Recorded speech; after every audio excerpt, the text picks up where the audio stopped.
it is exciting to see them in their. They each came up with a nice team project shirt, and I'm sure they're all waiting to give me my copy of the shirt.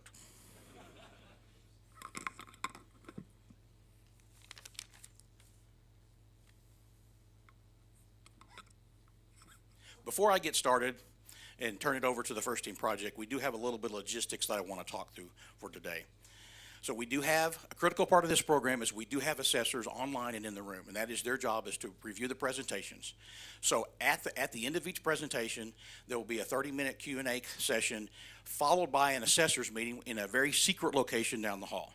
So we will break after one, and then the assessors will adjourn to the room. At lunch, we will break again. The assessors will again go, but we'll have a little bit longer time for lunch. And then we'll break again one more time in the middle of the afternoon after Team Project 3. So our first team project of the day is about smart cities. This TP is chaired by Remco Timmermans.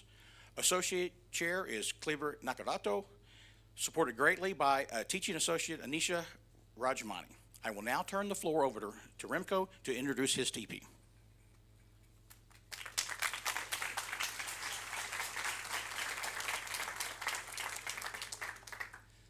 Did you know that we're sitting in the smartest city of Brazil? In 2022, São José dos Campos became the first city in Brazil to receive the ISO Smart City certification, marking its leadership in using technology for the benefits of its residents. São José dos Campos is hosting the Space Studies Program 2023, bringing the brightest minds in the global space industry to the city. With this in mind, the local organizers tasked the International Space University to investigate the use of space technology in support of the development of smart cities in Brazil and Latin America.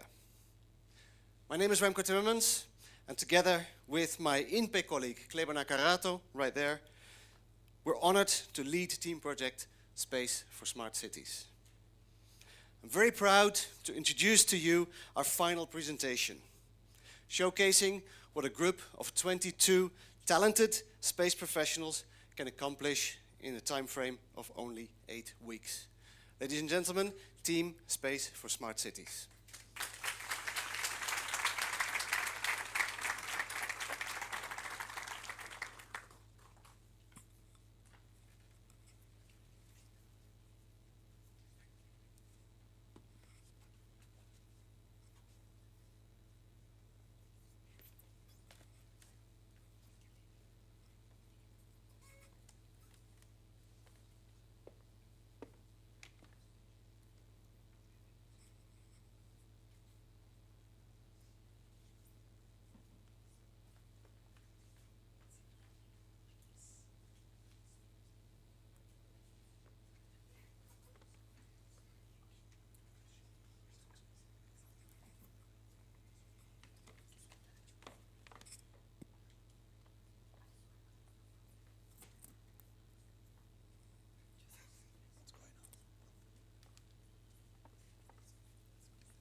Good morning, ladies and gentlemen. Let's begin with a number, 60%. Isn't just any number. This is how many people live in cities today. This is how many people across the world call their cities home. 4.5 billion of us call cities their home. Our team project is centered around people. We do not plan to share any videos or additional material. After all, Smart Cities is about people, and it's going to be our team members, the ones that are going to be in charge of showing you our work. Smart Cities is about you, and it's about me. Cities are the heart of our civilization. It's where we live, work, and build our future. It's where dreams are realized, futures are shaped, and history is written. Opportunities, challenges, innovations, problems. Cities are the epicenters of them all. As cities grow, they attract more people. And they will grow.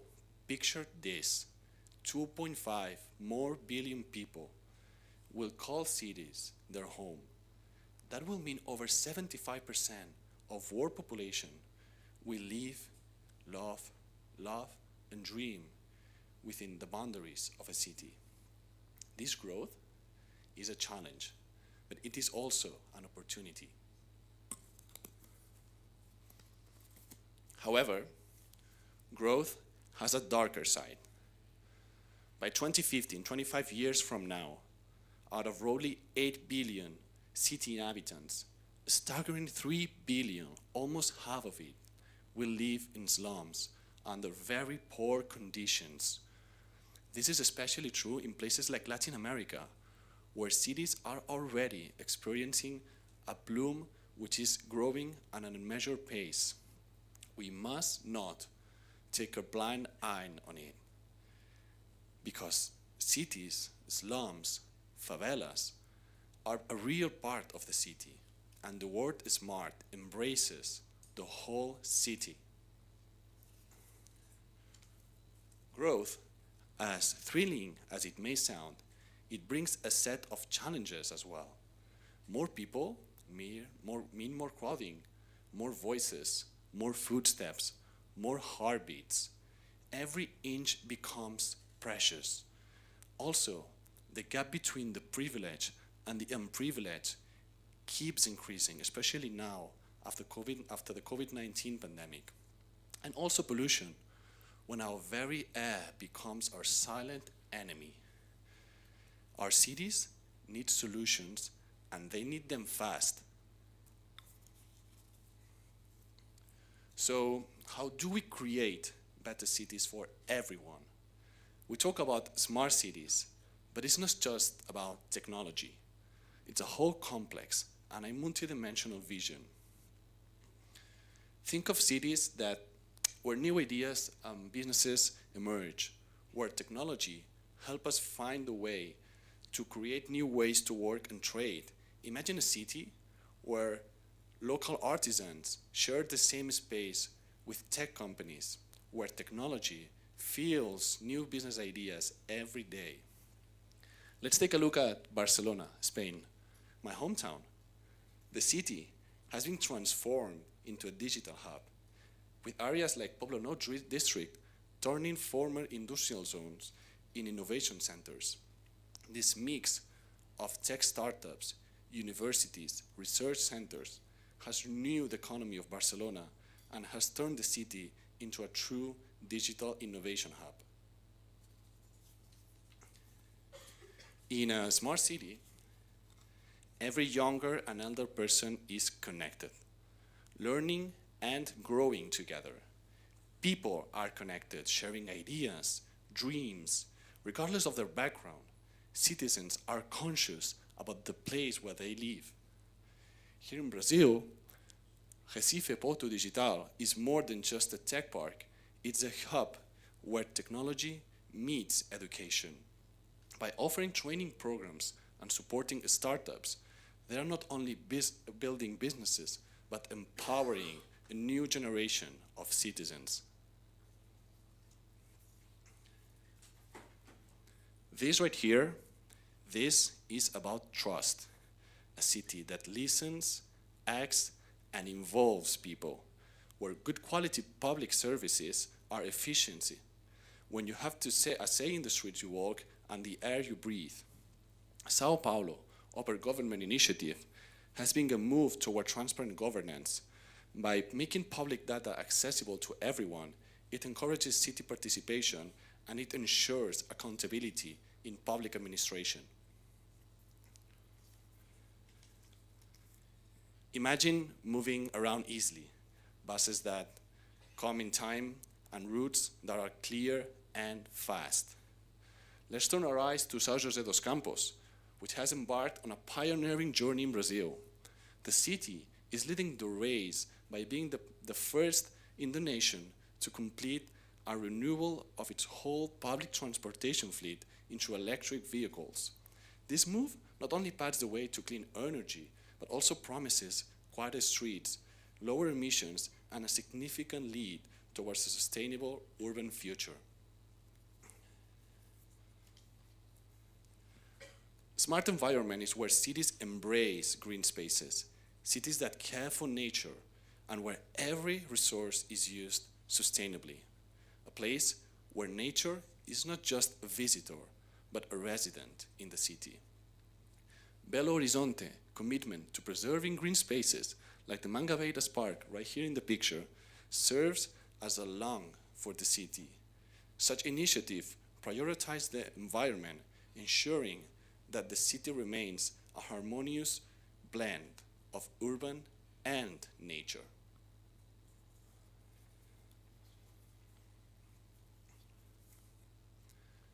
A city where everyone feels safe and happy, where wealth and culture are for all, not just for a few. Back to São José dos Campos, the city emphasizes on cultural projects, ensuring a vibrant quality of life. From theaters to culture centers, there is a push to make arts and culture accessible for all, enriching the lives of its citizens. This is our blueprint for the future, a vision that is always evolving and is going to continue like this. But remember, for every point here, there are real-world examples that shape our tomorrow. But let's also ask, smart for who? What is a smart city for you? Being smart is not the end goal. A city equipped with the latest technology might be smart for a tech framework, but is it smart for the vendor? Smart for the child in the favela? Smart for the elderly? Smart for the rich? Smart for the poor? Every time we think about a smart idea, we should ask ourselves, who benefits? If it doesn't make life better for everyone, then it might be not truly smart. If smartness per se is not improving lives, then who are we truly serving here? Technology without heart, without purpose, is technology per se. That becomes even more real up there in space. We need to ensure that when we say smart, it means a better life for every single citizen. Let's journey together into Brazil's vision of a smarter, brighter future, with particular examples of what's being done today. But as we move forward, let's constantly ask to ourselves, smart for who?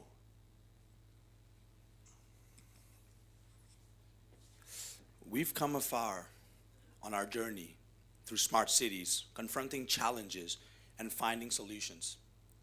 And now we find ourselves with an extraordinary example right here in Brazil, Praia Grande. This city didn't just implement intelligent monitoring, it built an integrated control center that unites all the relevant authorities. The result? A jaw-dropping 60% reduction in crime since its implementation. This is a transformative tale of turning smart technology into smart solutions. It proves that when we empower cities with intelligence, we bring about smart people and a thriving smart economy. From slums to smart cities, let's make a stop now at Santos in Brazil. Here, the city serves its people through an integrated and open governance data platform.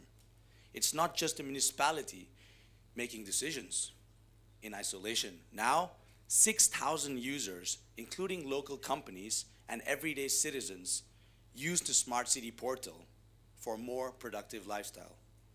They collaborate on better maintenance and smart decision making that enhances municipal services. Santos serves as an inspiration, showing us that smart cities aren't just about technology. They're about people, you and me, coming together to create a brighter and smarter future. Moving on now to São José dos Campos, our host city on this beautiful campus of IMPE. After 25 years of systematic work and implementing smart solutions, São José dos Campos is the first ISO certified smart city in Brazil, showing that they are not only the national leadership role for all the aspiring cities in Brazil. While smart city certification cannot be the final goal, but it is a confirmation that the city of São José dos Campos is on the right path, leading the country to smart solutions and smart cities. When we think of cities, we often overlook the most vulnerable parts, the favelas. According to the UN Habitat, a favela is more than just an underprivileged area. It is a household that may lack essential human needs like durable housing or clean water. Yet, favelas are not just spaces of lack. They're spaces of untapped potential. Let me take an example of the city of Medellin in Latin America. It transformed itself by applying smart solutions from sanitation to health right in the heart of its favelas.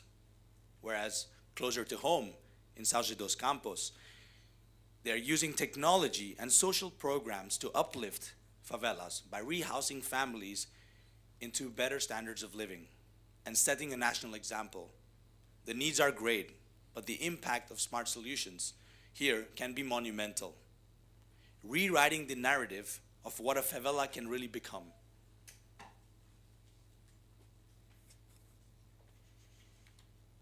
Clearly then, we've seen that smart solutions can be effectively employed to address cities' most pressing issues.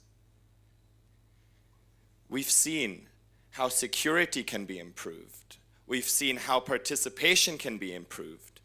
And we can see how integrated efforts can systematically and fundamentally change the experience of every citizen in the city. However, there's a common denominator here that is common to all smart solutions. Being smart starts with data. You cannot be smart without data. Data is the only way you can understand and unearth the critical issues that you want to solve.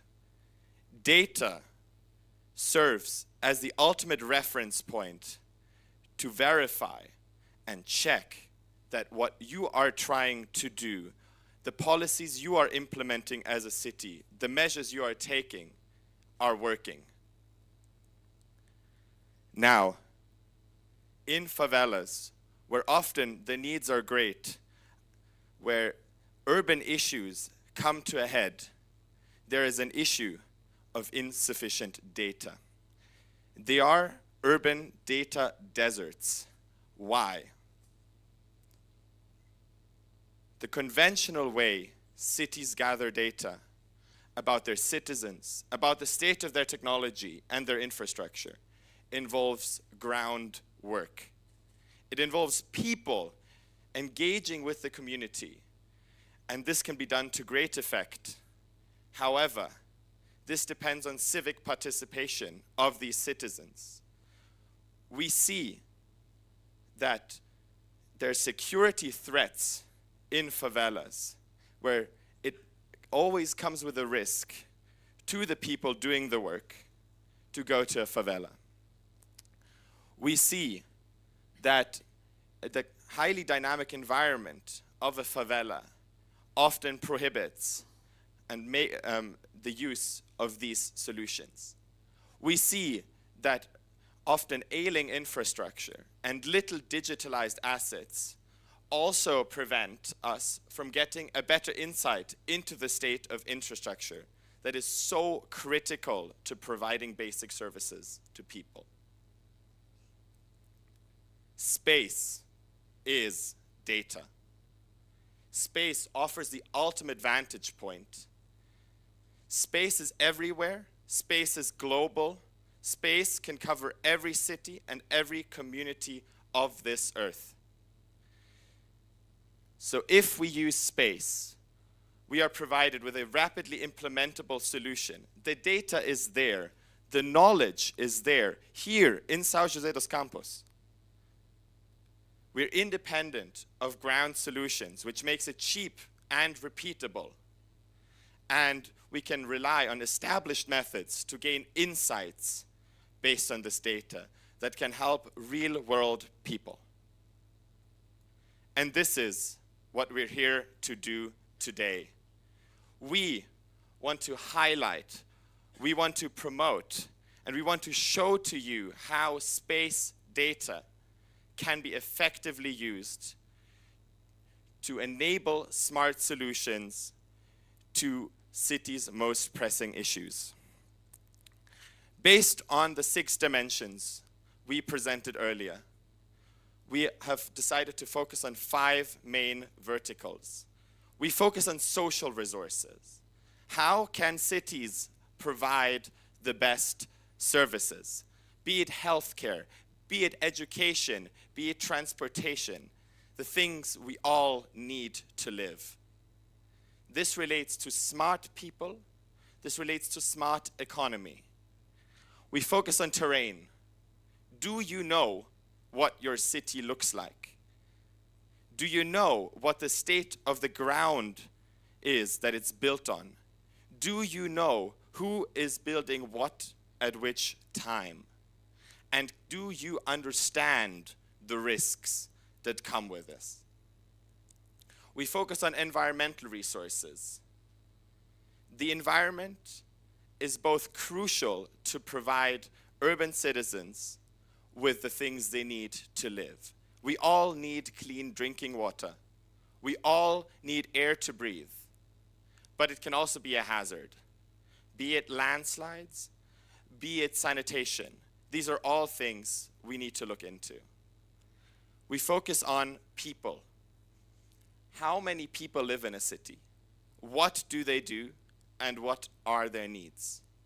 And finally, security. You cannot be smart if you don't feel secure. Security is the underlying foundation of everything to do with smart cities. So now, let's zoom into social resources.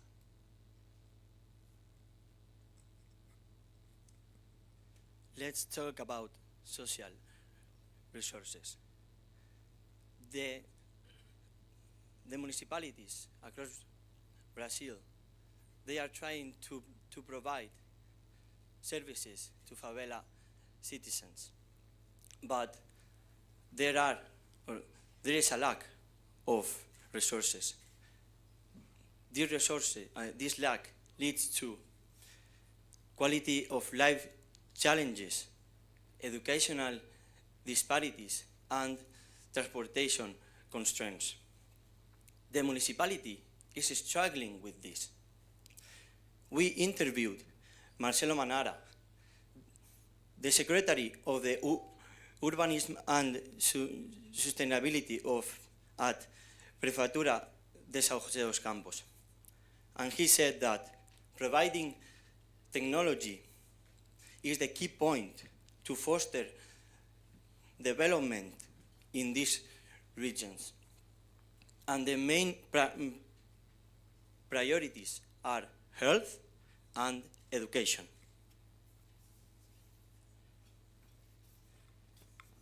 Saying this, the municipality is trying to face the following gaps. Gap in education, because people from favelas, they don't have enough electronic devices. Gap in transportations, because it's difficult to enter into a favela. And gap in internet and connection devices and services. So the municipality is wondering, what can we do? And we say, the use of space technology. Because space provides solutions. But what is space? Space is data. But data from where? Data from satellites and hubs. Provide scalable internet data and high-speed internet at low cost. People, and with this internet, people from favelas get high digital education for e-learning, better mobile connectivity to keep them connected with the world. Satellite maps to provide urban mapping to understand the slums' transportation needs and infrastructure conditions. So then, the municipality, enabled by space, can transform favelas through digital technology and connected citizens cross-reference to smart economy and smart people.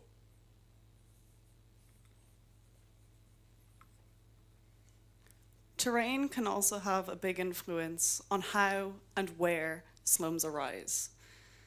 They typically spring up surrounding areas where water is accessible or near waste disposal points. Due to the lay of the land and other characteristics associated with informal settlements, they can be prone to sustaining damage from natural disasters, such as landslides or flooding. The layouts of roads, pipes, and paths, if any, are typically dictated by the ways of the land and nature, rather than by deliberate human design, contrasting starkly with planned settlements that we see in the rest of Brazil. This can create issues for the municipality, particularly for the Secretary of Urbanism. This is due to a variety of examples. For example, poor water quality can lead to spreading of diseases throughout communities. Water insecurity, which will be discussed in the next lecture by Team Project Water Security, becomes scarce and is an issue also. Wastewater runoff can pollute the surrounding environments, and there's a risk of extreme fallout following natural disasters. So all of the above can jeopardize the quality of life, which the Secretary of Urbanism of San José dos Campos made very clear to us in interviews is of utmost priority. So it's essential to map these areas, but there are gaps in the methods that interfere with this. Namely, that the chaotic and haphazard layout of informal settlements can make them difficult to use terrestrial ground monitoring on, and also that low rates of civic participation can also interfere here. So this makes it almost impossible to effectively use traditional terrestrial forms of ground monitoring in these areas. This isolation and inaccessibility makes them a stark data blind spot. Without in situ data, there is no understanding of these communities' needs. However, this is where space comes in. Using space solutions, we can integrate ground and space data together. So using GIS, we can create a better, more rounded view of not only the terrain, but also the socio-political situation in these areas. We can crowdsource for data validation to combine with local knowledge with space solutions in order to improve our understanding and even promote civic participation. We can compile comprehensive databases with the use of AI or machine learning as well, like is present in Santos, to our advantage, to have data organized and readily accessible for use. We can create digital metaverse twins, which will be discussed in the final lecture of the day, to simulate environmental scenarios. So like this image behind me, this is a study conducted by MIT, used to map favelas digitally. This can be used by urban planners to simulate environmental scenarios and to plan possibilities for future infrastructure amelioration also, and to assess risk.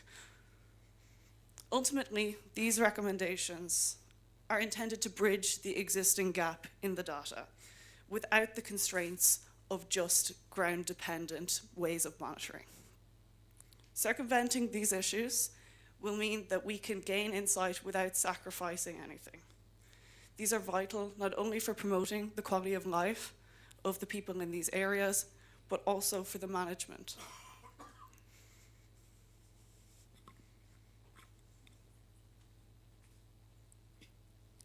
I know most of you are genuinely wondering what this girl from Africa has to say about smart cities.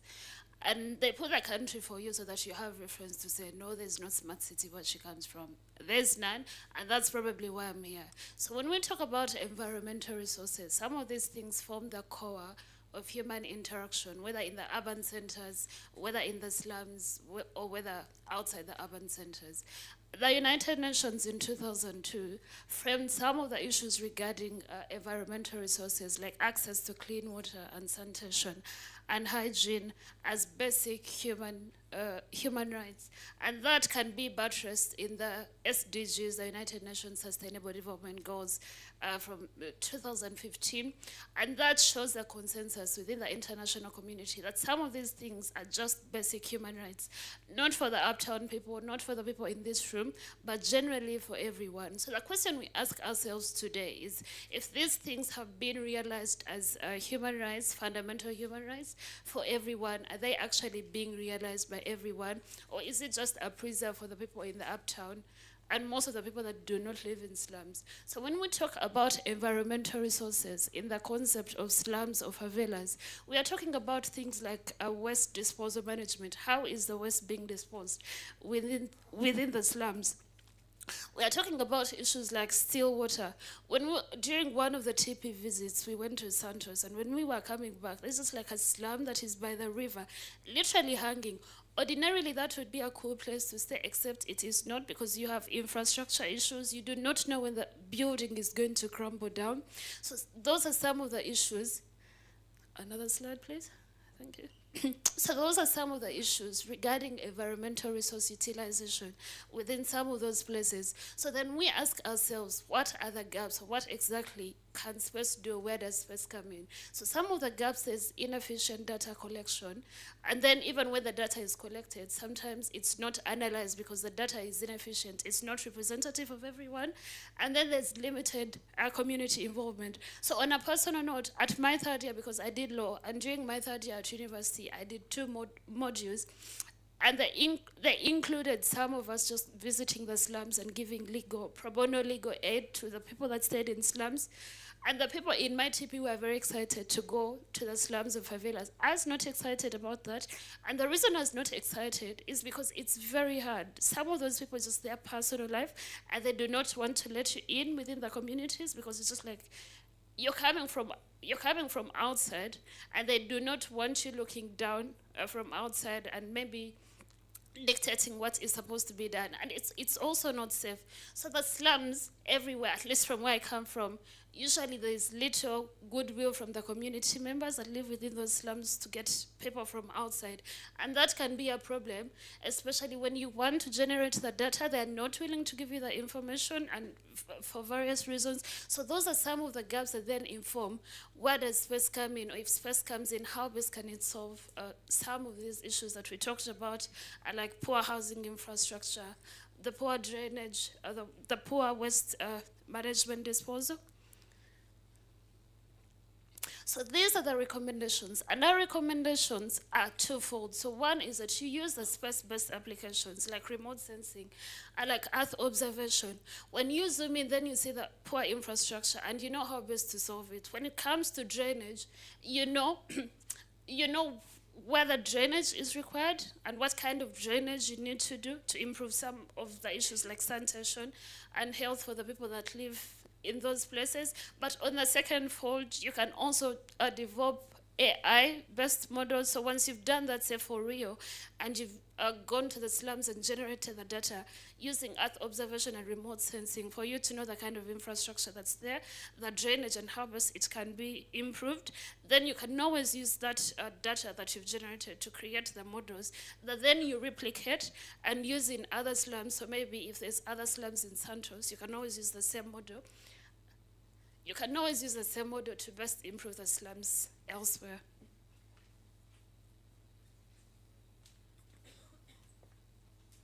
So what makes a city a city? Is it its buildings or infrastructure? I'd argue that it's people. So let's talk people.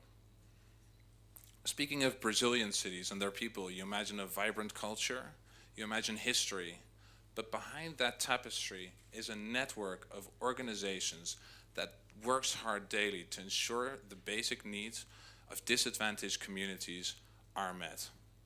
One of these organizations is CRAS, and CRAS is the Social Assistance Resource Center, and CRAS also works right here in São José dos Campos and accesses these disadvantaged communities and works with community points of contact to better the conditions there.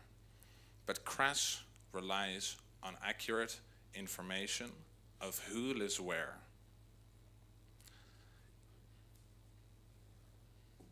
Imagine that those people that need help most are just out of reach, shielded not only by walls, but also by safety concerns. In sprawling metropolises such as Sao Paulo and Rio de Janeiro, there are areas that even CRAS cannot enter. So CRAS should make use of the information that it already has available. Well, what if that information is inconsistent? What if CRAS does not know where people live, where they reside, where they dwell? What if we miss people? And what if people are simply forgotten? If only we had a bird's eye view that could look down and could help them in this particular way. Now, space does offer this solution, you guessed it right, but it's so much more than this. So satellite imagery can help classify slums automatically and help us delineate these boundaries so that we can make the most vulnerable visible again. We recommend the implementation of drone-based LiDAR scanning systems to map these communities. With a little help from ground-based augmentation, even dwellers themselves can, with their smartphones, scan their environments and help in the mapping effort. With building dimensions alone, we are able to estimate where people live and how they live and how best to help them. And in this way, we ensure that they are not forgotten. And the beauty of these solutions is actually that it engages people to be part of them. So it's by the people and also for the people. Now we'll be talking about security. the municipality face a daunting challenge when we talk about smart cities. We often think of Internet of Things, devices, automated systems, data analytics. But now let's pivot for a moment and consider safety. Did you know that in Latin America, a staggering 70% of urban residents have fallen a victim to crime in the last 5 years? And in Brazilian slums, the number is heartbreakingly higher. Let's talk about the elephant in the room, slums in Latin America or in Brazil. When it comes to smart cities, the areas are often left in the dark, almost like blind spots. Why? First, these communities are hotbeds for criminal activity or drug trafficking, making it incredibly risky for law enforcement to even set foot on. Secondly, they're excluded from smart city security monitoring systems because they do not fall under regular municipal governance. And let's not forget, the pervasive crime stifles civic participation, making community-based solutions almost impossible to implement. So how can we claim to be building a smart city and a safe city if we are sidelining some of our most valuable communities and vulnerable communities? It is time for inclusive innovation. Imagine a city so smart that it sees crime before it even happens, literally. A multi-domain strategy that tackles crime from the sky down to the streets. But wait, it's not about fancy technology. It's all about ethical responsibility. And here's our call to action. Prioritize integrating satellite data for predictive policing or seamlessly connecting with ground networks and CCTV. And let's not forget, handling citizen data with respect it deserves. So what does this all mean? It means that we can transform favelas and other vulnerable communities into thriving and secure environments. We're not just building smart cities, we're building cities that are wise. We're building cities that care for all their residents. Cities that use boundless potential of space to solve deeply rooted earthly problems. Now the vision is very clear. A city that isn't just smart, but also safe and inclusive. A city that leverages the sky to serve those on the ground. So having discussed our 5 main pillars of focus for today, I'd like to briefly just bring some notice to some points of debate that can come up in regards to smart solutions. So you can see the 5 on the board behind me here. We have firstly ethics and privacy, particularly relevant when handling citizen data and for surveillance. We have stakeholders. Keeping stakeholders informed, both citizens and government alike, is of utmost importance to keep investment in the project sustainably into the future. Finance, in terms of financing sustainably into the future, public-private partnerships are often the best way to go to proceed in such a way that we can pool resources together in order to find solutions for everybody. We also have infrastructure, in particularly what's relevant to our recommendations here is scarcity of electricity, which is most vital for some of our recommendations, such as use of LiDAR and crowdsourcing information. We also finally have regulatory constraints, which can be relevant for dual-use technologies, in particular satellites. So these 5 challenges we see on the board behind me, these are relevant, but not as immovable obstacles or some kind of boundary to progress. These are more core values to be kept in mind in order for our solutions to be effective and sustainable into the future. They're also, only having accounted for the 5 behind me, would any of our recommendations be applicable in a way that is truly smart?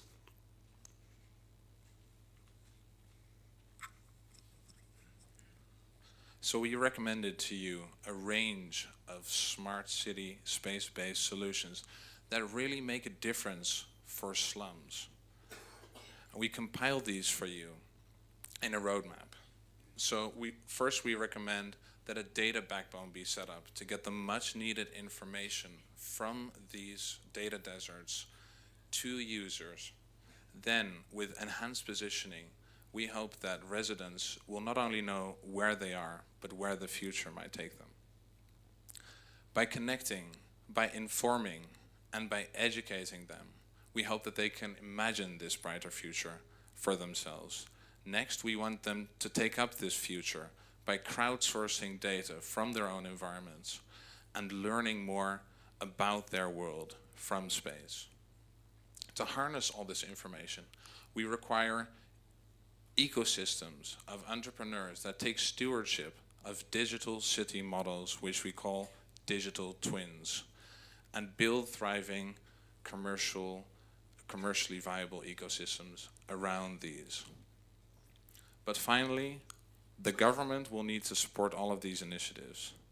First, as a supporter, then as an enabler, and later, finally, as an anchor customer for the information generated.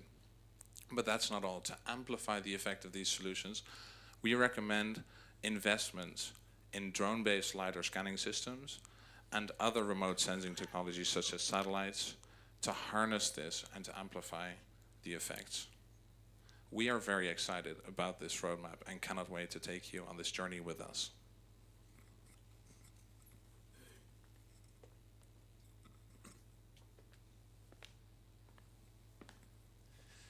Ladies and gentlemen, as we continue to embark on this journey towards a smarter city, let us remember it's not about tech, it's not about ranks or about policies, it's about people. São José dos Campos is home to incredible engineers, researchers, teachers, and many highly qualified individuals.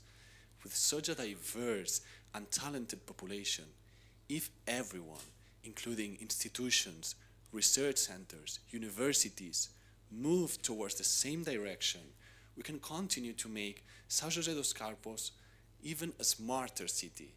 It has the potential to be a role model in Latin America and setting a standard that other cities in Brazil and across the continent can aspire for a brighter future. As we come to a close of this eye-opening presentation on space for smart cities, I must extend my heartfelt gratitude to this incredible team who have worked tirelessly to transform the vision of safer, smarter cities, from slums to smart cities. Special thanks to our esteemed supporters, INPE, ITA, the Prefeitura de São José dos Campos, the Agência Espacial Brasileira, the Mayor, thanks for being here, the DCTA, the Força Aérea Brasileira, the Governo Federal do Brasil, the International Space University, our chairs, of course, and above all, the people of São José dos Campos. Your contributions have been very valuable in elevating this project from a concept to a reality. Together, we're not just dreaming about the smart cities, we are laying the foundation for a smarter future for all. But let's not make cities just smart, but wise, safe, and truly inclusive. Muito obrigado.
Hello? Yes, sorry. So we will be taking some questions now, first from the audience and then from our online participants. Should we have... Are there any questions from the audience first?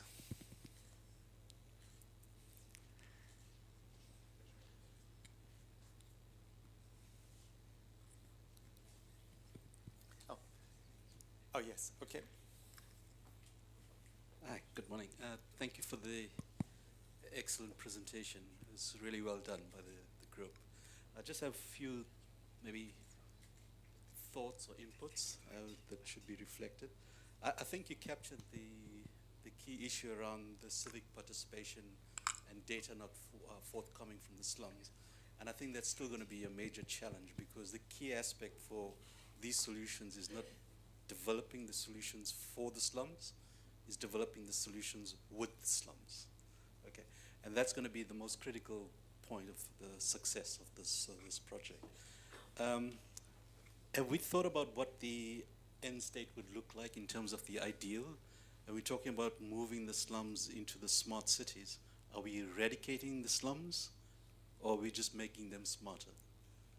What would the end state look like, let's say, in 10 years? Have you thought about that? Because that's the key in terms of what success would look like ultimately. I think you've captured the why, the what quite excellently. I think the how part, you've given a roadmap, but the rollout, who's in charge? Is it government? Are we going to have a line ministry? And I think the governance aspect is going to be very critical as well. How do you bring the slums and the people that are implementing together? Just those few comments. Thank you. Yes, I mean, so very good question. The plan is certainly not to eradicate the slums, that is for sure. I think that was mentioned. And also the collaboration, I think was mentioned also by Hannah on the stakeholder, keeping them informed. Maybe there's some resistance, but working with the community leaders, the plan is to make them part of the smart city. I think that was emphasized, that is the end plan. It's definitely not the eradication, but the integration. Anybody else from the audience?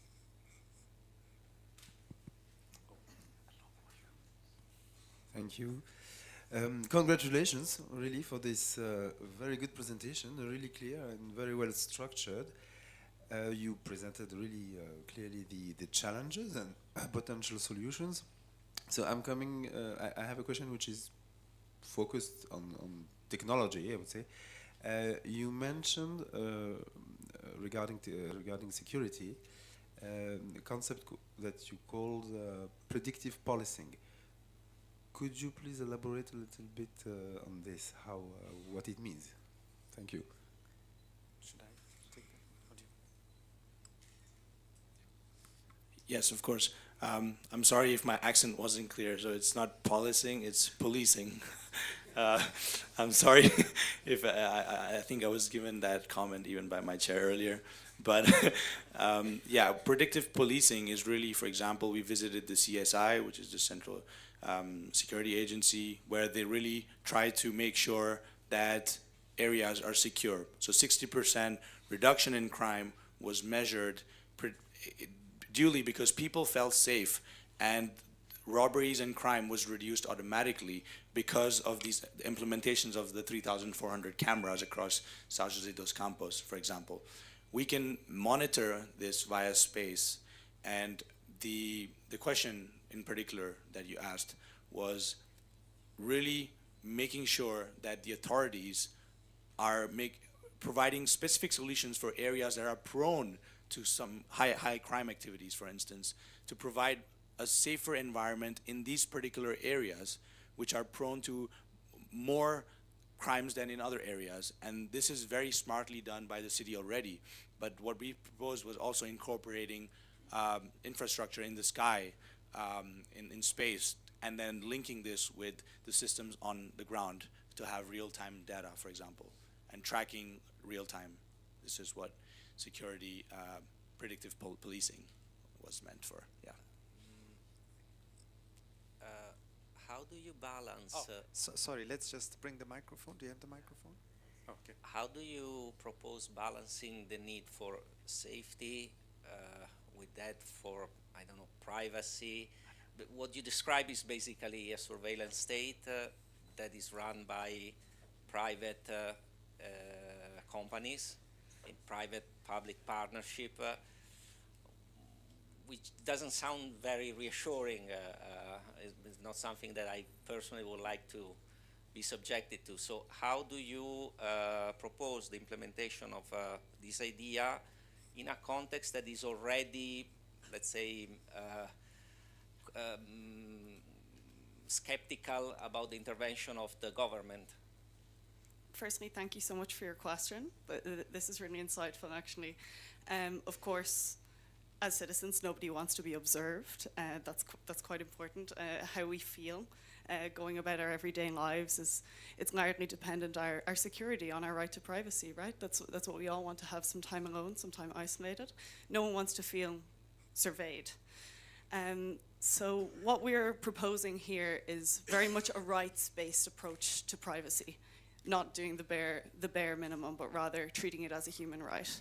So we propose that with a public-private partnership that this shouldn't come into any real contention, even with the private sector involved, that it should be still upheld to like the highest degree possible.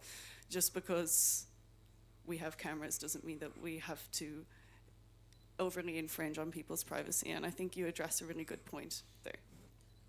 Yes, please do. I think, again, for the question, I think one of the other things, and like we said, is having the participation of some of these people. So when you're passing the policies and saying, okay, the cameras are going to be here, I think it's important that the people inside those places understand where the cameras are. And it's not just enough that they know where they are. Sometimes they want to consent, because when you talk about security issues, even the people in the slums are going to have security challenges. It's like, if you can be killed on the streets, you might as well be killed in the slums. The security issues are just the same everywhere. So to make the case in terms of passing the policy as the municipal, and that's why it's important that the municipality people are here, so that you understand what these challenges are, and then implementing some of these solutions. We are talking about consent from people in slums, so that they do not feel like you're overlooking everything they're doing from outside and passing some of these policies without their consent or their input. So one of the solutions then is, before you even pass these policies or put the cameras, one, do they know you're going to put the cameras? Do they know where the cameras are going to be? And two, have they actually consented? Because from a policy and legal background, it's important that some of these rights, like the right to privacy, is actually observed. And it's not just a reserve for the rich, because in other places, the cameras are not so much looking in your house. It's probably going to be outside the gate, and then the ones inside, you're probably the one who put them there. But when it comes to the slums, because of the kind of infrastructure, the cameras can actually look inside your house, and that's a breach of the right to privacy. So some of these issues can best be addressed by the participation of some of these people, in terms of they know where they are, but then they've also consented. And actually, you bring up a really good point there, Safira, about the last thing that anybody wants is to create a two-tier system of privacy, that rich people get one thing and poor people get another, that rich people have the means to create a boundary, to create their own privacy, whereas people who are living in, for example, in informal settlements just simply don't have the means to finance their own privacy. That's the last thing we want, of course. The surveillance that we are suggesting here is only meant to be for public spaces, is meant to be, as it is at the moment in most places, clearly signposted that there are cameras in operation, similarly to what is currently in place. Thank you so much for your question. I noticed that we have two online assessors who also have questions, but let me see if there was one. Okay. Oh, yes, gentleman is also an assessor. Go ahead. Yeah. Oh. There's one in the back.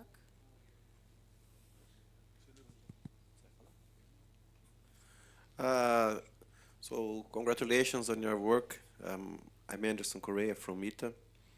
I have one comment and one question. First, one comment. Sometimes we see some pictures in the presentation. It would like to have a legend. From which pictures are they from?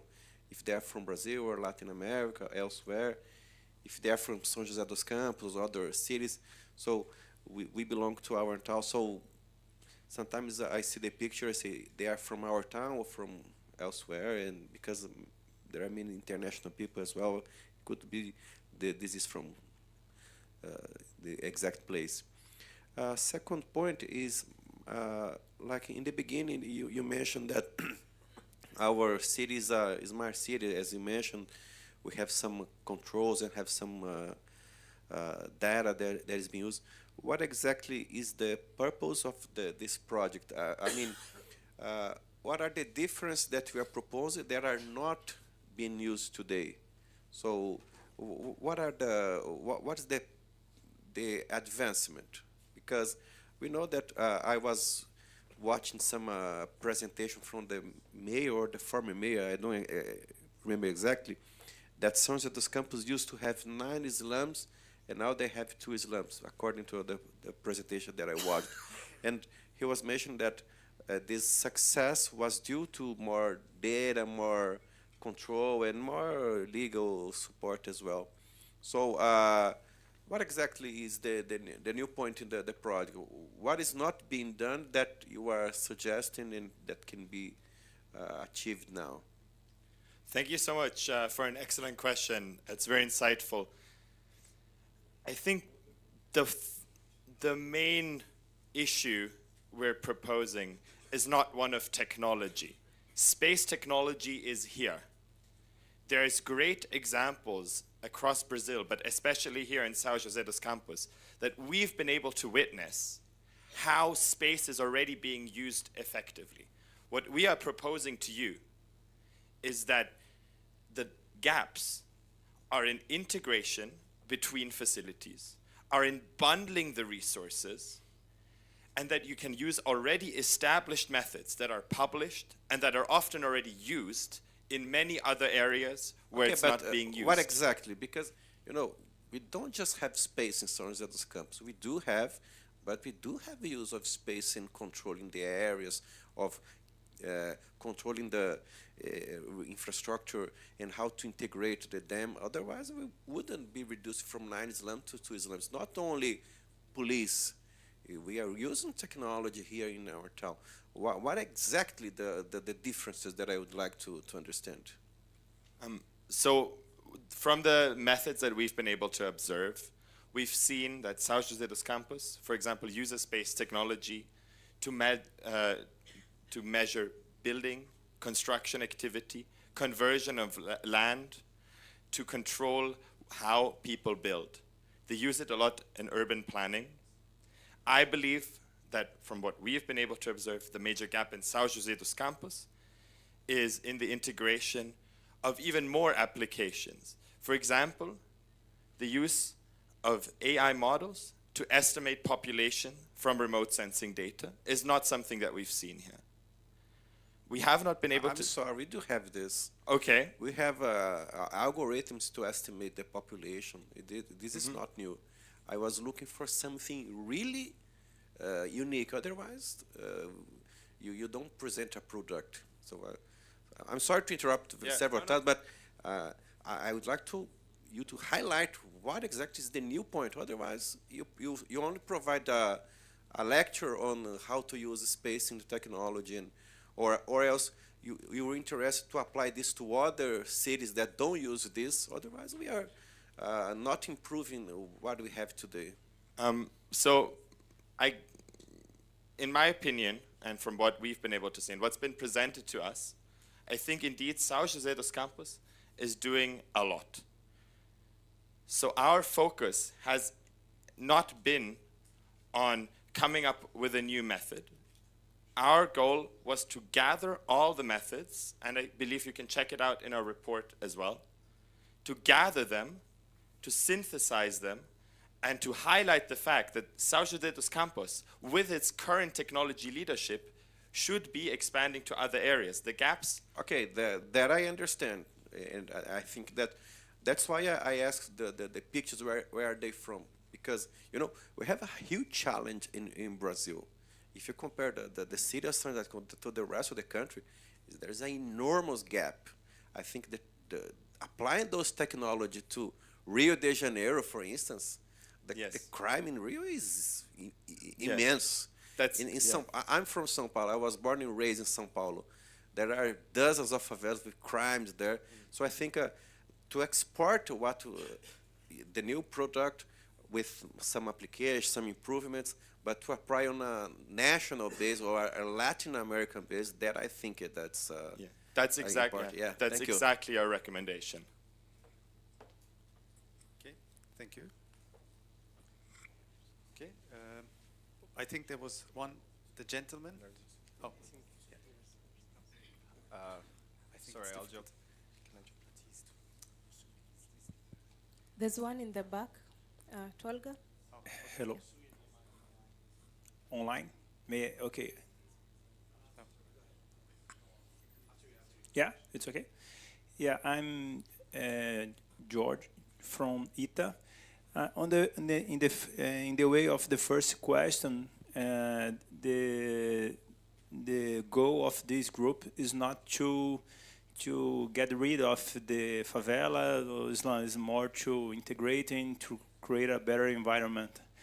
In this way, is there any plan to get the favela, the Islam, less dense than today? Because if you see, there are a lot of problems connect to the dense area with many people living together. Getting data, do you have any plan in the pipeline to create an environment less dense than today? Because I believe that it's a kind of a root cause of the problem connect to the Islam and favelas. Thank you very much for your question. I think the answer goes through social aspects rather than space. If we want less people living in the favela, we need to work to integrate the favela within the city. Nowadays, favelas are very isolated places. People feel they belong to the favela, and usually they want to stay in the favela. We need to work on the people. We need to integrate the people. We don't need to move the favela from the city center to the suburbs, to new buildings, skyscrapers, because we are moving the issue from one place to the other. We need to integrate favelas and make the people feel they don't belong to the favela, but they also belong to São José dos Campos, to Rio de Janeiro, or to Sao Paulo. To me, is a social component. my apologies. I have to take two questions from the online assessors, then I'll hand back to the room, okay? I don't know who can unmute the online participants. They can do it themselves? Okay. So let me take a question from Suyin, who's online. Yep, I think she unmuted. Yeah. Hello, SSP. Can you hear me? Yes, loud and clear. Okay, wonderful. Hello, SSP. It's great to see all of you. I wish that I could be with all of you. Congratulations on reaching the final day for your TP final presentations. So I just want to start off with some comments, and then I have a question for you. Starting off with comments, excellent presentation. It came out really loud and clear, even online. And again, congratulations on achieving this milestone. I'll be full disclosure that I've been following this TP with great interest. As you all know, I'm from the School of Urban Planning at the University of Waterloo in Canada, and supported this original proposal through the Academic Council and so on. So it's great to see this come to real life. I will definitely be sharing your final report and so on with my own university and colleagues. So congratulations again on a very effective presentation. It came through very clearly. I think there's also been an evolution of your TP through the deliverables. So as one of the assessors for your TP, I found that there was quite a lot of growth with your TP through all three of your deliverables, from the executive summary, where I think there was lots of exploration of the topic, maybe a little bit of grappling with the terminology, and I felt there was a little bit of maybe identity crisis at times of who this report was for, the terminology as well. But really, I wanted to commend you on your final report. I felt that your final report was really excellent. It came together really well and is really a superior piece of academic work. So I felt the final report is a really good standalone product. For the presentation, the focus seemed to shift a bit more towards the decision makers, and there was quite a lot of new information and case studies presented here. So getting to my question now, I think that, as a space applications person myself, I'm focusing on satellites, remote sensing, and so on, I often find that the challenge in space applications as a discipline and field is really proposing technology solutions, but really understanding the problem itself. And there's so many diversity of problems, and that's where the interdisciplinariness comes in. But quite often, as you've heard from many of the questions here today, that it's not often about understanding the technology itself, but really understanding the problem. And here, when you're looking at the favelas, slums, and so on in Brazil, that as maybe someone from the local community might say that SSP and ISU coming to Brazil has been a very fortunate group. You've seen the best of Brazil, what Brazil has to offer, staying in hotels, having great meals, being on the IMPE campus, and so on. And that this may not be reflective of the experience of the majority of Brazilians, and certainly not those in the favelas. So how would you respond to this? Like, how would you respond to what is the added value that ISU brings to looking at and examining local problems? How do you really relate? And maybe also an associated question with that is it really possible for a smart city to be fully inclusive? Is that a realistic dream? Have there been any known examples that you've come across that were really successful at applying smart cities in an equitable and inclusive way? So that's my question for today, and thank you again for an excellent presentation. Thank you, Suyin, for these nice comments.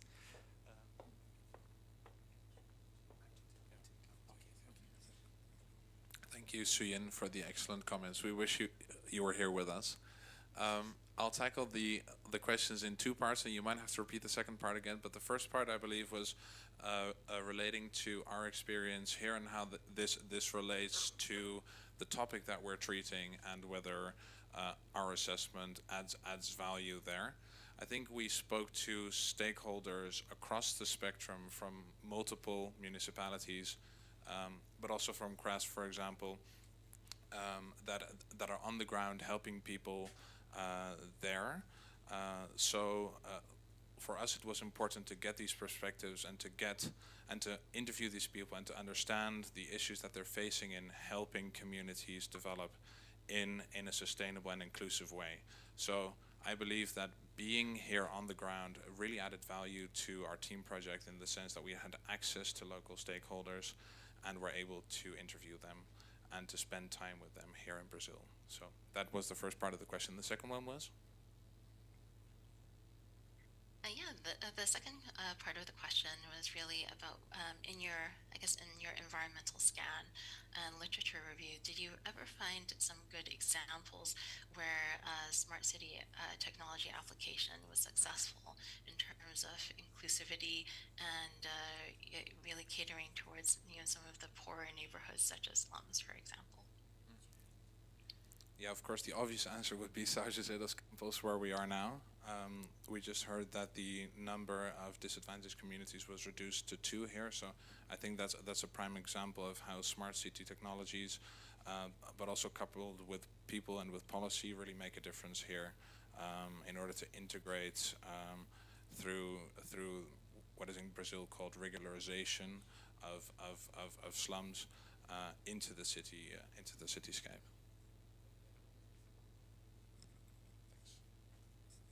And also, we found out that there are few cities in the world, in particular.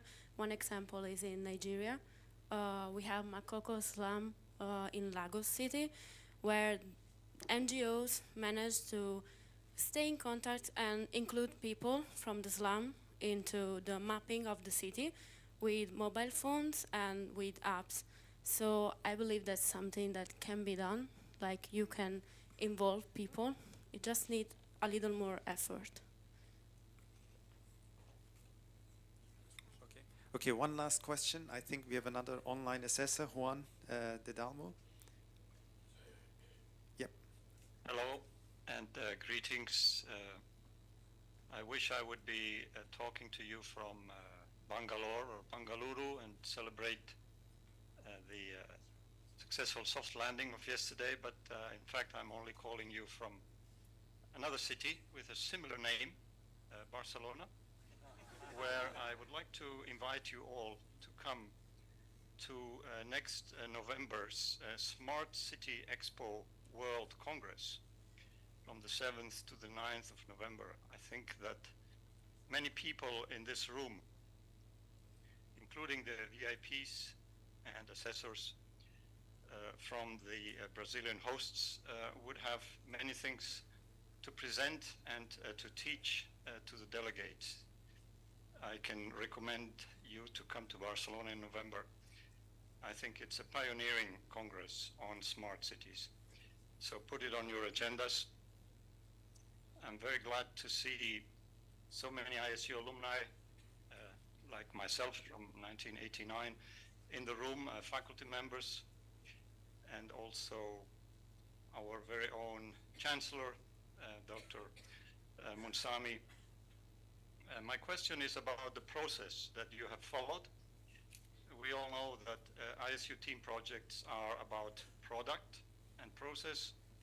Obviously, your product is what you have delivered, and I'm sure many people, researchers, future students will learn from reading your executive summary and your final report if they want to understand how space can help smart cities.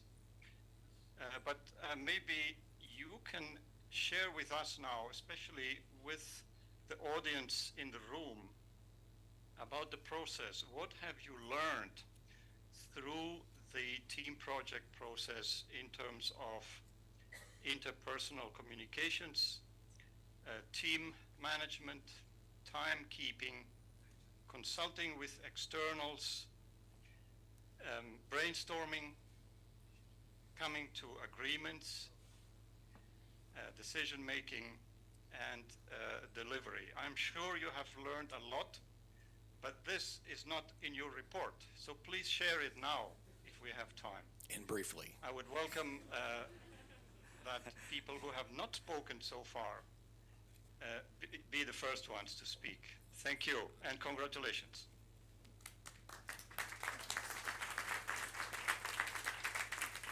Hi, Juan. I appreciate that. Yeah, so the report does not mention the integration and the collaboration that we had between our team. A lot of things that we struggled with were when we diverted on different opinions and approaches that we wanted to go. Oftentimes, we would let every team member, we set all of our deadlines a little early to give us some breathing room, and every single time we set it early, we were maybe 20 minutes early in the end.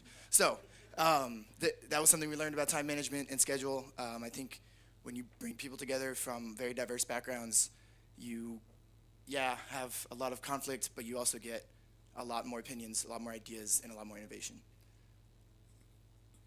Yeah, I think the other most important thing that we had in our team was a level of maturity that allowed every one of our team members to take the lead when they had to and when they needed to.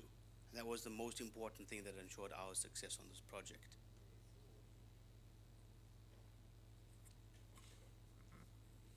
Okay, James.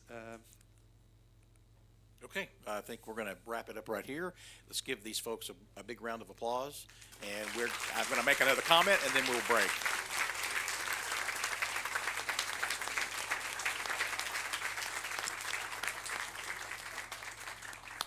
Thank you. Good job. Good job.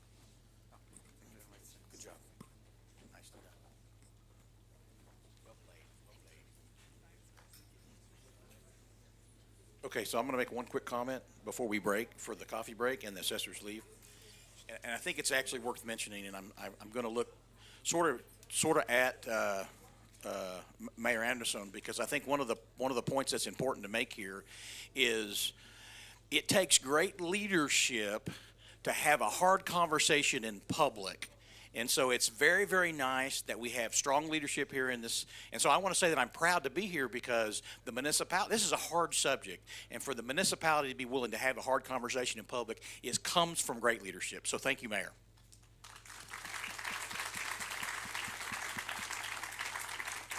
Okay, we are a couple of minutes behind schedule, so we're going to take the coffee break. Assessors, please just go to the secret smoke-filled room and let's have a discussion.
of the folks who are online their time constraints.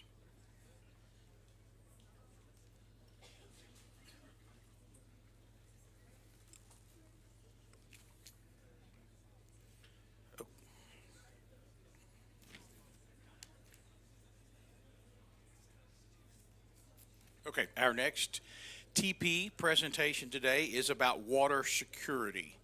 The leadership of this TP is represented by the Chair, Francois Spiro, the Associate Chair, Lincoln Alves, and TA, Tirso Valesco. Francois, I will let you now come and introduce your TP.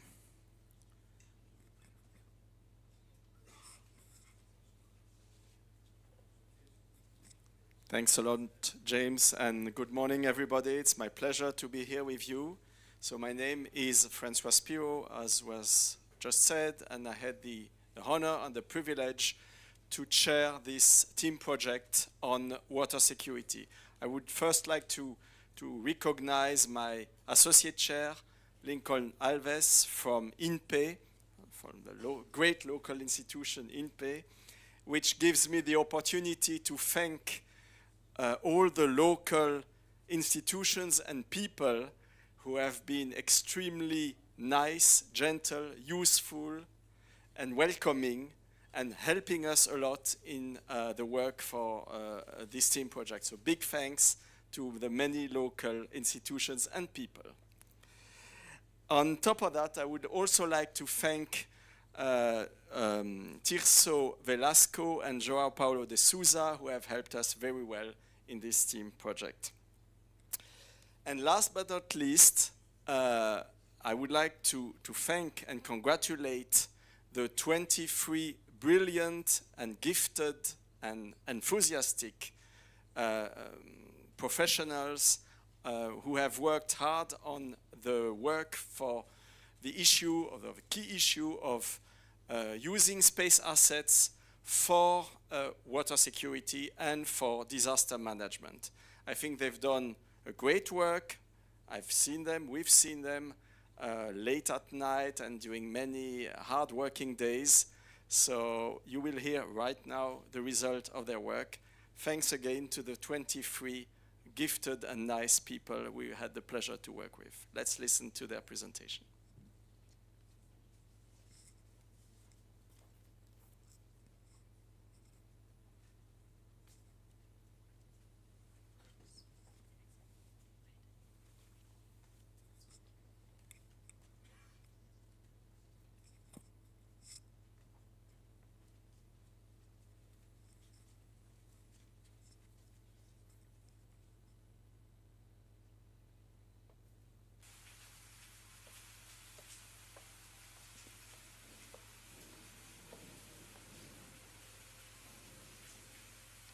Quem olhasse para o céu daqui de onde eu estou, ia ver a nuvem negra, ia ver a chuva chegando.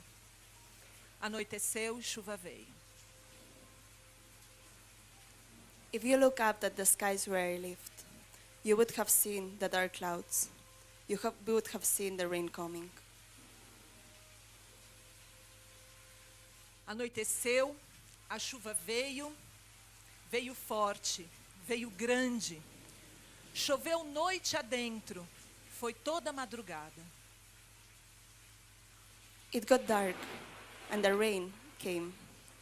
The rain came in heavy drops, and it didn't stop. It continued all night. E aí desabou tudo. Lama levou tudo. Levou gente, levou bicho, levou planta. Chuva me levou também, morro abaixo. De forma que eu nem sei bem como eu vim parar aqui, porque lama levou tudo que eu conhecia. And then, everything collapsed. The mud took everything. It took people, it took animals, it took plants. And it took me too, down the hill. I don't even know how I ended up here, because the mud took everything I knew. Quem olhasse para o mapa ia ver a minha casa. Mas não dava para ver direito. Era boa a minha casa, mas não dava para ver minhas plantas, minhas coisinhas, o gato. Tinha tudo lá. E agora não tem nada. If you look at a map, you could see my house before the kill collapsed. I liked my house.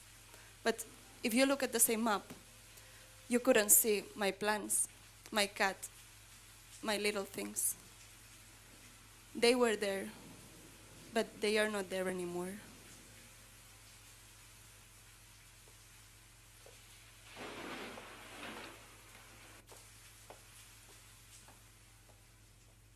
So what you just heard is what one might experience during such a natural disaster. It is these people that we honor and we acknowledge during today's presentation and what really inspired us to work hard and to come up with these recommendations through this project. So I would like to introduce to you our project called Safe Waters. So it's space applications for emergencies, water assessment, technological enhancement, response, and security. So what is water security? The UN has a very distinct definition for this, and that is the sustainable access to adequate quantities of and acceptable quality of water for protection against waterborne pollution and disasters, peace and political stability, sustainable livelihoods, socio and economic development, and human well-being. We are in Brazil, so our focus is on Brazil today. However, we have considered and have studied up on the whole global status of water security for today's presentation. But Brazil has the largest freshwater resources in the world. And with that, there's still issues with the water security, so that's why we focused on this today. So within Brazil, about 50% of accessible water is used for irrigation. The human use of water in cities is about 24%. And Brazil actually uses hydropower for about 50% of their electricity needs, so it's a very vital resource for living in Brazil. However, the water quality is not always great, so over 30% of water bodies in Brazil are of a poor water quality, and more than 25% of the population is without access to safe sanitation. So what you see here is a map of the different regions in Brazil. So each region in Brazil has its own unique situation regarding water quality.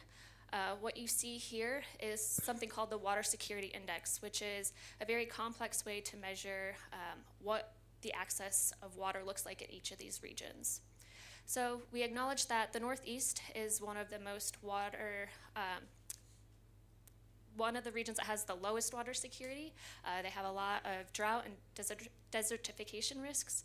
However, due to recent water crises, which we will talk about during today's presentation, we will be focusing on the Southeast region. So recently there's been issues in the megacities, floods on the coast, and sewage treatment problems. So with that, we would like to share with you our mission objectives today. So we have 5 key objectives, and we wanted to investigate how space applications can be used to improve forecasting, monitoring, prevention, response, and mitigation of water-related disasters in Brazil and around the world. Through this presentation, we'll highlight 3 main focus areas. So the first is disaster monitoring and preparedness. So how can we be prepared for future disasters and have lead to better response times? We also have a technology transfer section. So we look at how we can utilize technologies developed in the space industry to better all of these initiatives here on Earth. And then we look at disaster responses. So how can we use our first 2 focus areas to really have better responses in the future? And with that, we're going to talk about the Sustainable Development Goals. Hello everyone, I will be presenting the international policy framework used in Brazil for water security, as well as the Sustainable Development Goals, or SDGs. Our report is looking at several of the SDGs, including no poverty, education quality, zero hunger, and sustainable cities, but the most relevant one is clean water and sanitation, SDG 6. There are several national and international organizations looking at SDG 6 and the data that it shows in Brazil, including the National Water and Sanitation Agency, as well as UN Water internationally. And even though the data from UN Water and ANA are kind of different because they have different methodologies and they have different data sources. They still show a significant improvement in Brazil since adopting the Sustainable Development Goals in 2015. There are several other partnerships. We will be focusing on the ones mentioned in the screen because they are relevant for water security, such as the one with the United Nations Office for Outer Space Affairs, as well as the UN Office for Disaster Risk Reduction. And one of the most relevant ones is the European Union Copernicus program, because Brazil is using data from the Copernicus program in exchange for data from national satellites. Another relevant collaboration for Brazil is with the Disaster Charter that my colleagues will be addressing later on in the presentation. Thank you. Now we'll be moving to national stakeholders with my colleague Farouk. Okay, thank you, Diana. So there's a different set of stakeholders for disaster management that we also need to introduce here, since they will be referenced all throughout the presentation. The first one is called CIMADAN, the National Center for Monitoring and Early Warning of Natural Disasters. We've actually had the pleasure of visiting their offices right here in São José dos Campos. We've also interviewed them specifically for this team project, so we're very lucky that we were able to do so. What their main role is to gather data from on the ground as well as using Earth observation in order to issue an alert. So when they think a disaster is about to happen in the near future, they will issue an alert to SINAD, which is the National Center for Risk and Disaster Management. SINAD's role then is to help with the distribution and the execution of the response, the response of civil defense, that actually goes to the disaster area, evacuates the population, and responds in any way that is necessary for the disaster that is coming. So again, you'll be seeing these a lot, so now you know who they are. Let's switch gears a little bit to talk about economics. We all know that remote sensing does have an economic impact of some kind, and economics, of course, and policy are very interrelated. And so we want to find out what is this dollar or reais value on the Brazilian economy from Earth observation data. And these kind of studies that determine this value, we refer to them as the value of information studies. And in the end, once those studies are completed, you can calculate the return on investment of the national budget that you spent on Earth observation missions or data, and how much that contributed back to the Brazilian economy. One way of doing this is the decision tree analysis. This was taken from the group on Earth observations. It's an international organization that Brazil is also a member of, and their main purpose is to manage Earth observations, but also know their economic value. The decision that we're actually analyzing is the CIMADAN decision, when to issue a disaster alert. We could say that without Earth observation information, there are a number of alternatives. For example, they could issue an alert, but no disaster actually happens. That's a possibility. The other possibility is they don't issue an alert, but a disaster does materialize, which is also, very grave alternative. Where we want to be always is, of course, the accurate alert. With Earth observation information, however, it's far more likely that an accurate alert will be produced because you have much better predictive modeling, for example. What we then do in this study is we calculate the probability that each of these scenarios are going to happen and how much in economic damages each scenario will have, and compare that to the scenario of having Earth observation information.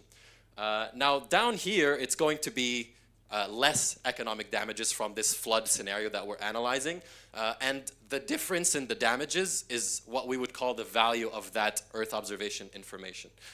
But these studies aren't actually so simple to conduct. There are global challenges in getting this value written down. One of those is I have shown you one decision maker and one decision, but there are many decision makers that usually come into just one decision, and a lot of people are usually consulted.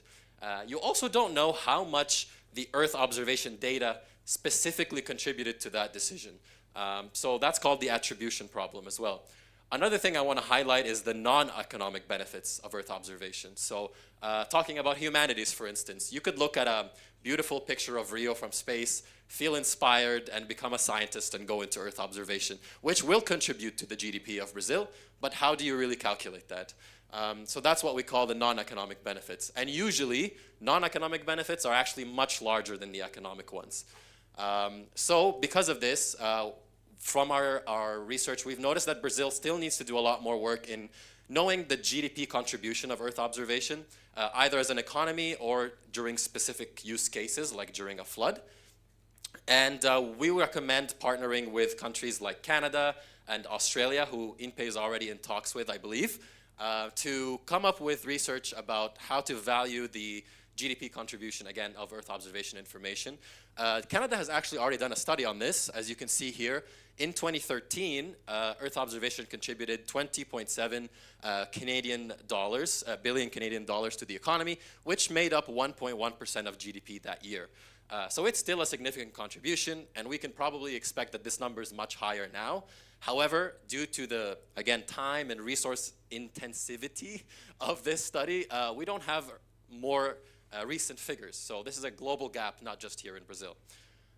So now we're going to switch to another topic, which are the nature-based solutions that you can have for water security, and that's green infrastructure.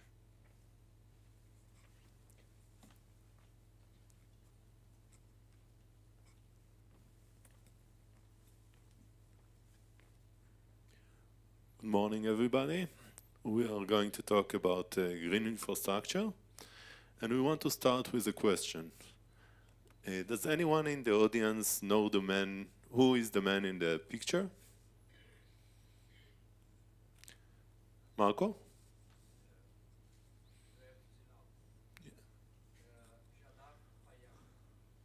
It's correct. It's Jadav Payang. He's considered the forestman of India. And Internal is keen to tell you more about him. Jadav Payang is an environmental activist who, at the age of 16, saw wild animals are dying due to drought on the Majoli Reserve. Majoli Reserve is the world's largest river island in India's Brahmaputra River.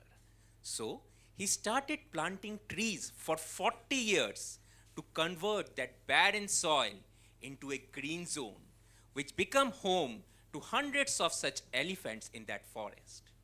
Such initiatives results into reforestation and creation of forested land, which is an example of green infrastructure that reduces flood, drought, and soil erosion in that region. His inspirational stories is taught in the ecology classes across India and the United States. What is green infrastructure? Green infrastructure relies on nature-based solutions to manage water resources in the communities. Green infrastructure provides a cost-effective approach and as well as provide environmental, economic, and social benefits. Examples of greening infrastructure in urban areas are green roofs, rain gardens, and collection basins. In rural areas, green infrastructure can be implemented by replanting forests, by planting riparian vegetation, and by using sustainable agriculture practices. Green infrastructure in Brazil plays a significant role. Brazil has a rich biodiversity, as well as there is a rapid urbanization, which results into urban heat islands. Green infrastructure in Brazil, as you can see in the map, is deployed in many of the big cities.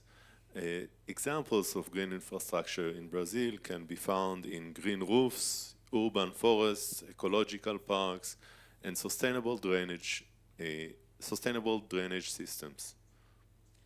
The image here is of the TT Ecological Park, which is just few kilometers away from us, is an environmental protection area in the TT River floodplain. It fights against the flood in the metropolitan region of Greater Sao Paulo. What is riparian vegetation? Riparian vegetation is the plants that grows near the water edges. It is the interface between the land and the water stream. Riparian vegetation is a type of green infrastructure that we can monitor using remote sensing images. Here, we have done a case study of riparian vegetation around TT River at rural landscape. We have used multi-temporal Landsat remote sensing images, generated geophysical parameter that is normalized difference vegetation index, NDVI, and created this change detection map. It is found that there is a reduction in riparian vegetation between 2001 and 2023 in rural landscapes of Brazil. We have also done a time series analysis of riparian vegetation around TT River at Sao Paulo urban region. We have plotted in the graph NDVI trend from 1985 to 2021. What we have observed, there is a fall from 1985 to 1995. Then there is an increase in the NDVI trend with a short fall in 2008. And in 2021, it is similar to 1980. What it indicates? It indicates the recovery of riparian vegetation at the urban landscape in Brazil, which is a positive sign. Another way to implement green infrastructure policy is by using sustainable agriculture practices. Sustainable agriculture practices improve the environmental health, minimize the offset effect of agriculture, reduce the environmental risk, improve food production, increase yield, and minimize the impact on conservation zones. In Brazil, more than 50% of the water is used for agriculture. Agriculture is also a major driver for deforestation. We suggest to use more sustainable agriculture and precision agriculture techniques that can reduce soil erosion, can combat desertification, reduce water consumption, address climate change, conserve biodiversity, and increase yield. To summarize, green infrastructure can be used to achieve sustainability goals. Remote sensing and machine learning can be used to increase green infrastructure effectiveness. Sustainable and precision agriculture increase yield, reduce water consumption, and minimize the impact on the ecosystem. And in Brazilian context, the recovery and revitalization of riparian vegetation is necessary. So the need of the hour is the connection between urban and rural green spaces. And it is possible by integration of green infrastructure concept in Brazilian state and federal policies.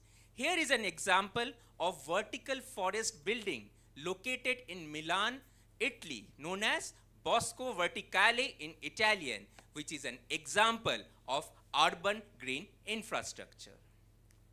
So in our next section, we will cover the technology transfer solutions related to water.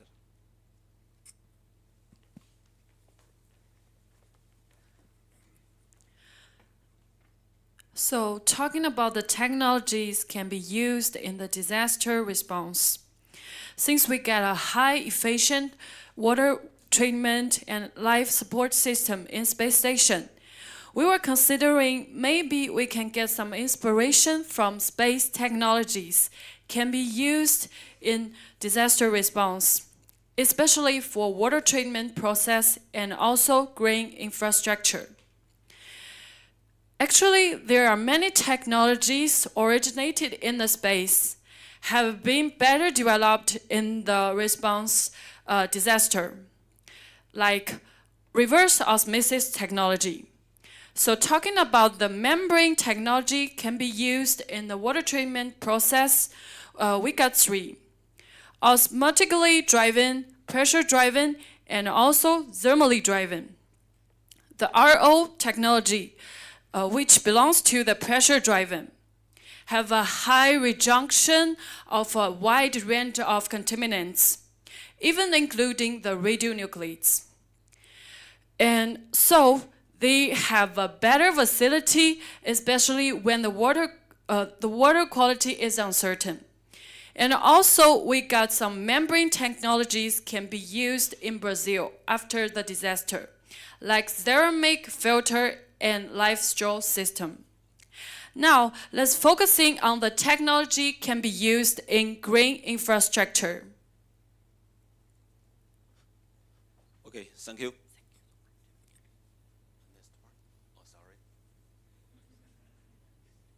Okay. As I know, not only Brazil but also all over the world, they have enough water, but lack of drinkable water. So thank you to provide their drinkable water. We need the water.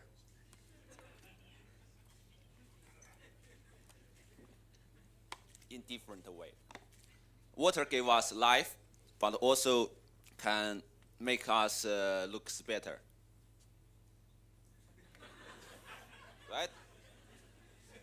Sorry. It can be recycled. I'm expert in that field. Don't worry. So my part is about long-term solutions. As mentioned before by our classmates, green infrastructure and construct wetland. The left picture shows it's a big, it's important part of green infrastructure. It's a natural-based wastewater treatment system, and it is super cheap. You can tell because it is consists of renewable materials. And the long-term solution also means it cannot be so efficiency, right? So you can see there are some gaps there. And how to solve that problems? I have some suggestions from my country, or not from my country, from space technology. This is a controlled ecological life support system, and the picture shows it's a program located in China. 4 people lived there for 6 months, and all the things in their program is recycled by itself. And it is a closed microecological circulation system based on space environment. And you can tell it's technology from space. And I think we can find solutions from the space technology. And so there are 3 points. First is space breeding. It is easy to understand. In the space environment, space breeding will be super efficiency. We can find a better plant for the green infrastructure, especially construct a wetland. So the next is microbial waste treatment and artificial soil nutrient solution preparation. So it's pretty easy to understand, but how to do it? Maybe international cooperation with NASA, with China, and so on. So in the future, I believe we can figure out how to solve the problem about how to transfer undrinkable to drinkable. Thank you.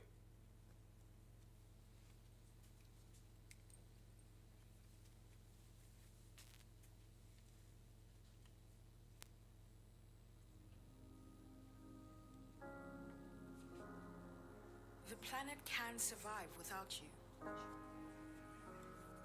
You cannot survive without the planet. When the planet thrives, we do too. And every living thing, no matter how small, sustains the whole. As our climate changes, humans experience the violence of these shifts. The oceans rise and fall. Disasters increase. We are displaced. Our land is degraded. Our seas drown in our waste. We lose our luminous biodiversity. Climate change is one of the greatest challenges of our time. We must produce and consume sustainably.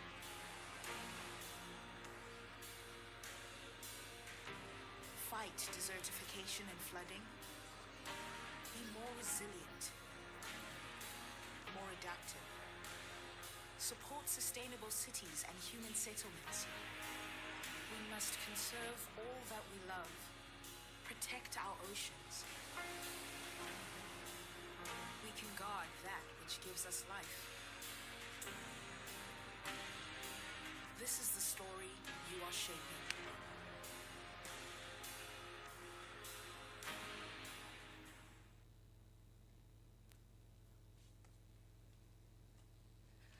After seeing this very broad perspective of how water-related disasters can affect the climate of our planet, of our home, and how can they affect us in an individual level, it becomes more evident the need to determine the best possible way to identify, predict, and monitor these disasters. Now, having focused in water security, let's analyze how we can implement remote sensing technologies to determine, to better understand, and to manage these kind of events. When implementing remote sensing into water security metrics, what we want to do is identify these events and then try to identify the causes that make them visible for humanity and the effects that they have on us and everyone on Earth.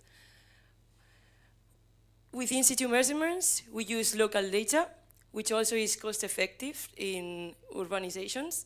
But with remote sensing, we can determine the properties of regions everywhere in the globe. We can use the reflection and the emission of radiation from distant platforms. And in the past years, it has also been very important for forecasting floods, droughts, landslides, and also when assessing water quality. Why? Because it bridges the gaps where we don't have data, where the availability of this data is almost zero, and also because it allows us the real-time monitoring. So let's now see how remote sensing is applied in each of the disasters.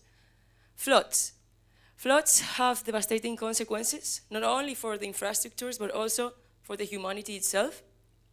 So what can we measure with remote sensing? With microwave, infrared, and visible wavelengths, we can predict the precipitation. We can determine where the precipitation will occur, and we can also determine the quality of the soil moisture. What applications do we have? We have models, flood forecasting models, that will allow us also to predict these things, and also the early warning systems, which will decrease the vulnerability and the risks that these events brings to us, and also it will increase the effectiveness of the warnings. And then it can also help us assess the post-flood damages. Landslides, another critical aspect. What can we measure in this case? We can identify the vegetation health, the ground deformation, and also the risks that they imply to us. This is done with 3 steps. First, identification. Second, monitoring. And third, prediction. Which applications do we have in this case? Once again, the early warning systems that will help us monitor and better respond when these events happen. And last but not least, water pollution. Remote sensing can also be used to determine the water quality changes. How do we do that? With color changes. The shift in colors help us determine where harmful algal blooms, like in the one in this picture, happen. It can also help us determine the acidity of the water, and also it can help us see where these suspended sediments are present anywhere in the ocean, which in fact is related to the quality of the water itself. Once again, the best application, or the main one, is the early warning systems, which also come from the simulation models that we can build with this technology. Now we will focus into the case of Brazil. Thanks, Uma. Looking now at how this data is being used in Brazil, we find that INPE and CEMADEN work together to perform quite a complicated workflow, and I will now outline the key steps of this process. First, multiple sources of in-situ and remote sensing data are combined to compute 3 main indexes. The first is standardized precipitation, the second is soil moisture, and the third is vegetation health. Using this, CEMADEN issues evacuation alerts to the general population, communicates with civil defense, and issues monthly drought bulletins. If we simplify this chart a little bit to look at the issue of floods and landslides, we find that SIMADEN relies on remote sensing data that has a revisit rate of around 14 days in most cases, meaning that the data is refreshed only every 2 weeks. And then on top of this, the processing time to go from measurement to model update can be up to 7 days. This is fine for long-term forecasting of disasters, but it does not allow for real-time monitoring. However, we find that modern constellation-based synthetic aperture radar technology can provide very high-quality images with a revisit rate of only a few hours. If we combine this with modern processing techniques, such as neural networks, real-time monitoring can be performed, enhancing relief efforts and ultimately reducing damage on the ground. If we look at the issue of water quality, well, it's quite simple. Nowadays, remote sensing is not being used in any significant capacity in Brazil to monitor water quality. ANA, the Brazilian Water Agency, has a limited network of in-situ sensors to perform this. This is a shame because remote sensing can monitor many water quality metrics from space, including in hard-to-reach areas. And this could be used to combat many water security issues across Brazil. We'll now move on to the issue of disaster response using space technology.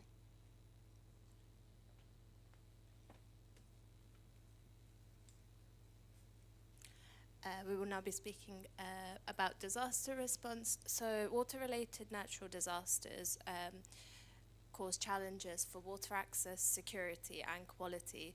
And because of this, response actions need to be taken during and after these disasters.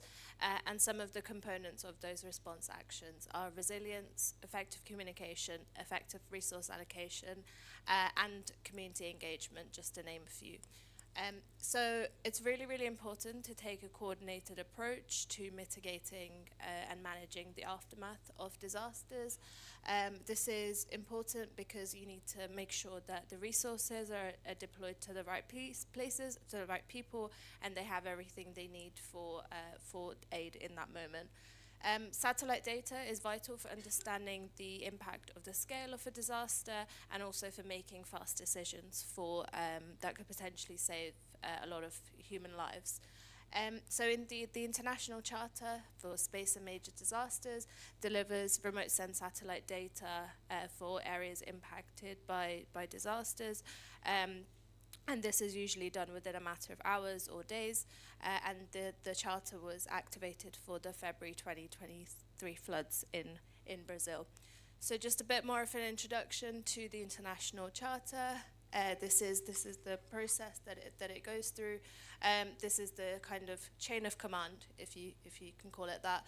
So the authorized user, when disaster strikes, the authorized user submits a request form to the charter. The authorized user for Brazil is CNAD, the Organization for Disaster Management. So it starts off with them, and then it makes its way throughout the line, and then the charter members, there's 17 of them. Some space agency and INPE is also a charter member. They task their satellites according to the plan, and then value-adding specialists support the processing and the interpretation of the available data, and then that makes its way to the final, to the end user, and then they distribute it locally to environmental protection agencies or wherever it needs to go to get the right support to the right people. Here is myself and my colleague Diana speaking to Lauricio from INPE. He was kind enough to show us some images that were processed for the 2023 floods. So that was a really good insight into how the charter works and the information that comes out of it. Here we have some of the maps that we were shown, and this is actually what came out of that whole process that I showed you in the previous slide. So here you can see clearly where the flooded areas are, and stuff like this is really important for the frontline workers to make sure that people are being rescued from these areas and evacuated as needed. We then have this picture over here. So this was this red area over here circled. That's the area that's most at risk of landslides after the floods. And this yellow area here is medium risk, but nonetheless still a risk. So it's really important to be able to see things clearly like this to make sure that people are not in danger anymore and they have everything they need. We will now be moving on to talking about emergency mapping.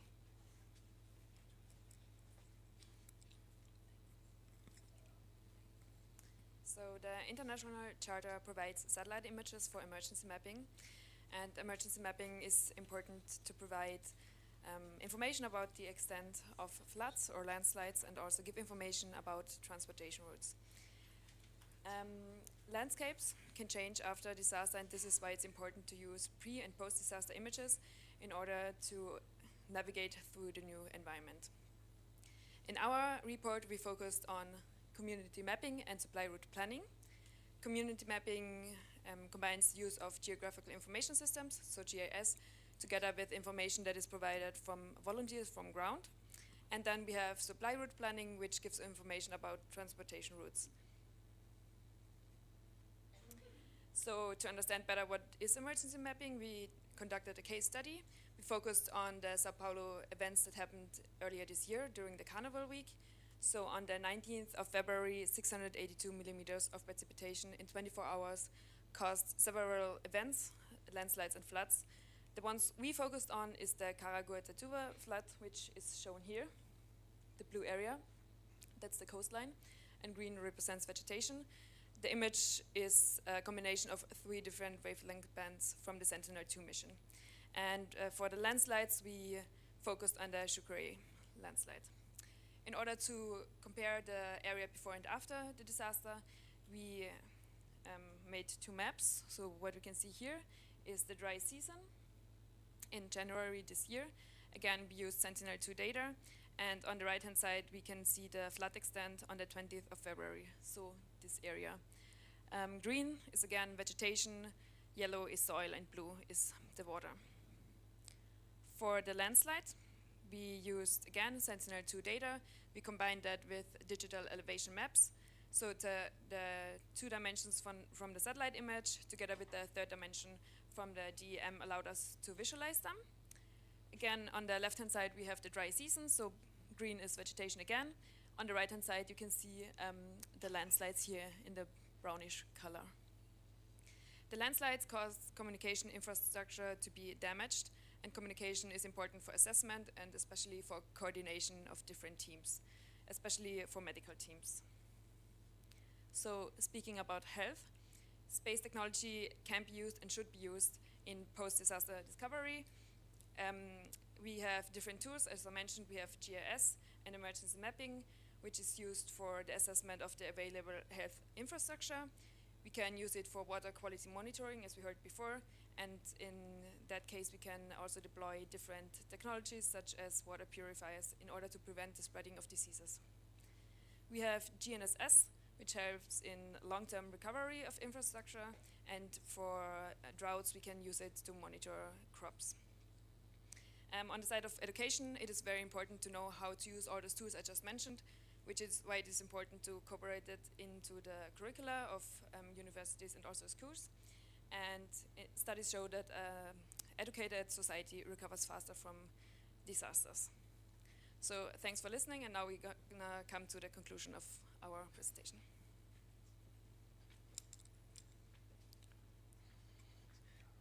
Moving to the conclusion, I'm going to present the main conclusions and recommendations of our study. And the first topic is the policy and management.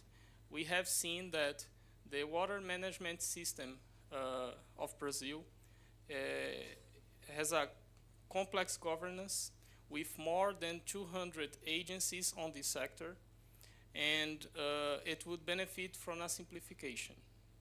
Regarding the disaster response and monitoring sector, we have seen that Brazil has a quite consolidated system that is led by SEMADEN, SENAD, and the Civil Defense. But this sector needs more investments because we have seen that the current budget of SEMADEN is only 20% of the budget from 2013. So this sector needs more investment. The second topic is the infrastructure. We have analyzed that green infrastructure is a sustainable complement to the conventional gray infrastructure But here in Brazil, we can find green infrastructure most in the biggest cities. And our recommendation is to build green infrastructures also in medium and small cities, and also in the rural areas. About satellite data, CEMADEN mostly uses free satellite data that lacks the required resolution for real-time disaster tracking. So our recommendation here is to grant access to satellite data with higher temporal resolution to enable real-time disaster tracking. And about disaster response, Brazil is a party of the International Disaster Charter and has benefited a lot from its engagement in this charter. But we have seen that the international imagery is received by Senad in the federal layer, and Senad needs to send this data to the local civil defense agencies. So our recommendation here is we need a better collaboration between the federal, state, and municipal agencies to ensure a faster data flow for disaster response. And about the economy, most of the initiatives we have presented here requires a significant amount of investment. So our recommendation is Brazil needs a further research to estimate the return on investment in remote sensing and its impact on the Brazilian economy. Doing this, we think that we can motivate the general population and the government to invest invest more in the disaster monitoring sector. About technology transfer, disaster response already benefits from technology transfer from the space sector. An example of this is the reverse osmosis that is currently being used to clean water after a disaster. But more space technology spin-offs can be used for green infrastructure on Earth. And finally, about education, disaster education and social engagement have key roles for disaster monitoring and readiness. And our recommendation here is that educational programs and outreach efforts are needed mainly for local people in risky areas of Brazil. So I would like to call my friend Oscar to conduct the ending, the closing of this presentation. Thank you. Yes, to close the presentation, I'd like to invite the rest of the team to join me on the stage here. And we're going to illustrate the international and intercultural approach to the project just by repeating the word water, but in our mother tongue, each individual's mother tongues. Agua. Water. Pani. Wasser. Aqua. מים. Feng. Apa. Gel. 水 água Mul. Água. Wasser. Thank you very much.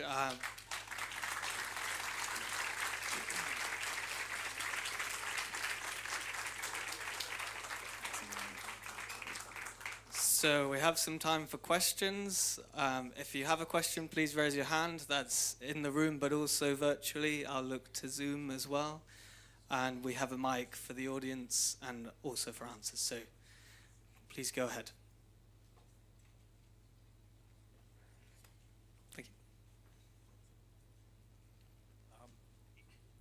Is this on? Okay. So you, in some parts of your presentation, you summarized some analysis that had been done by others, but then also you said that you had conducted your own analysis. And I wonder if you could describe some of the different parts of the analysis again. Thank you very much. Yes, good observation. Michele, would you like to answer?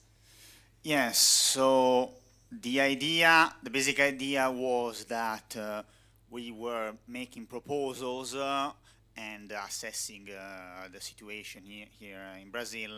It kind of made sense to at least do some preliminary analysis ourselves using actual data from existing satellites, both to familiarize ourselves better with this kind of subject and to demonstrate the kind of analysis that can be done.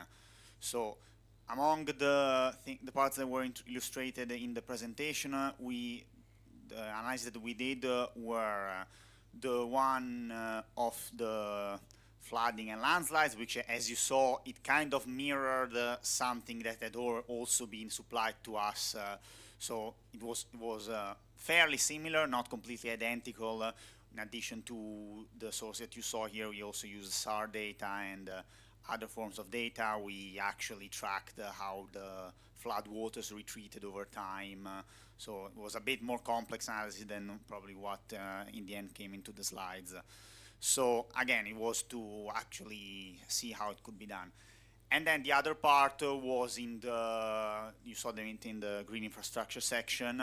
So we had this example of São Paulo's Tietê River, which was a particularly important case because of its very poor water quality, largely linked to how it passes to the city of São Paulo, and which in turn lowers the resilience specifically to drought because it blocks off an important source of water completely when the usual drinking sources are limited. And so we wanted to see if green infrastructure could provide some kind of solution. So we assessed specifically the riparian vegetation, which in theory should work to improve the water quality by taking pollution. So we assessed this in the rural areas. You saw that we did a change detection map comparing different years, while in São Paulo itself we were actually able to retrieve the vegetation cover data over the buffer, over an area of 100 meters around the actual river, and therefore we assessed how it had changed.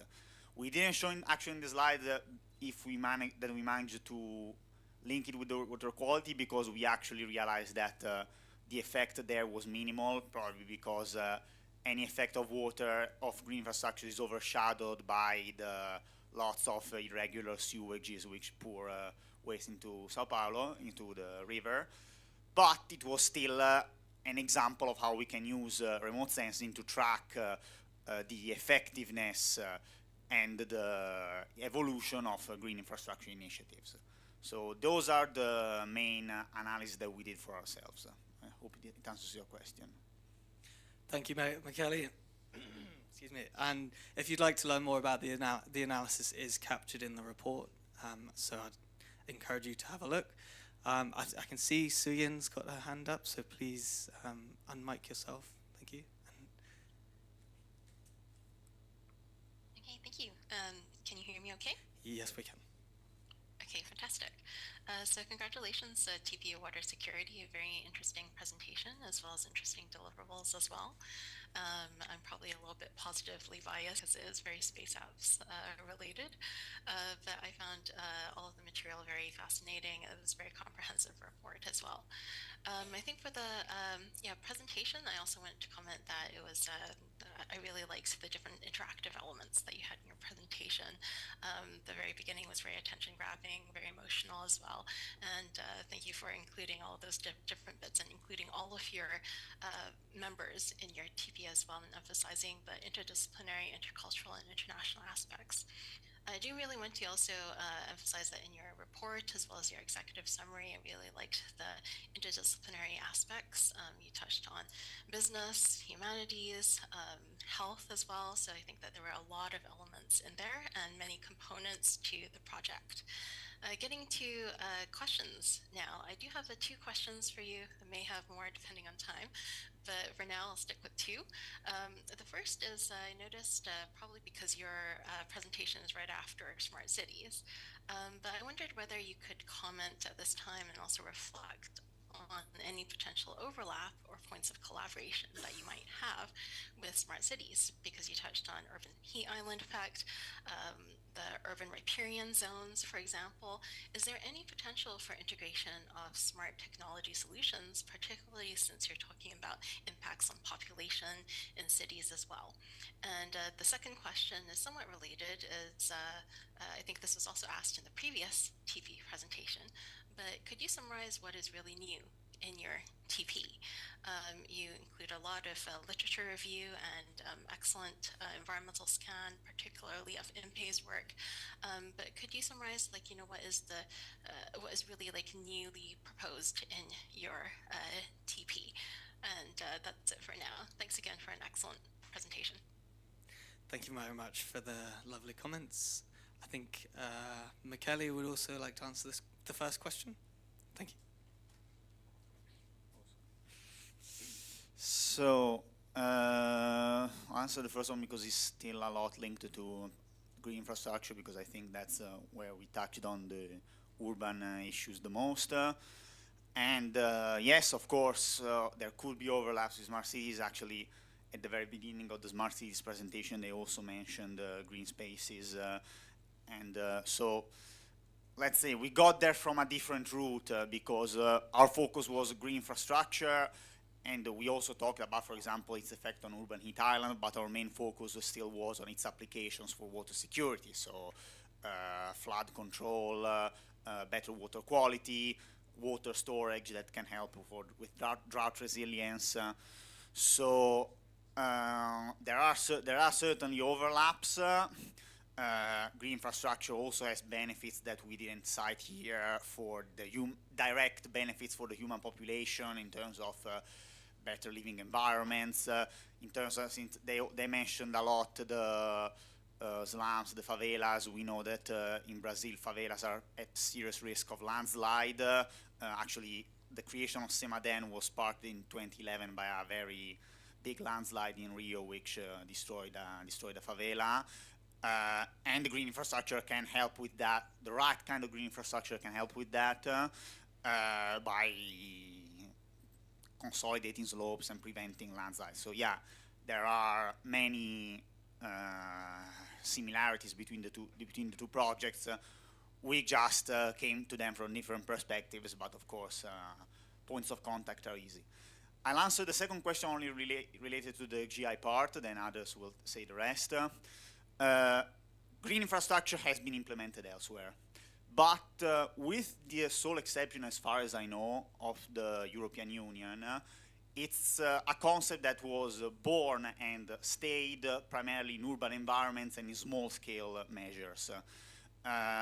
We proposed, and we have not seen much of this in current Brazilian policies, because, for example, the National Water Security Plan of Brazil, which funds interventions for infrastructure interventions for water security, focuses only on traditional so-called gray infrastructure, which is fully artificial structures like dams, canals, and that kind of thing.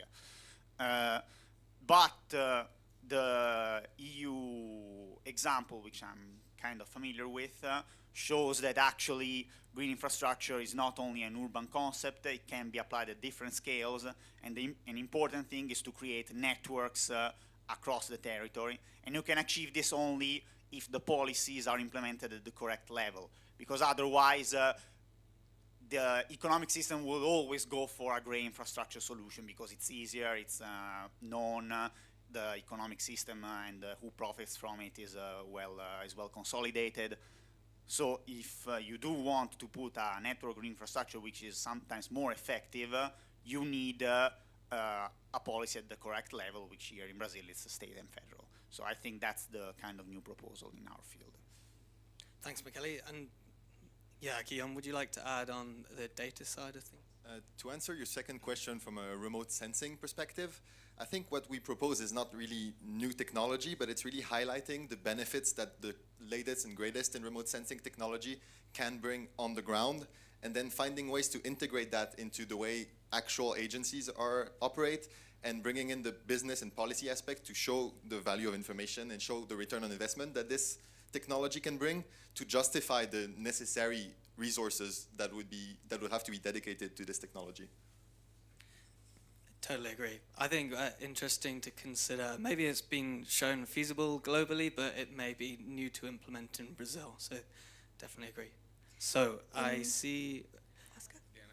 Oh, Diana. Oh, In sorry. addition to the quantitative side, we also had the qualitative perspective because we directly engaged with local organizations. So we had the opportunity to ask them directly what improvements in the policy side would be useful. And I think this is something that has not often been done. Brilliant. So we still have time for questions. How about in the front here? Thank you very much. Thank you very much for the presentations also. I do agree that was very emotional in the beginning, and you pick the public in the very first pitch you enter. So that's good. And that's one of the water solutions and water security is one of the goals that we have been put in our term here at INPE in front of the spotlight. We are proposing a mission named Aqua just for addressing this issue. And so this was one of the INPE proposals for TPs. Sorry if I make too trouble for you, but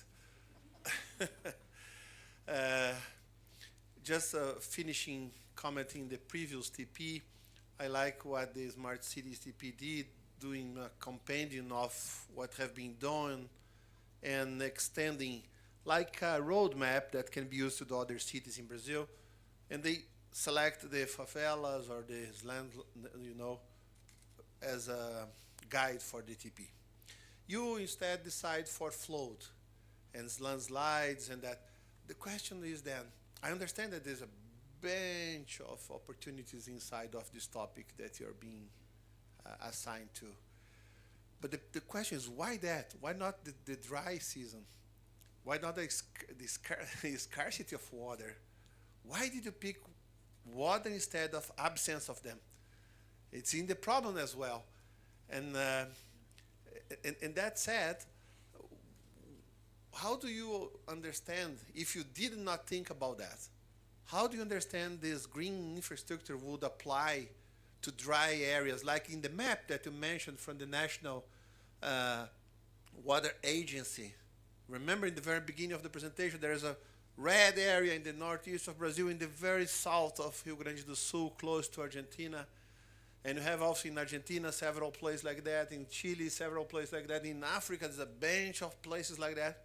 How do you understand this green infrastructure would apply to these places? So that's the opposite that you expect too. Sorry for that, but I would like to see what's your insights about this. Oh, thank you very much. That's a good question. We have considered drought. I think in the report there is a more thorough analysis on drought areas, but I'll hand over to Priscilla with the answer.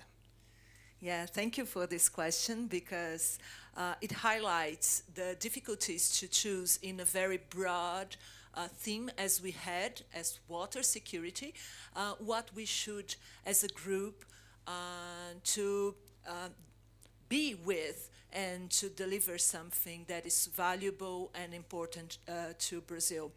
But there was very thinking among our groups to be using local information and to be aware that here in INPE and in SEMADEM and also with locals that were experiencing things about water security, that we could understand better the situation. We just had a massive flood in the Caraguatatuba and our north coast area of São Paulo, and we had the opportunity also to talk with the civil defense people, also with some victims and with some schools there, we could understand better from the down to the top of the policy making, and also from the skies, from the space situation, and follow all through the main victims. So we touched about drought, especially in São Paulo drought and the condition for large urban areas like São Paulo, but our case studies were more situational, more here. We know we could benefit to understand better the northeast part of Brazil, central area, and also would be applied elsewhere. But disasters regarding floods and landslides are not only happening here, unfortunately. This is a global problem, and so we think it would be a nice topic to cover. Thank you. Thank you, Priscilla. I don't see any more questions online, so in the audience again? Green infrastructure? Yeah, sure.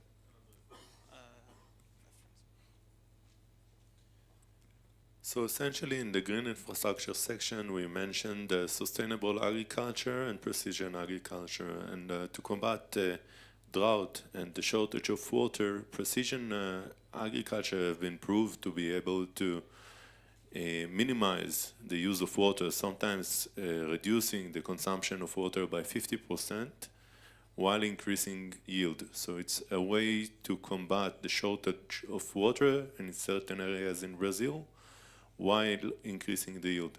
Sustainable agriculture and the replanting of forests have been showed in different places of the world, also in India, in the island that was adopted by Jadav Payang as a way to combat desertification and to combat local climate change. And I hope that this gives answer to your question. Okay. Next question. I see there is one online now, so I'll move over to Vedika. Hi, can you hear me? We can hear you, thank you. Congratulations, Team Water Security, on a very thorough report as well as a very effective presentation. It was really good to sit on the other side and to view that. I have maybe two quick questions. Following on from the green infrastructure, is there a possibility to use Earth observation technologies to help identify areas for green infrastructure? That's the first question. And then secondly, in terms of the plethora of solutions that you've provided, looking at them as a whole, what would you say would be the most impactful one that could be looked at as a first priority? Thank you. Cool. Thank you for the question. Michele, perhaps Indra, or Michele can answer. Yeah, cool. Do you want to answer? Indra now. The Earth observation images actually help us to identify the green infrastructure zones. So for that, we need to have very high resolution images, and not only multispectral images. Maybe we need hyperspectral images to analyze the soil moisture and all that perspective in a better way. So in that way, we can say that, that the space-borne technologies or the Earth observation satellites are actually helping to find out which are the zones where we can go for doing the green infrastructure. Riparian vegetation is just an example, but there are many ways we can go for a green infrastructure in an urban area. And the most important is that how to connect the rural and urban plan. So this is where the Earth observation and hyperspectral images specifically can be useful. And whatever my knowledge has, that we don't have much hyperspectral space-borne images. So on that area, if we can focus as a world, as a unity, maybe we can able to do a better planning for the green infrastructure. That is, I think, covered the first one. Thank you. Any more to add to that? Or no? Oh, Farouk. So speaking about the impact, I think one way to, first to preface this, like the global economy after COVID-19 has been in a very high interest rate environment, and a lot of government budgets are very strained. So when we speak about impact, we also need to consider how much is the government spending to actually get this impact. And so what we proposed in the economic section of the report is to be able to use those new methodologies that were proposed in 2019 to know what is that economic gain you get back.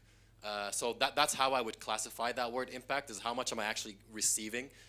So of course it's way more cost effective usually in the short run to purchase data as opposed to launching your own mission, operating it throughout the life of the mission as well. So in the immediate first few years while the Aquae mission launches, it's probably going to be what was proposed in purchasing commercial data and using other data that's available already in space. But let's say 5 years and more, then it would be perhaps more effective to launch Brazil's own missions. So yeah, that's what we would propose for the impact. Brilliant, thanks Farouk. I see Juan has his hand raised on Zoom. Please go ahead. Hello, this is Juan de Dalmau from ISU 1989. I would like to say that I have learned very much through reading your written deliverables. I commend you to use this knowledge and make it known. If you can submit papers to conferences or make presentations at your own organization. And on this line, I would like to ask you a similar question to what I asked the previous group. Imagine that your employer or your organization is asking you to join a new team that has to conduct a similar study. What is the learning from your SSP23 experience that you think you will contribute and that you did not have before joining SSP23? What have you learned in terms of process, brainstorming, consensus building, keeping everyone involved, respecting deadlines, making sure you take advantage of the hidden knowledge and hidden skills that some people bring but are maybe not very visible?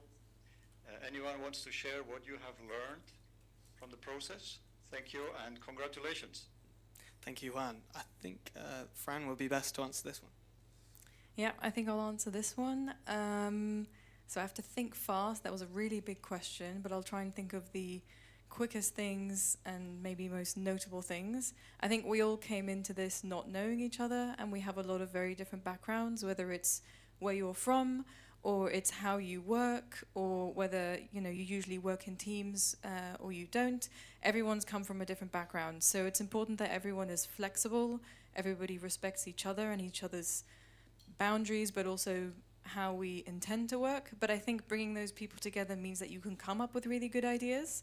And we've had 3 weeks now. I think the first week was really rocky and everyone was figuring each other out. And week 2, we were definitely still busy doing that, but there are more and more conversations between people asking, oh, why do you do this way? Why do you do that way? And then when you exchange those ideas, maybe you learn new things from each other as well.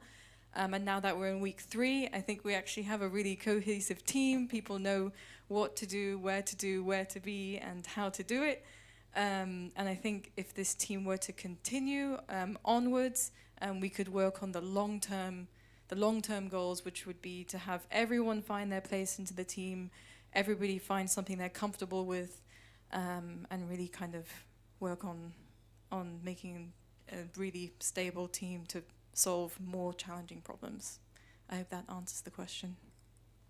Thank you very much, Fran. I believe we may be out of time now, so I just want to say thank you very much for listening, thank you for your time, and I hope you found that interesting.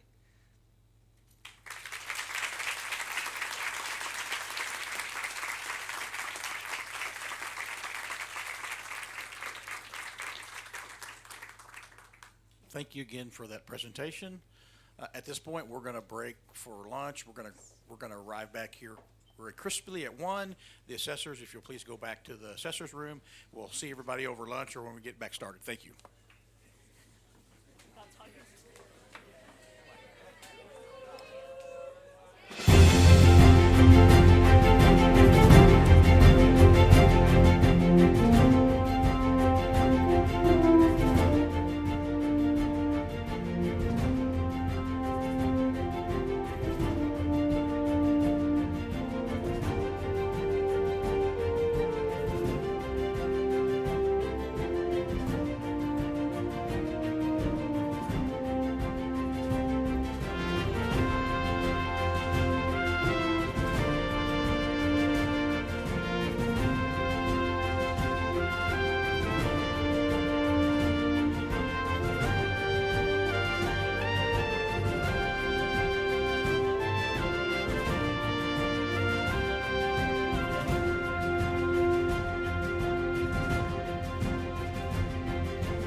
be very succinct, our next TP is all about space situational awareness.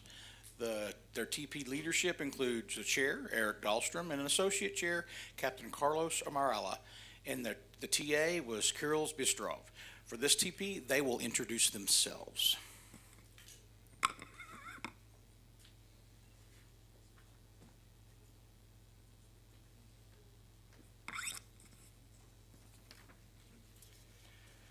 Good afternoon, everyone. Thank you all for joining the Space Situational Awareness presentation, with a particular focus on on-orbit collision avoidance. Today, we convene in the vibrant municipality of São José dos Campos.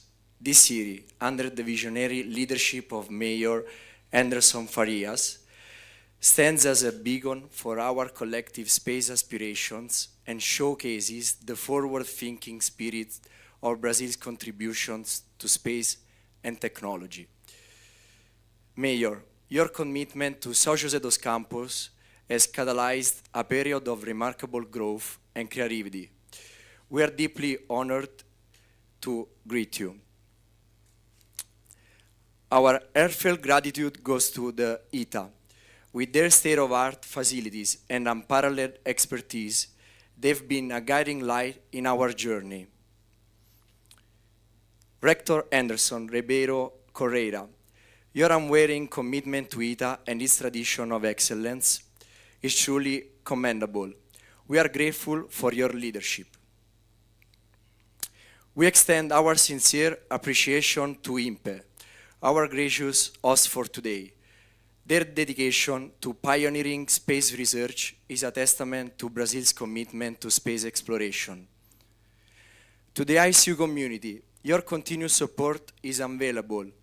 A special acknowledgement to Chancellor Val Munsumi, who is with us today.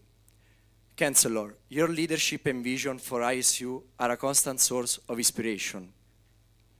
Finally, I want to greet our families and friends that are watching this presentation. During these 9 weeks, you have always been by our side, supported and motivated us. Thank you for joining us as we discuss the critical topic of space situational awareness. Thank you.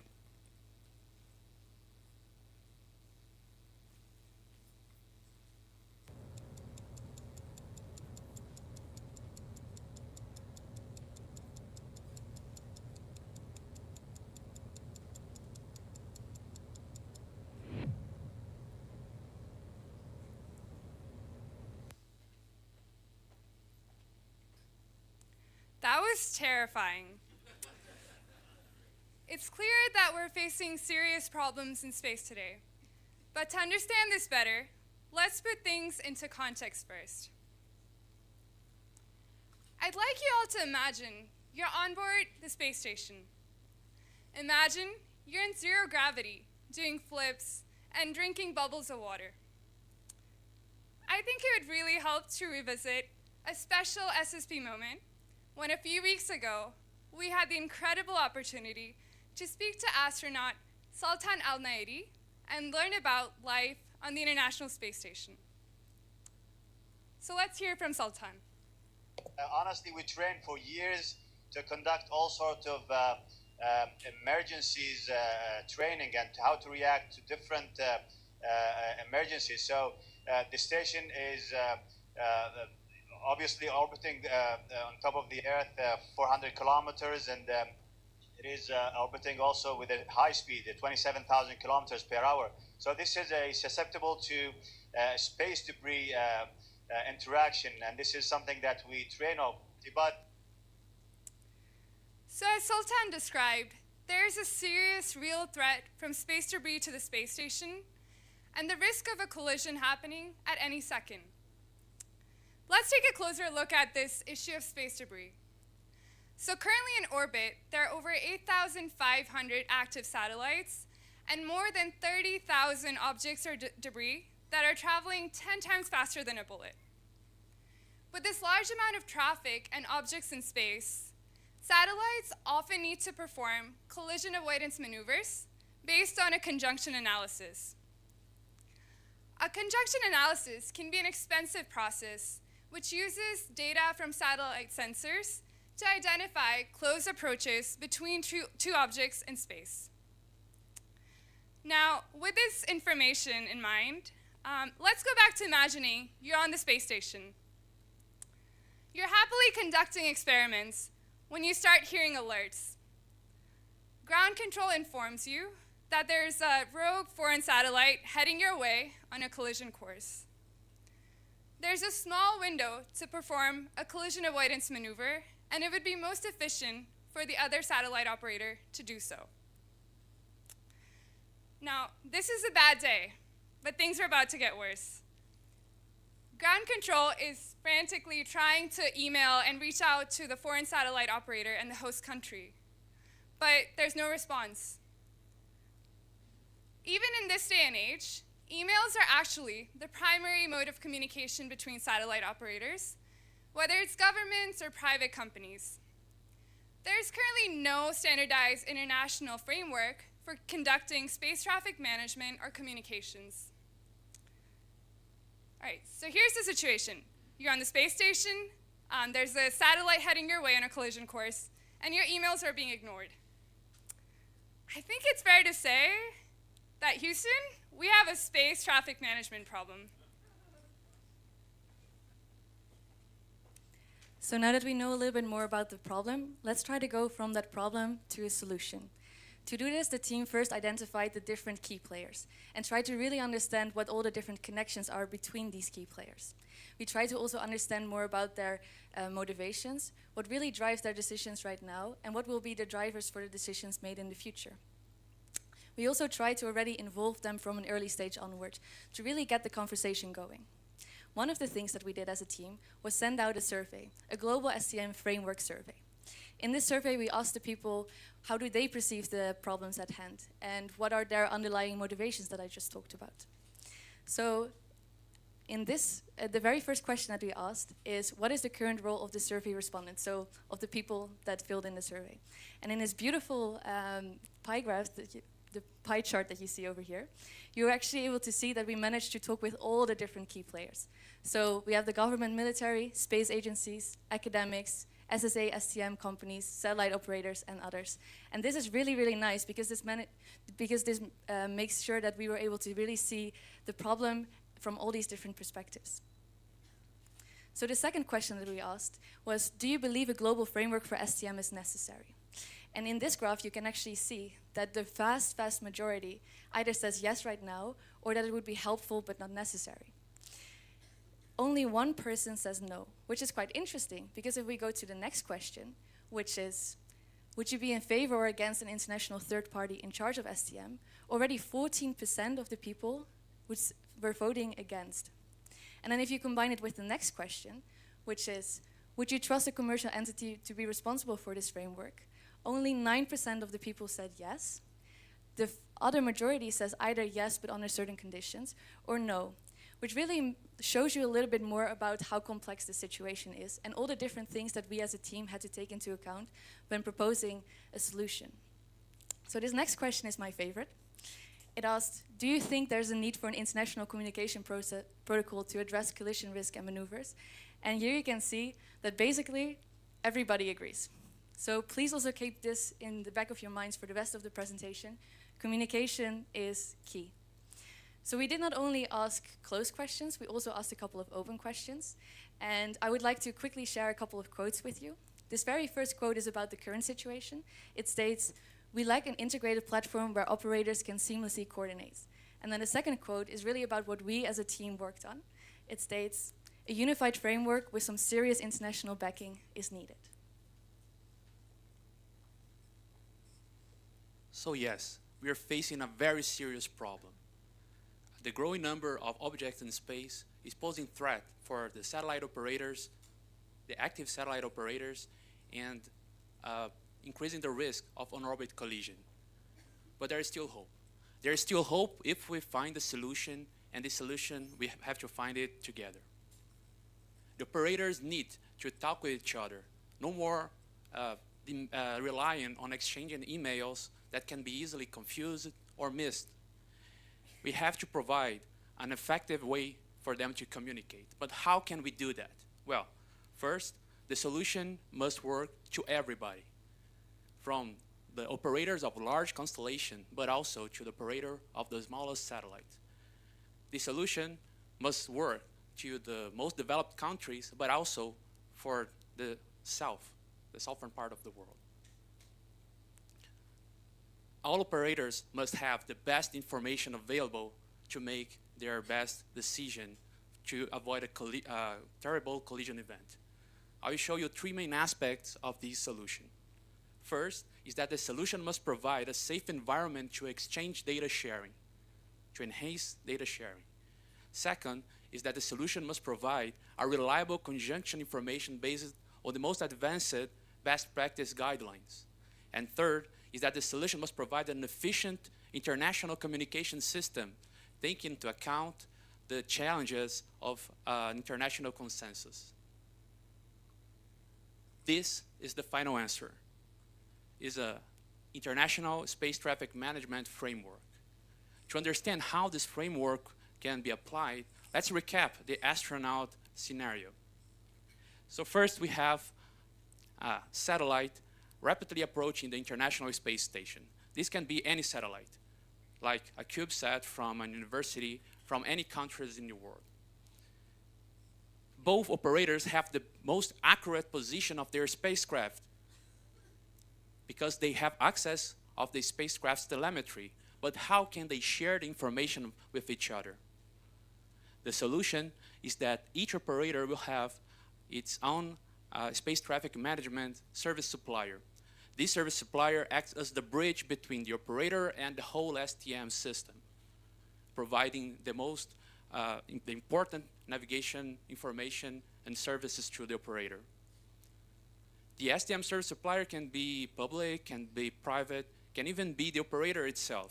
In this case, we have the CubeSat with a private supplier where ISS works with NASA as a public supplier. Both STM suppliers provides periodically updates for a center software called Conjunction Assessment Software. This is not a software owned by any country, nor by a single international entity. It's a decentralized system shared between all the suppliers that provide with encryption and blockchain technologies a way to share the most sensitive data. Once the software identifies a possible conjunction, it sends alerts to the service suppliers, and then they can put both operators in contact so they can discuss and decide the best action to avoid that collision. Well, this can easily be applied by any operators within the same country, and also with operators that are not compliant with our framework, because the conjunction assessment software will gather the best information from the operators and the best information from the open public catalogs to make the conjunction assessment and then provide the alerts to all operators. But the question remains, what if both operators are from two different countries? How can both suppliers act with the same international best guidelines? To discuss, we have to go deeper in the international aspects of this framework. We have been discussing space traffic management and on-orbit collision avoidance for a very long time.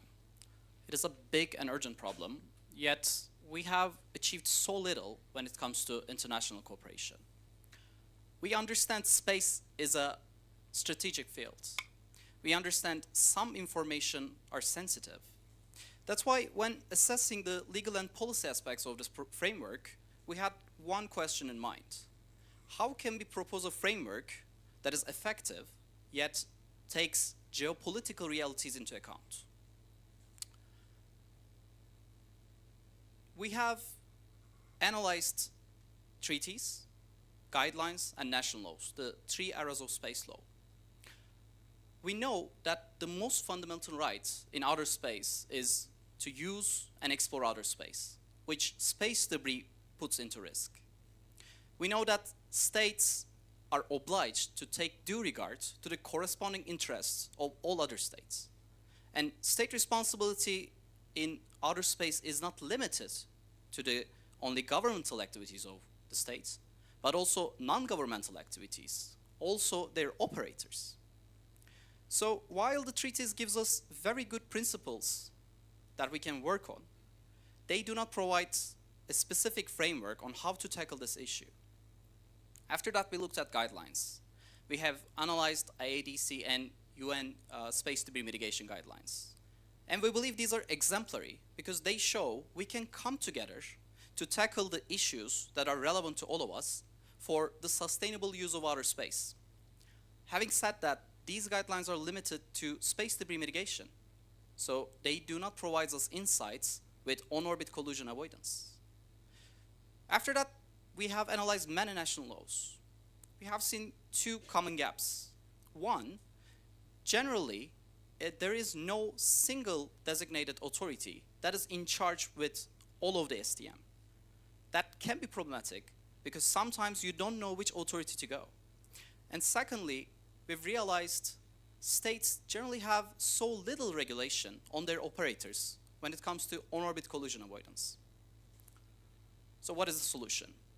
One might argue that we need a new treaty, or we need a centralized international body that governs all the aspects of space traffic management, which could be our solution. And maybe that is our solution, and maybe that is what we're going to do. However, what we've realized is given the urgency of the situation, we need to take faster steps. Therefore, our framework requires little steps to be taken. So what are essential to us is that we need states to designate national authorities that are the front desk of this issue. And for better communication purposes, we believe civilian authorities could be better for that. And we want to know, as the international community, which designated authority is that. So we also propose a web-based, very simple repository at UNOSA level so that we know who to deal with. After that, we want those national designated authorities to take some charge, to make sure they establish effective and rapid communications, maybe a hotline, with all their operators, so whenever there's a risk, we know we can rely on them. But we also want those national designated authorities to take more charge in their domestic regulations.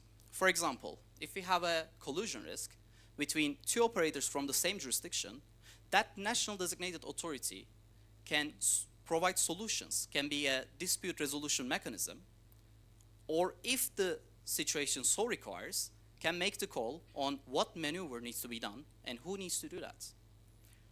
For a situation where the operators are from different countries, that is another story. But we still want national designated authorities to be involved in the conversation and make sure their operators behave responsibly. Because essentially, states are responsible and they have to be credible in this area. So we believe states should make sure their operators are acting responsibly so to protect the state's credibility and responsibility. Before I conclude this part, I would like to highlight that history has shown cooperation only propels us forward. But we have to start at some point to be able to come up with practices which then turn into code of conduct. For that, we believe communication is the first stage. So what we say is, let's start with talking. Our world is changing at an extraordinary pace, and it's time we expand our view beyond the bounds of our planet. In recent decades, we've launched thousands of spacecraft and made enormous strides in accessing space. Reusable rockets are lowering the price of access, and space is entering the new commercial era. What was once the sole domain of governments is now opening to private industry and entrepreneurs. Technologies are advancing rapidly, costs are plummeting, and our goals are more ambitious than ever before. This progress has come at a cost, as our activities have left behind a growing amount of debris circling our Earth. Today, the space above us is not just an open frontier. It's a bustling highway filled with active satellites, discarded rocket parts, and fragments from collisions. Traveling at speeds of up to 28,000 kilometers per hour, even a paint fleck can damage a satellite or endanger the lives of astronauts. The risks are real. The consequences of inaction could be catastrophic. The numbers are sobering. Thousands of defunct satellites, millions of pieces of debris, the majority of which are too small to track. With an average collision velocity of 10 kilometers per second, the kinetic energy of even these smaller debris is equivalent to that of a hand grenade. Circling Earth on crisscrossing orbits multiple times a day, these debris share space with a $1 trillion global infrastructure network essential to the modern world. Global communication, GPS and navigation, weather data, asteroid tracking, scientific instruments, all at risk. Experts agree that we are nearing a tipping point that demands urgent action today to safeguard our future in space. The threat of a deadly collision causing a disastrous and unstoppable chain reaction of debris in our atmosphere is real, but solutions are within reach if we come together in new ways of thinking. Fortunately, progress is already being made. Through global cooperation, technical standards for disposal and maneuvering are improving to help missions finish safely and sustainably. Greater tracking of debris is enhancing our situational awareness to better predict and avoid collisions. The first commercial debris removal demonstrations, launching in the next few years, also give hope that one day space may be cleaned up. Over the past decade, new norms and practices have started to emerge through the leadership of bodies like the UN and by efforts from the world's space agencies. International treaties now guide satellite disposal procedures at mission end to reduce long-term debris. Technical standards for passivation, orbital prediction, and collision avoidance are continuously improving satellite design. Regional forums have also been created to help coordinate activities and share timely orbital data. Through such coordination, the risk of catastrophic collisions has undoubtedly been reduced from where it could have been. But with exponential growth still ahead, our current progress will not be enough. We must intensify efforts to develop a robust and equitable system of space traffic management that serves all nations. To truly rise to this challenge, new frameworks of governance will be needed. If we embrace these solutions with compassion and understanding of each other's needs, a safer and more accessible future in space remains within our reach. Our choices today will echo for generations to come. By coming together across borders with urgency and goodwill, we believe we can build sustainable systems to preserve humanity's access to the stars. We must become stewards of the space we share. The time for action is now.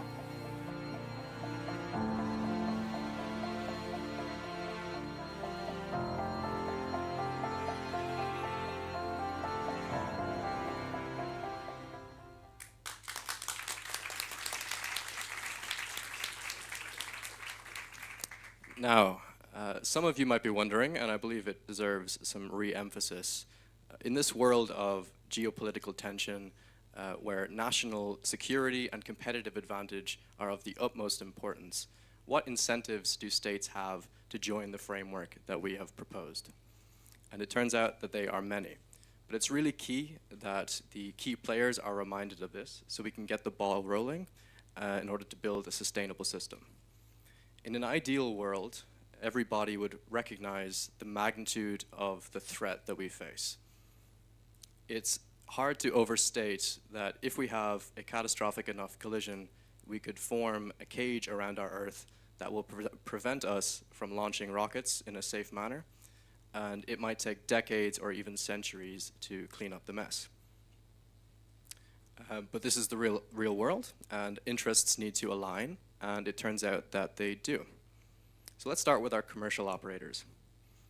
In space, every satellite which is launched, every image which is captured, every transmission sent is not only a technological marvel, it is also a significant investment. It is of paramount importance that we protect these investments, and entities can achieve this by joining the network that we propose. Now, it's important that when states adopt these new norms, it's not just because they're following a kind of rule book. This is easily understandable, but on a broader global stage, it is better that we show that we believe in the ethical conduct of space. And if you're not convinced of that just yet, think about insurance. Bodies that operate within the framework that we propose, which demonstrate this higher level of space situational awareness, will undoubtedly be offered superior terms on their space assets in an insurance context. Now moving on to the technical benefits, of which there are also many. So we propose a simplified and secure communication system. And this is enforced using modern technology, using blockchain encryption and artificial intelligence.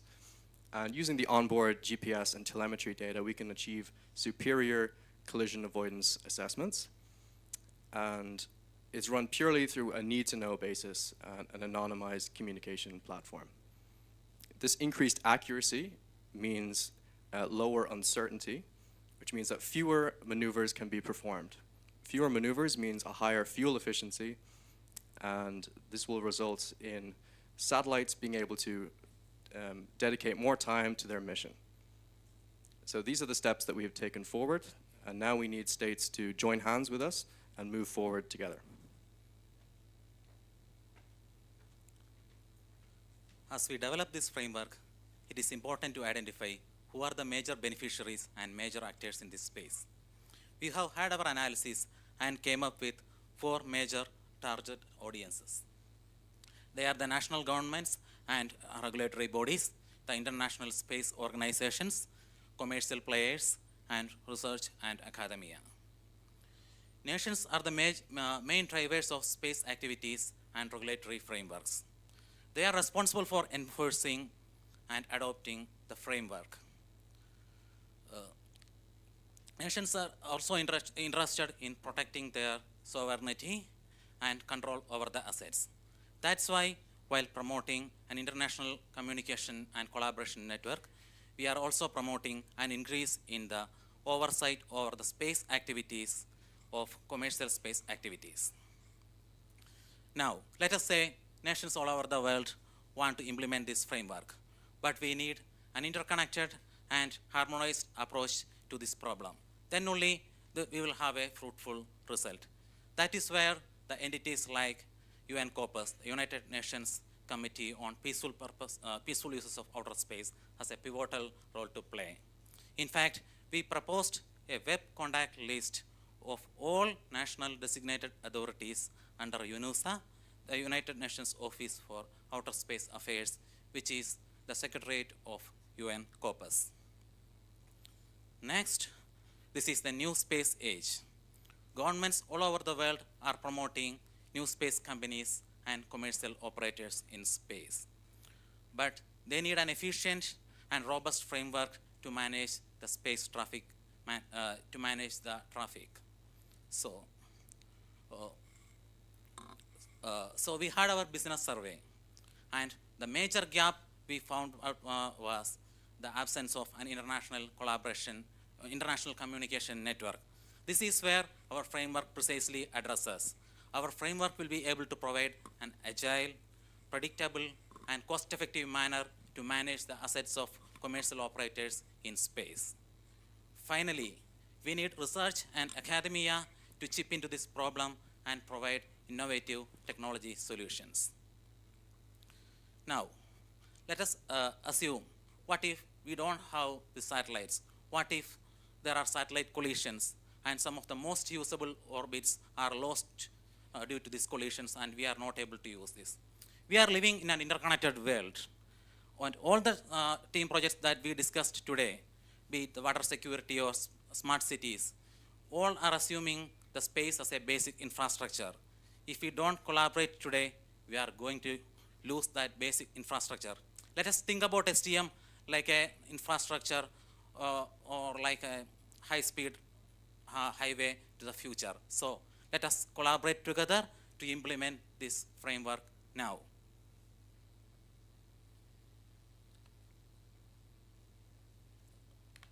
So we talked about the global SGM problem, the solution, the international framework, and also about the stakeholders. Now let's talk about the team. Team SSA comprises of 24 people who represent 16 different countries.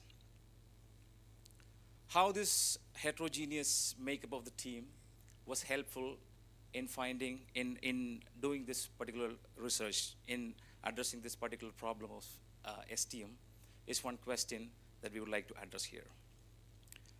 So the well-known 3 I's philosophy of International Space University has been immensely beneficial to us. Our team was truly international, intercultural, and interdisciplinary in nature, and the very nature resulted in diverse perspectives towards the solution of the problem that we were addressing. So this diversity fostered unbiased and innovative solutions which may not have been possible with a homogeneous team. Also, the international makeup of the team also ensured that the solution that we proposed is implementable and acceptable across culture, across border. So our team comprises of people from different professional and academic backgrounds, which includes scientists, engineers, people who work in space traffic management, satellite operators, and also legal experts who really contributed towards various needs and constraints of this problem, because of which we could provide a holistic solution to this particular problem. Another important aspect of this teamwork was working across culture. Throughout this journey, we learned how to communicate efficiently, and we were able to exchange our ideas seamlessly. This helped us in solving this problem in a very unique manner. So the journey was wonderful. We shared our skills and expertise, and it's a memorable journey for all of us. And this is the logo designed by our team, which showcases the diversity, the mission, and the coherence of our team.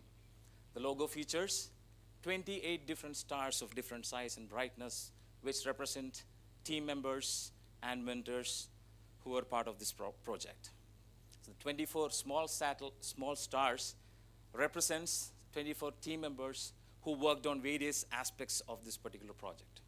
And the 4 brighter stars represents our department chairs and teaching associates who have been given all their supports to achieve this target.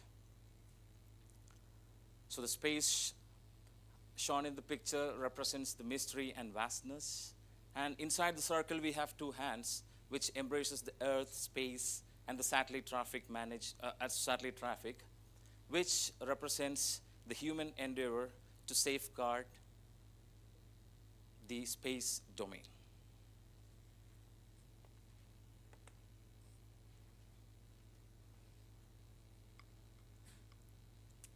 So we're close to the end here, and it's been a long journey. But it's not yet time to come back to Earth yet. Remember, you're still on the International Space Station with a potential satellite collision scenario. But thankfully, things have taken a good turn now. Due to the robust international space traffic management coordination framework we have in place now, the foreign satellite operator was able to communicate effectively with us and perform a safe collision avoidance maneuver. So congratulations. You've successfully accomplished this mission to conduct on-orbit collision avoidance with Team SSA, and you have an exciting journey ahead in space. As we move forward on this journey, it's important to ensure that we are advancing in space responsibly. Through better space situational awareness frameworks, we can make sure that space remains safe, sustainable, and reachable for everyone. Doing this is only possible through an international collaboration. To achieve this, we need to stand together and work together. Thank you.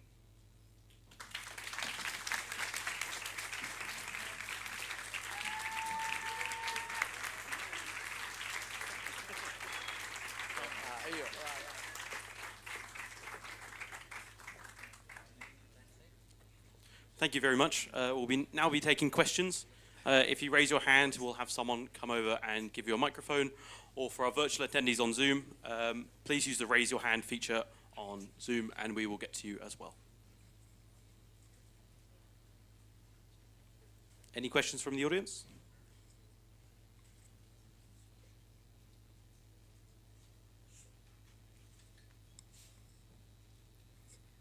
Thanks for the presentation first. So I have just one question. We have lot of data now, orbit data. So how this orbit data with machine learning and artificial intelligence can be used for collision avoidance? Because now we have generative models and as well as we have traditional machine learning approaches. And in the world that it is being used for orbit collision avoidance. So I want your views. Thank you. Yeah, so we have been reviewing how machine learning and AI can be used for orbit propagation. And the studies show that the predictions are much better with AI than with classical orbit propagation models. And this reduces the uncertainty in the estimations for collisions.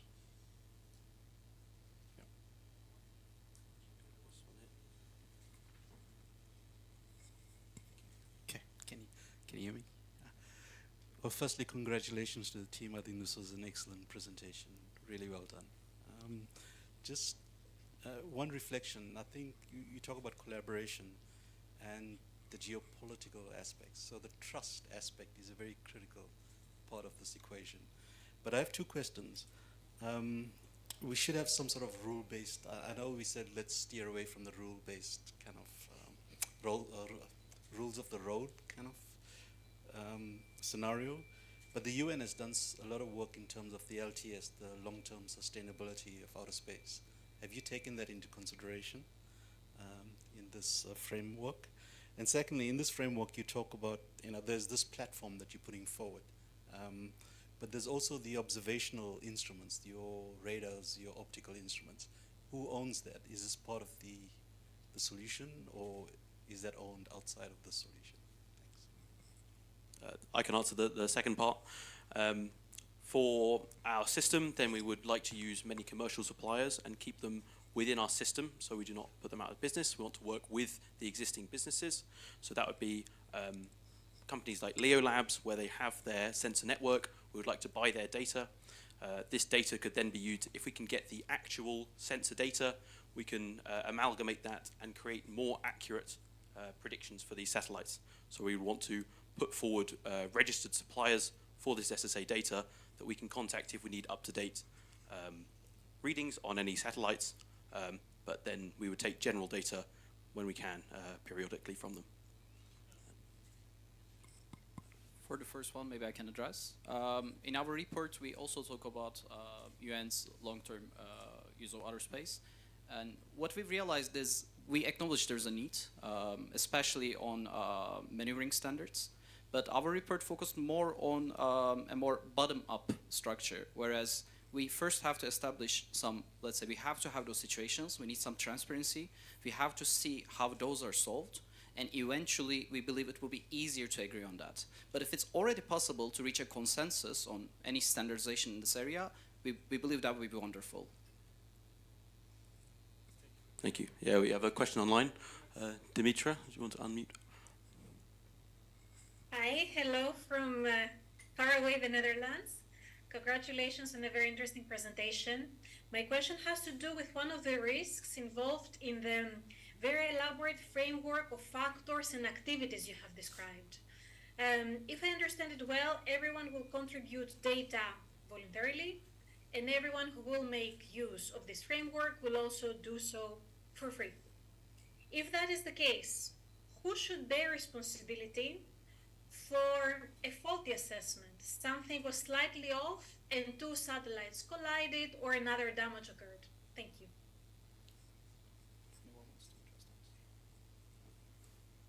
Okay, I think I can provide some insight if you want to.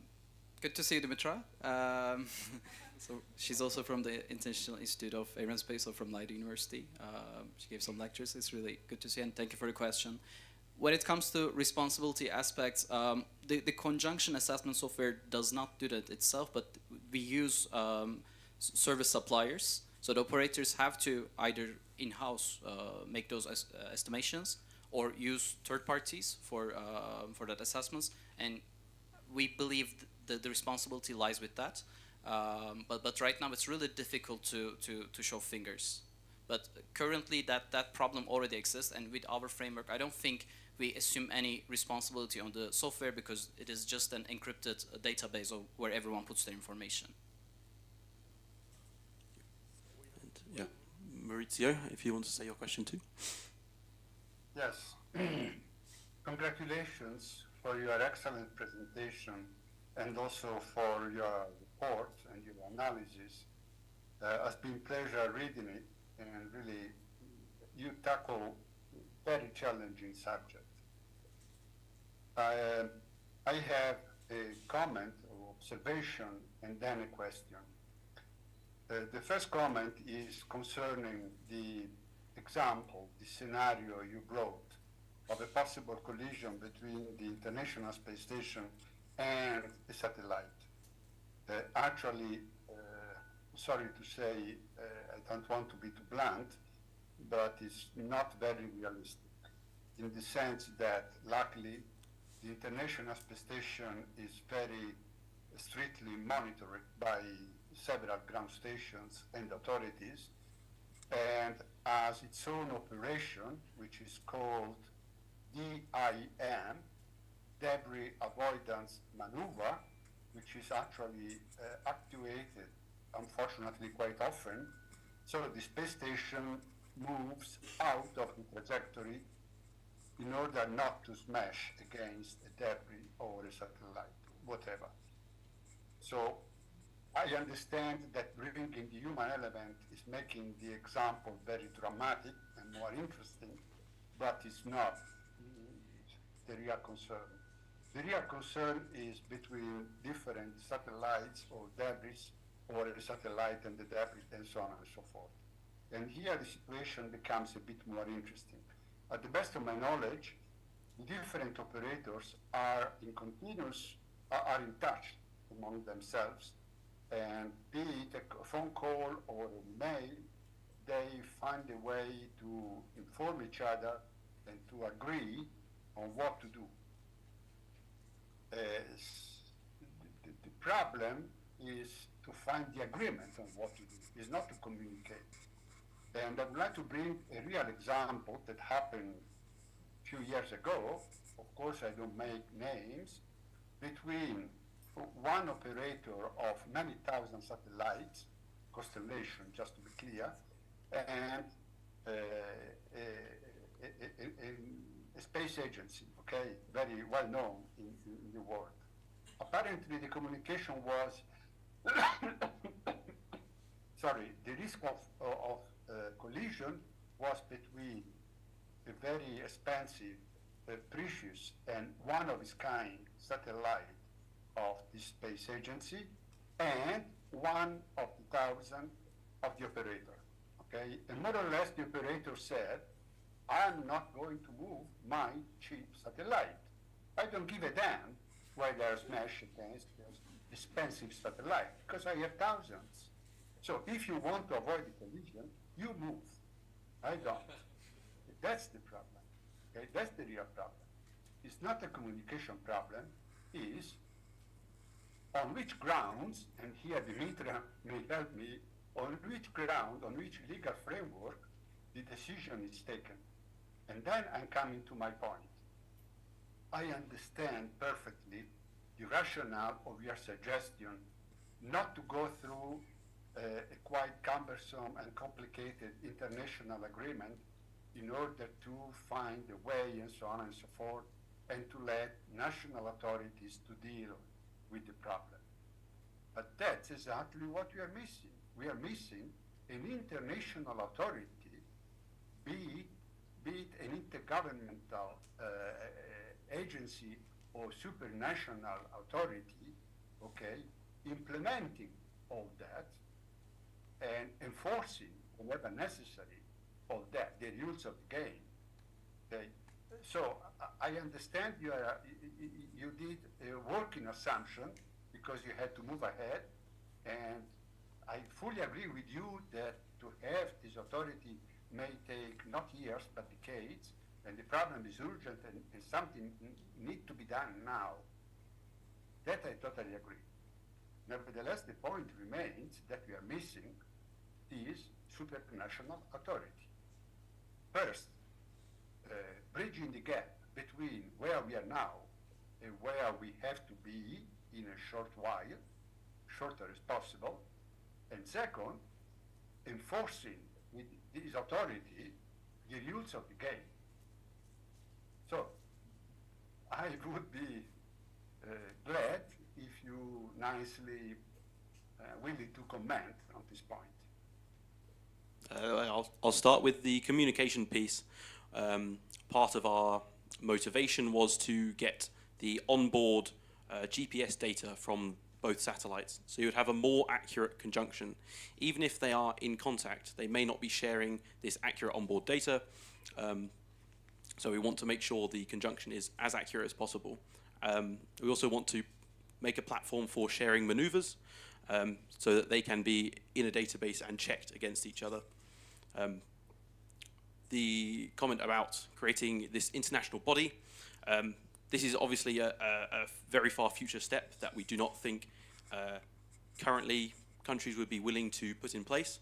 So what we are proposing is stepping stones towards greater international collaboration so that we can get it continuously safer and safer as more people join onto our system in the hopes that international best practices are created and then they can be put into international guidelines and with the end goal of creating something similar to an international body if that is what is required. And Tom, I'll just add on. First of all, Maurizio, thank you so much for your comments and insights there. That was really, really interesting to hear. Completely agree and acknowledge the scenario we presented was just to add a human element. It is not very realistic, as you mentioned, to have a collision between the ISS and a satellite. It's actually something I closely work on back home just to ensure, working with NASA, that that's not happening. But again, we just wanted to add that human element. So hopefully that was enjoyable. And then just to add on to what Tom said, it's regarding the framework we're proposing, it's sort of a stepping stone. We definitely considered having, after we come up with standards and guidelines internationally, maybe they can turn into customary international law or treaties and, have something that's more enforceable, but that would be covered in our future work, so. Yeah. Have we got any other questions from the audience? If I can add just something. So first, thanks for your comment. And we are totally aware of all the points you mentioned. We just wanted to make sure that this work was actually realistic in a sense that we know that if we try to start enforcing some, guidelines and say, okay, in this particular scenario, when the probability of collision is that, and your satellite is maneuverable, then you move. Tomorrow, no one would be listening to us because it's hard to go to companies and business that are now arising and trying to think of their future success and have them accepting that someone else all of a sudden is telling them what to do and how. So we want to make sure that this is the first step to get everyone on board and everyone to contribute to what needs to be done. The priority is to get those guidelines done. But one of the reasons why we came up with the survey is because we want to make sure that we are not enforcing anything and everyone is contributing to this. And in that way, our proposed solution then would be accepted by everyone because of its validity and because of not having been enforced, but having been something that we all agreed it's necessary. That's a question for the audience. Yeah. So thank you for the presentation. It was very impressive. You already spoke about why states should actually follow this kind of proposal. I was wondering if you could elaborate a bit further on that. For example, given also that the international character of the team from different sides of the main geopolitical divides, did you maybe consider what are the interests of the different countries, your different countries, on this issue, and how you'd go about convincing each of them, convincing the US, China, India, Europe, Brazil, and so on, to actually follow through with this proposal, considering that each of them has different interests and different space sector and so on? Thanks a lot for that question. Yeah, in our team, again, we were really lucky to have representatives from across the world, and especially some of the major players, as you mentioned. So when we were looking at the current state of actors in the industry and governments, we focused on a few key countries. We looked at the United States, we looked at Russia, China, Japan, and then also Brazil. And we do still think there are emerging actors that we need to look at, but this gave us a good picture to currently assess what each of these countries is doing. We were able to assess if there are any similarities or differences and kind of come to, what are the common things that maybe we can agree on, and then move in the future to create those standards and guidelines internationally that we have talked about. So there's a lot of future work to be done, but we definitely, as you mentioned, we looked at the key interests and motivations, even geopolitically, of all of these countries. Maybe I can add, what we essentially do is also maybe remind the states to be more involved in the discussion, because we believe they are responsible. But we do it in a way that requires them to be to use their sovereignty, to use their jurisdiction on their own operators. So in that sense, we all thought it would be easier to implement, because that is already a responsibility, and they already hold the power to do that with their own operators. Remco? Yeah, if I may. Well, thank you very much for your presentation, and I think this is a very different topic than what we've seen. It shows the great variety of knowledge that we have in the International Space University. My question is actually quite short. Can you explain your project's vision about the potential impacts on future space activities? If we have this in place, how is the future going to be different? Yes, I can reply. First of all, thank you for this good question. And I can say, in recent years, space situational awareness has changed a lot. And now there are new ways of doing that, much more efficient techniques. And these new ways, focusing, sharing space information and data. And so all satellites, no matter who control them, help make space safer together. And yes, we believe our solutions will influence upcoming space activities and technology progress, and worldwide space management in frame of democratizing space and safety space frame in the future. Thank you again.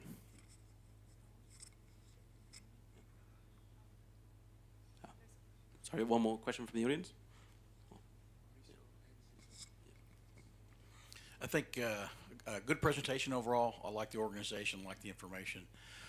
Having actually been a part of a team about 12 years ago who developed an international standard for docking, I want to say, don't make this too hard. Don't think I heard the words all and I heard the words everyone. And so what you can do is, like we did, if you find an international agreement that's in place, like an International Space Station who is worried about situational awareness and avoidance, then you actually have major players already together, and then you can work to develop those things, because I think this is an instance where, from agencies and a national perspective, if you develop that the right way, others will eventually will get on board, because we're moving towards the Artemis Accords. And so my comment is just try not to make it too hard up front and try to do everything at once. Tom, you said that maybe small steps and things like that. So it can be done, but make it as easy as possible at the beginning. Don't make it too complicated. Yes, yeah, thank you. That's why we have included non-compliant operators for our framework, and the hopes are that we can move from a place where most people are non-compliant with our framework and slowly step towards the overall global communication and collaboration. Thank you. Any other audience questions? Yeah, it's a comment and a very quick question. It's more in the sense of what James just said. If you have considered, for example, applying it to a group, to a block of countries, for example, BRICS, that now have brand new members, Have you considered that?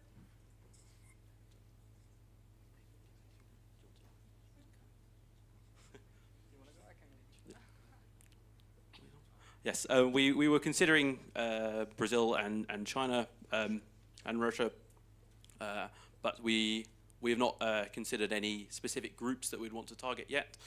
This would be proposed hopefully through the UN or something similar, and then adopted where they would like to be, where countries would like to join.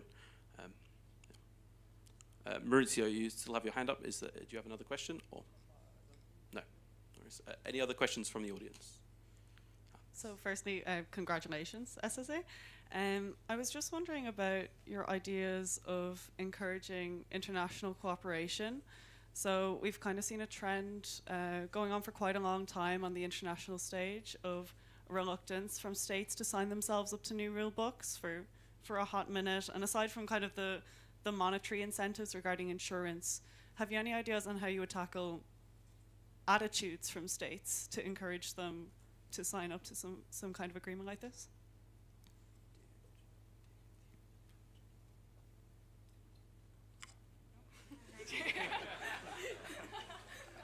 I believe, again, that this was the focal question in our mind. Like how do we make sure states are on board with that? And I'm sorry, my answer is not very different, but we believe that if we start with with more domestic regulations that are sustainable, that are responsible, I believe there's an interest for states, as told by Colin, and there's also responsibility.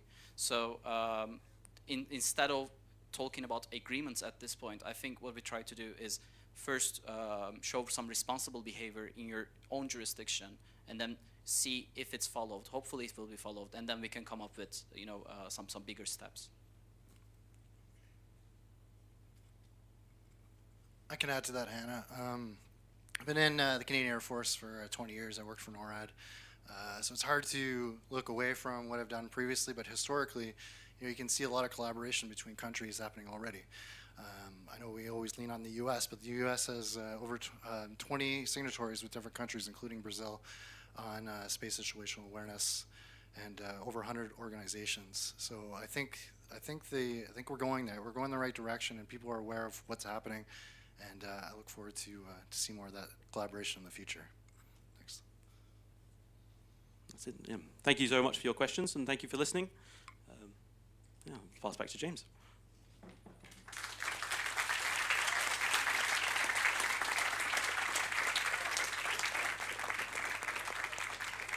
Okay, I think we will let the assessors head back to the room, and we will take a break. We don't have to reconvene now until 2:45.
ITA, INPE has just been wonderful facilities. We've thoroughly enjoyed it. And it provides us an environment to do something really unique under intense pressure.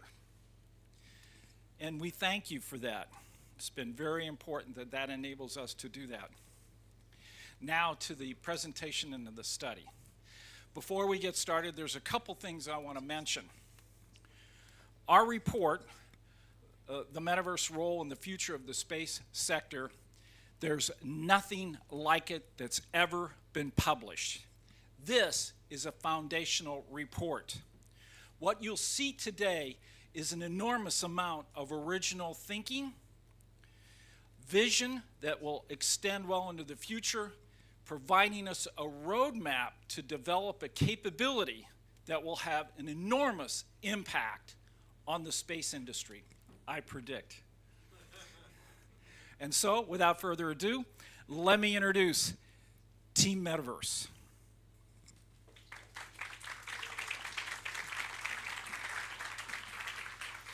What would happen if we seamlessly converge our physical and our digital lives with the disruptive technology uniting places, spaces, and objects? Imagine if you cannot distinguish between what's real and what is not, between your physical world and your virtual world. Welcome to the metaverse for the future of the space sector, a world where astronauts can train here on Earth as if they're in space, or where children can actually visit Mars, or where you can learn about the universe in an immersive environment with people from all over the world. We are here today to present our research on how the metaverse can be applied to the space sector, changing not only space operations, but the way that we live, learn, and train here on Earth. I invite you to listen, to learn, and we challenge the way that you think and see the metaverse as a game-changing tool for the space sector.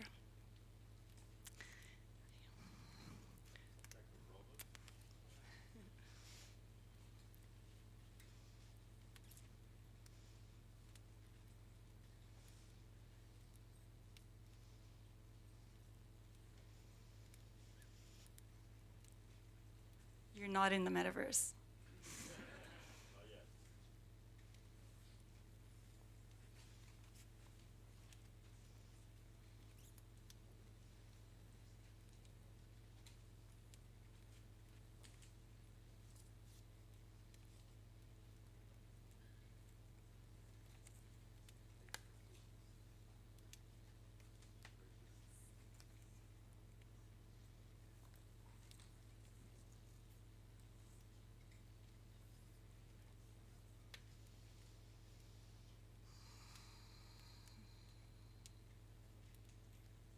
Okay, great, we're back. So in this presentation, we're going to be talking about what is the metaverse. The word metaverse actually comes from the Greek word meta, meaning beyond, and verse, meaning universe. We're going to cover what the metaverse market looks like, its size and its growth, how we can turn some of the challenges that exist into opportunities, talk about some current examples of how the metaverse is currently being used, and then bring together our roadmap that our team created with all the market drivers and forces on what we predict our 4 visions of the future of the metaverse in the space sector will look like, and finish off with the opportunity for you to ask us questions. In this project, as Jim mentioned, our mission is really to create the most up-to-date, unique, go-to source about how the metaverse can be used in the space sector. This reference document can be used by stakeholders like space agencies or commercial ventures to not only understand how it's being used, but most importantly, the future opportunities for its use for space.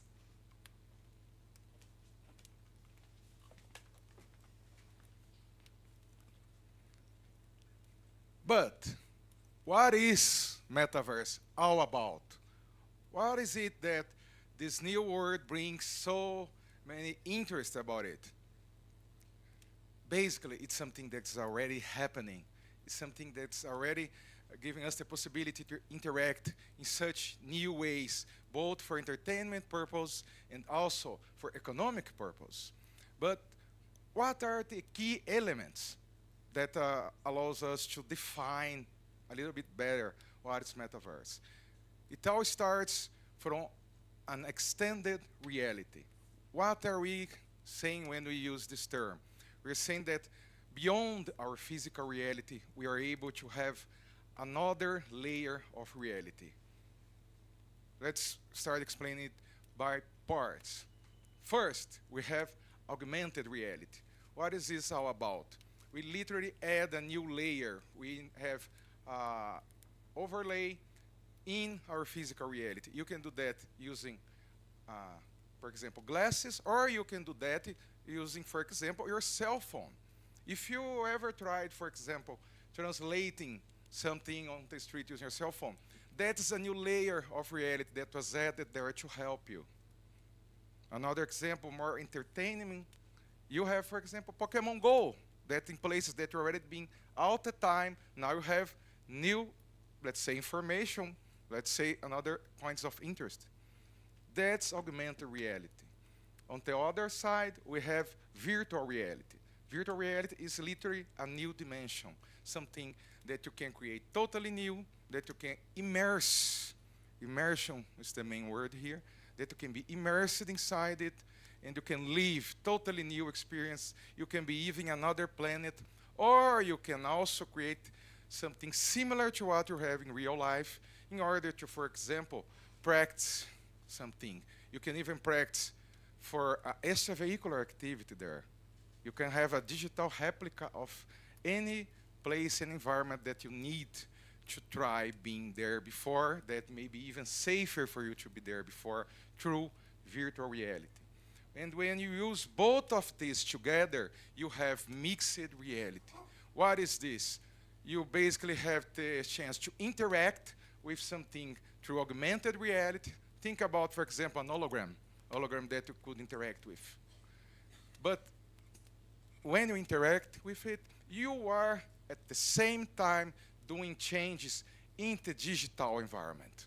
For example, you can do some project design, literally picking pieces in augmented reality right in front of you, and you're literally at the same time reproducing those changes in the digital environment. For example, someone who is totally immersed there in a virtual reality using, for example, a headset.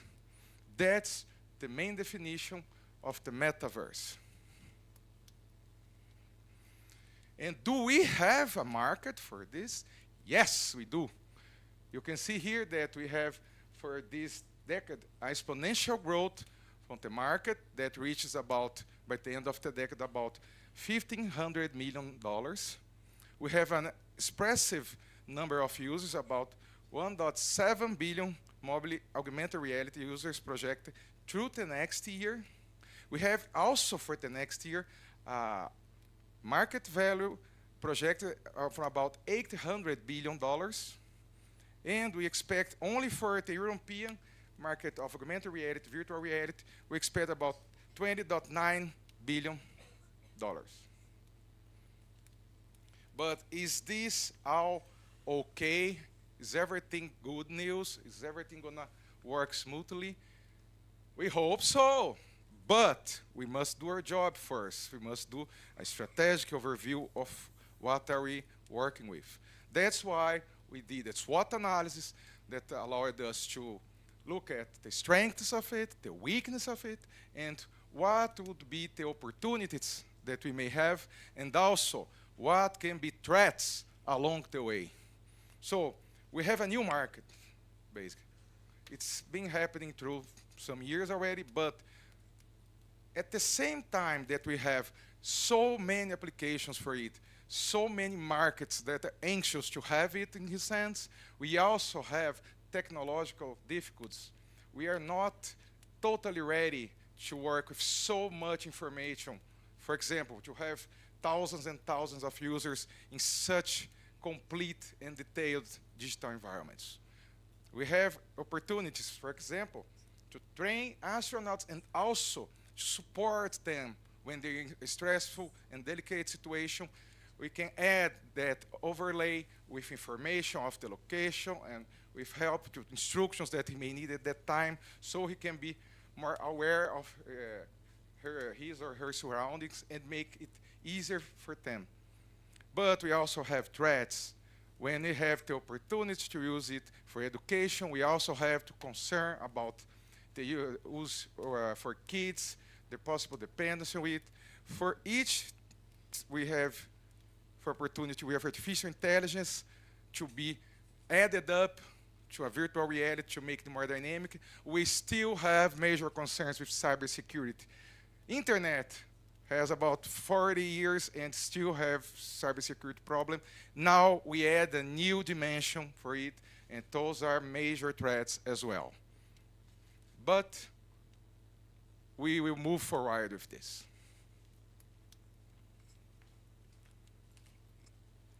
So let's come to the application of metaverse concept in the space areas. Usually it's very interesting because we have some exciting opportunities as well as we have huge challenges.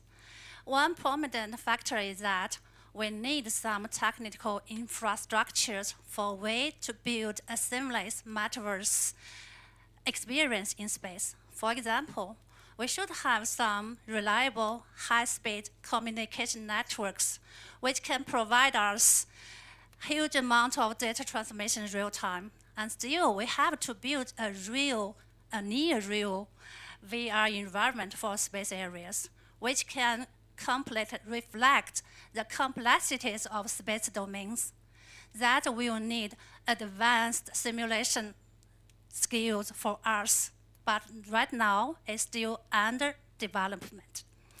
And still, we need some kind of interoperability. That means to achieve a cohesive metaverse experience in space, we should cooperate with different space agencies, private companies, and even we have to choose some international collaboration.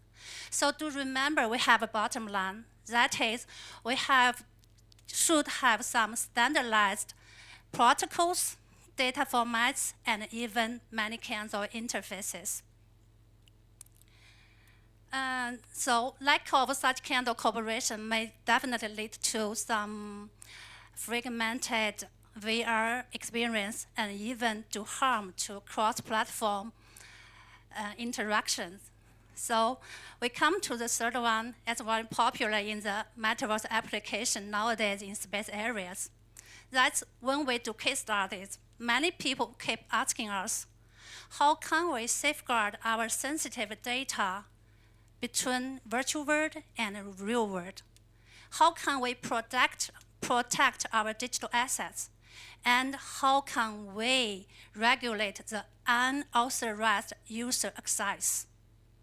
When we come to such kind of question, we try to balance security with open access is really a delicate task for us to handle. And we still have some ethical and legal concerns that may incorporate digital property rights and jurisdictions and some kind of content moderations. That means we have to figure out, have a clear cut on the membership as well as the responsibilities of digital space, the source, and the creation of such context. When there's jurisdiction comes, that means usually the disputes cannot be handled within the existing boundaries. Also, finally, we came to the human-centered sectors and sustainabilities. That means when we try to put forward the application of metaverse in space area, we should be aware that how to figure out how to design the different interface that can accommodate immerse user experience in the space areas. How can we satisfy the need? How can we get the resource and energy needed for the future digital space areas? That's why we should keep in mind. So addressing such kind of opportunities and challenges is really important for us to bridge the gaps, and still very important for us to explore the potential to fully explore the potential metaverse application in space areas. So based on all our findings, we finalized 3 main topics in our final report. That is application on Earth, robotics and engineering, and human missions in outer space. That's the topic will be discussed in our following representation. So for space applications for Earth, we focused on 2 major topics, space tourism and education and outreach. We'll demonstrate these by use of videos.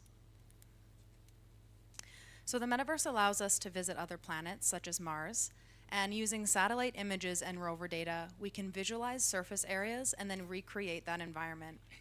This video shows an example of real Mars images and our metaverse team walking around on Mars' surface.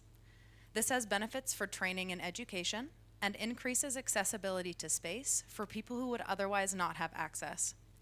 Additionally, other than for virtual tourism, we can use this in educational settings and can inspire upcoming generations to pursue careers in space.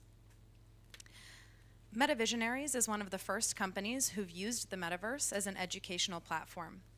They have a series of lectures available online, taught inside of the metaverse, on topics ranging from orbital mechanics to planetary sciences, space law and policy, and more. This allows people from all over the world to be connected on one platform and creates a seamless way for experts to share their knowledge in an immersive and interactive way. And continue the mission without or with a failed reaction wheel. Obviously, as I mentioned before, one of the primary concerns on the attitude and determination control subsystem, the control loops, So this video shows members of our team that were attending a lecture in the metaverse, and you could also see in the back that a spacecraft was being assembled by a member of one of the avatars in there. And now we'll move on to robotics and engineering.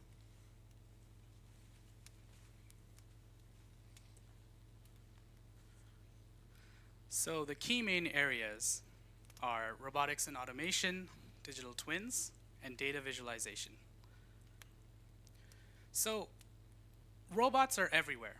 They're here on Earth, and they're used in space. The key question is, how can we harness the power of the metaverse for space robotics? Now, with deep space missions becoming more and more common, we have the need to increase intelligent robots in our space. Now, what does that mean? It basically means that with all of this data lags and the communication delays, humans are not able to teleoperate robots in real time. And so again, we have this need to further automate robots so they're able to basically make decisions by themselves and navigate autonomously. And what will help us do that is use the metaverse to train certain artificial intelligence algorithms integrated with robotics. So digital twins are something that will help us do that. Now, what is a digital twin? It's basically a virtual representation of a physical system that's being used within high fidelity simulations. So things like robots, habitats, and spacecraft are examples of what can be used for digital twins. Now, digital twins are a powerful tool for training artificial intelligence because you can simulate any environment that you want, and you can run through 1 million training scenarios, and that will help you to use techniques like reinforcement learning and hardware in the loop to iterate and update your algorithms and deploy them to real physical systems immediately. Now, when it comes to data visualization, that's one of the most important things for systems engineering design because you can visualize numerous data points in a higher dimension. You can also collaboratively design and create engineering projects simultaneously from people all over the world. And they don't have to be in the same room to be able to do that. So you can create an extended reality session, and you can have people from around the globe just connect to it and interactively and collaboratively work on iterating through their designs in real time. And you can create something amazing from there. So here are some examples of the current state of the metaverse. So the first video is basically showing multiple instances of digital twins of a mobile robot, or a manipulator robot, basically a robotic arm. And they're basically learning how to manipulate a certain object. Now we have multiple robots that are being trained simultaneously, which helps with efficiency, and it helps save time. The second video is a swarm of helicopters. This is specifically is the NASA Ingenuity helicopter that are collectively trying to figure out how they can fly together as a group. So they're doing path planning and navigation and all of those fun things to figure out how they can work together as a group. And these are systems that are extremely hard to do in person, and so you would need to use the metaverse to simulate all of these things before you can deploy them to the real world system. And finally, the last video we have on there is 1,000 instances of digital twins of a quadruped robot. And these are trying to learn how they can walk on rough terrain. And so you can see all thousands of these collaboratively kind of walking around and iteratively updating the AI algorithm. And this platform is a metaverse platform called NVIDIA Omniverse.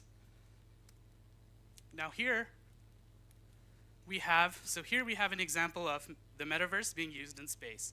So what you see is a mixed reality software called OnSite, which was developed by NASA JPL. And OnSite uses imagery from the NASA Curiosity rover to create an immersive 3D environment of Mars. And it allows scientists to come together and kind of be in the field on Mars and collaboratively work together on figuring out what the terrain looks like and how they can kind of analyze different things. It's a new dimension that allows them to view Mars in a new way. And so the goal of this software, again, is to bring scientists together and to meet and to interact within the Mars environment. So next, we have human missions in outer space. So included in our human missions to outer space topics, we covered space medicine, including telemedicine and psychological countermeasures, as well as astronaut training. So telemedicine is one of the main ways that healthcare has been reliably provided in space. There's a need for tools that can help in the diagnosis, assessment, and treatment of spaceflight-specific conditions.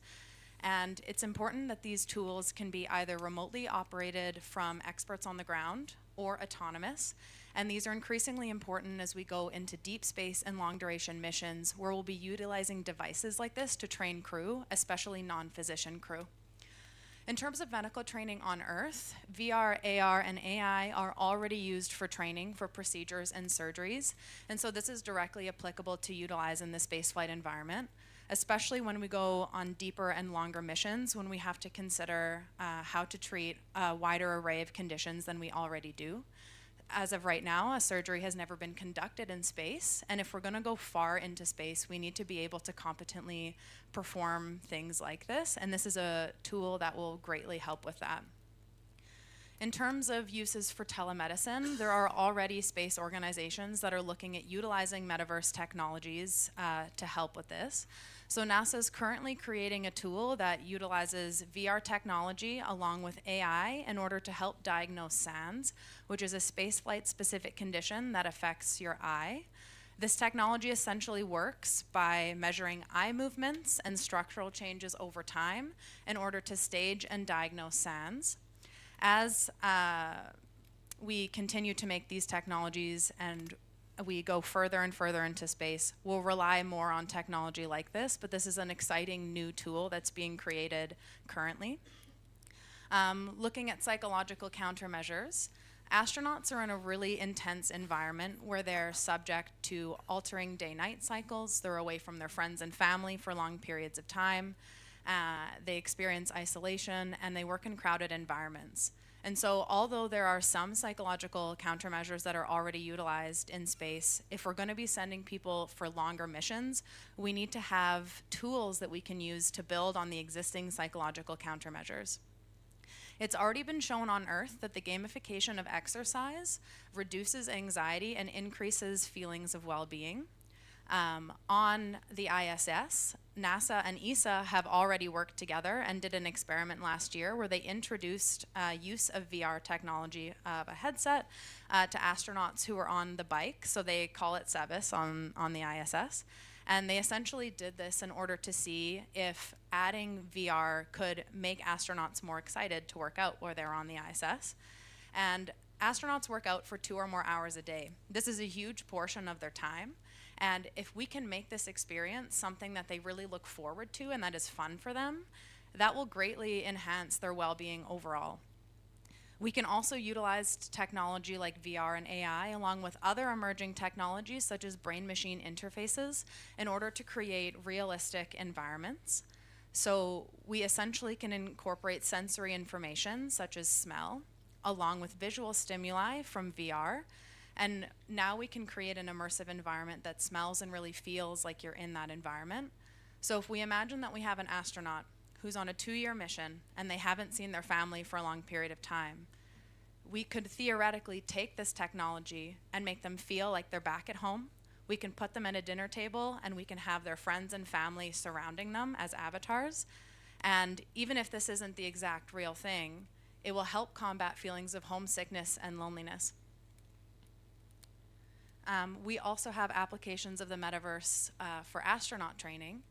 And so we can utilize technologies such as AR to help astronauts by having virtual objects or instructions outlaid for them as they're doing tasks, whether that's experiments, whether that's EVAs, whether that's doing repairs on the ISS or whatever other space stations exist in the future. And as we increase the graphic quality and the user experience and the headsets get lighter, we can do more and more complex and intricate tasks with use of this technology. We can also utilize use of the metaverse and VR in order to help the astronauts with stressful situations such as emergencies, not only just for times when we want to help train how they physically react to something or fix something in that environment, but we can also use it to train their behaviors. If we can utilize the VR in this way and put someone in an environment where they feel really immersed, those feelings of stress and being overwhelmed, their emotional reactions, we can train so that if they are put in a situation where these emergencies are encountered, they're emotionally as well as physically prepared. And now to give you guys a little bit of a glimpse into the metaverse, if our technology will work, we'll show you a realistic application of the metaverse for healthcare, where we will have an astronaut in space, which will be played by Lucy, and we will have a physician on Earth, played by Stefan, and we'll demonstrate how a medical assessment can be carried out by 2 individuals who are in different physical locations.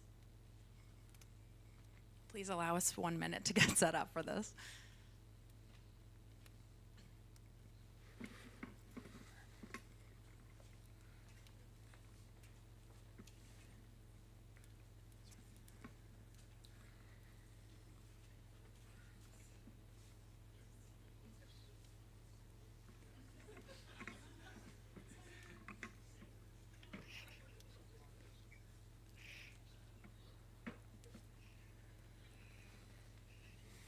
Good afternoon, everyone.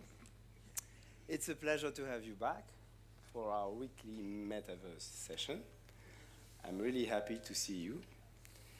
And of course, we have with us our star astronaut, Lucy. Lucy, hello. Hello, doctor. How are you? I'm fine. You know, we are missing you. I am missing you as a physician. We are all missing you. All the public is missing you, and I can tell you, all your fellow astronauts here in the Space Center is really missing you. You have been away for almost half a year now on Mars. So As usual, the first question, how are you doing? Well, doctor, you know how it goes. I'm always all right. Nothing is bothering me. Everything is exciting, but also I miss Earth and everyone here. So it's very nice to get in touch again in this Earth-like environment, let's say. Yes, well, we all love you, you know. So, last week we were together hiking and running close to your birthplace in Rivnice in the Czech Republic, because you had requested to design the metaverse session for that. Could you tell me, please, because I need to know this in order to make the experiences always better for you, how did you feel? Did you really feel home? What did you get out of that experience in the metaverse last week with the running and the hiking? No, definitely it is one of the welcomed distractions here, as every day is basically the same here. It's really nice to get away sometimes, although I cannot feel the air, I cannot feel the forest or the sounds. It is definitely something that stimulates my memories, and it's just enriching, definitely. Okay, I'm glad to hear that. I remember you told me that you wanted to have a session with your son for next time, and I think it's going to be his birthday pretty soon. So I talked to him about that. We will try to have that next week for our next metaverse session. I invite the public to be with us, of course. He is very excited. He is already starting to.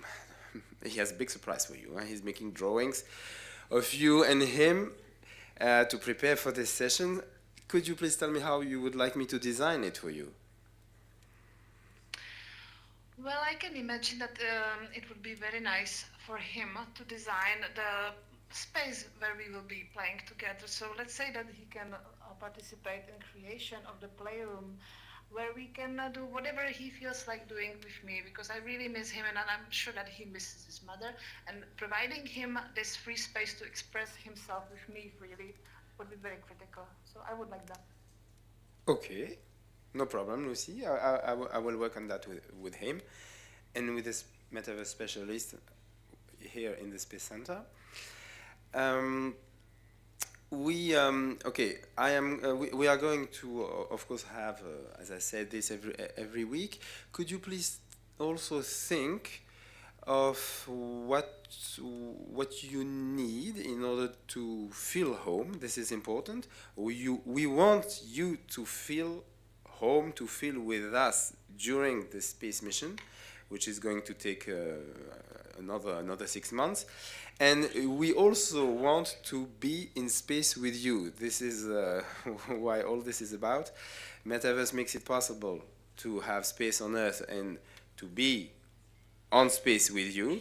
So if you have any kind of wish, please don't hesitate. Maybe you have already some ideas for next sessions. Well, thank you for that suggestion. If anyone wants to be here on Mars with me, we can definitely organize some walk around, also with curiosity, of course. And what I actually would like is that there is a possibility to visit a concert, such as some symphonic orchestra concert. That's interesting. Oh yeah, okay. This is interesting. It's a challenge. I will try to have that arranged. We will need, but it's possible in the metaverse with the artificial intelligence. I will have to work with some, of course, musician and or director of orchestra, and maybe people from the public also will want to join. Some not for the orchestra, but for other kind of games.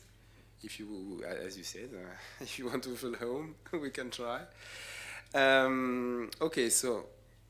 I invite everybody to be with us next week with Lucy's son's birthday. And till then, I wish to everyone a very good afternoon. Thank you very much. Thank you, Lucy. Till next time. Thank you. Always pleasure to visit you.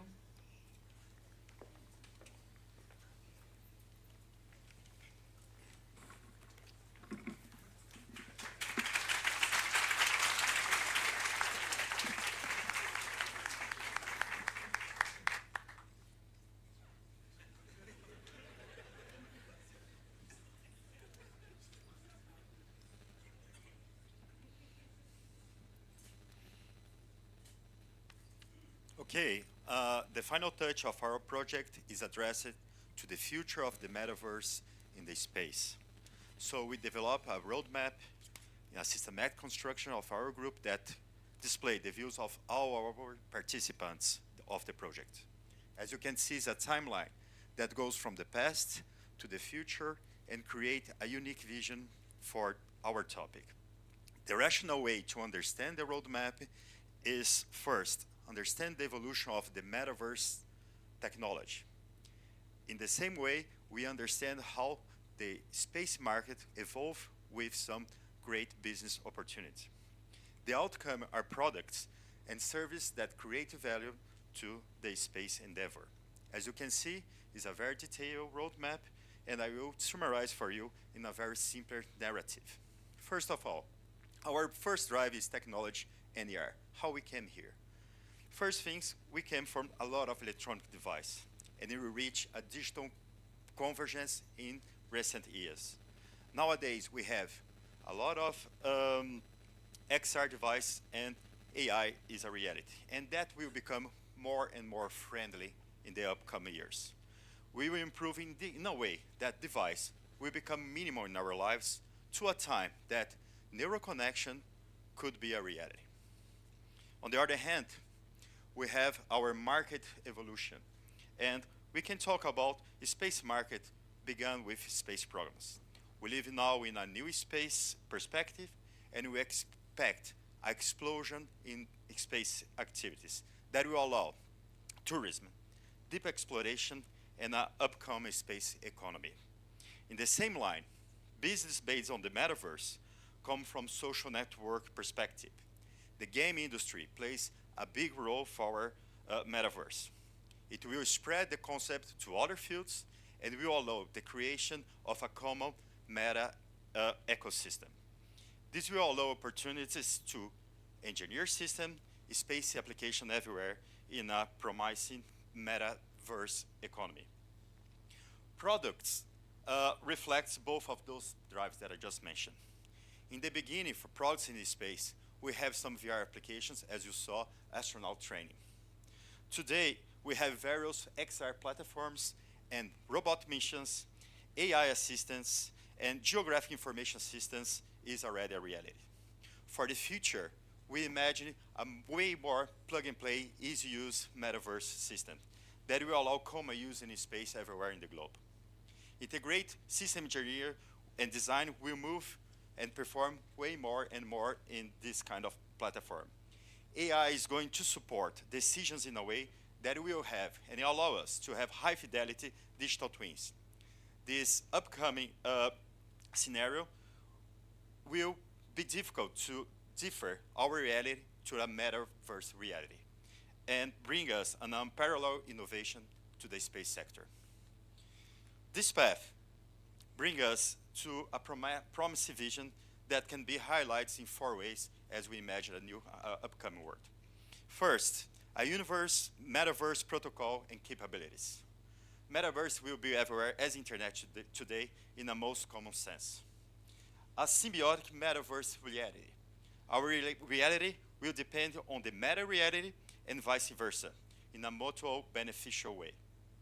An autonomous metaverse supported by AI. AI, just started this year, will create environments in the metaverse. Will create content. Will assist our reality, both metaverse and our real reality, and will make many of our decisions daily. And finally, a meta connector world. We will be connected as humans, much more in the metaverse, and many of our social and professional activities will be prior in this platform. Space is a big pioneer to this new world. Actually, it invented the VR system. And with the junction with the metaverse capability will be a vital key to upcoming mission, challenges, and opportunities for the sector. The future we can create today and has already started.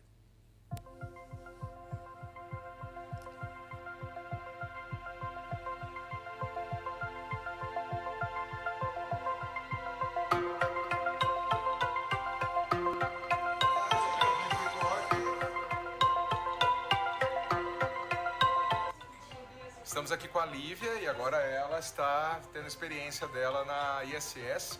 E aí, Lívia, como é que está sendo até agora? Ai, tá muito bizarro, porque parece que eu tô dentro do mato. Ah, então tá como se estivesse lá mesmo. Tá, dá para dizer que você está treinando um pouco já para ser astronauta ou não? Já, porque parece que eu tô lá dentro. É o primeiro contato seu, vamos dizer assim, com a ISS? Ah, legal, bacana. E aí você, vamos dizer assim, você tem mais curiosidade pelo espaço? Deixa você mais curiosa? Ah, que legal, aí. É a Lívia aí dando o depoimento dela.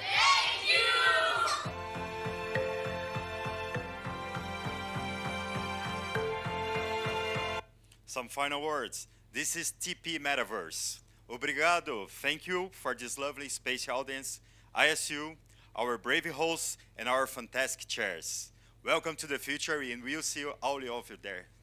Thank you.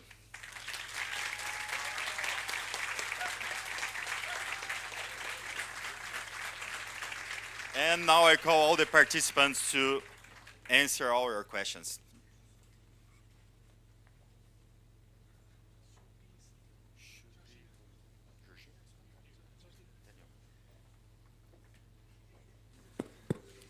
So we are having our this thing, and there is always a lag time between when a Black Mirror episode is transmitted and when it becomes a documentary.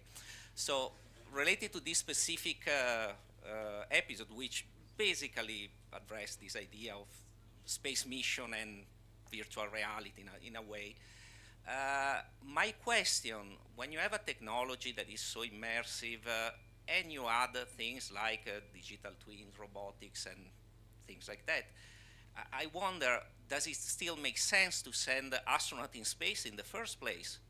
If you can replace astronaut with, again, with robotics, and maybe you should also consider, your project is very human spaceflight oriented, but maybe you should turn the things upside down and look it from the other way. That's a really great question, and we have a specialist of Black Mirror in our group. So, thank you for the question. No spoiler. Yeah, no spoiler. Actually, we were supposed to see the Black Mirror, but we had no time for that.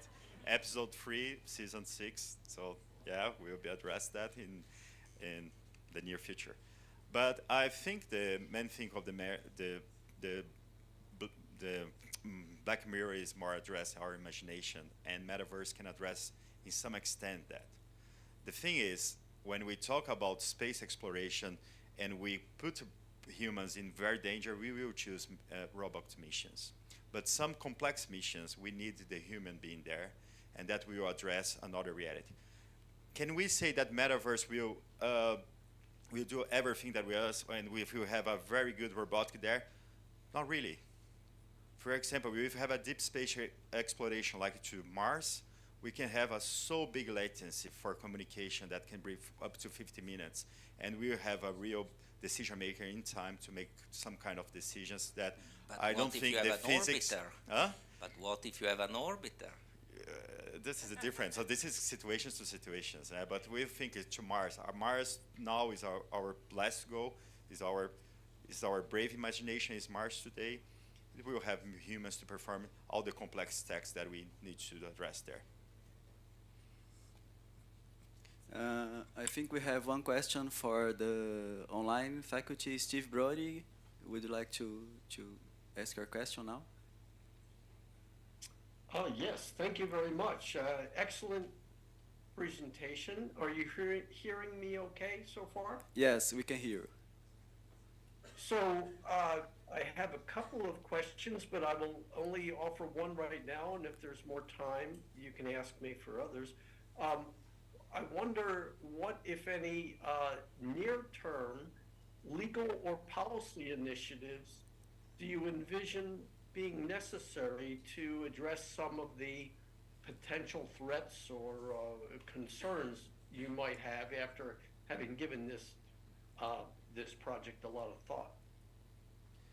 Okay, great question. I think Malu can answer the question. Lee?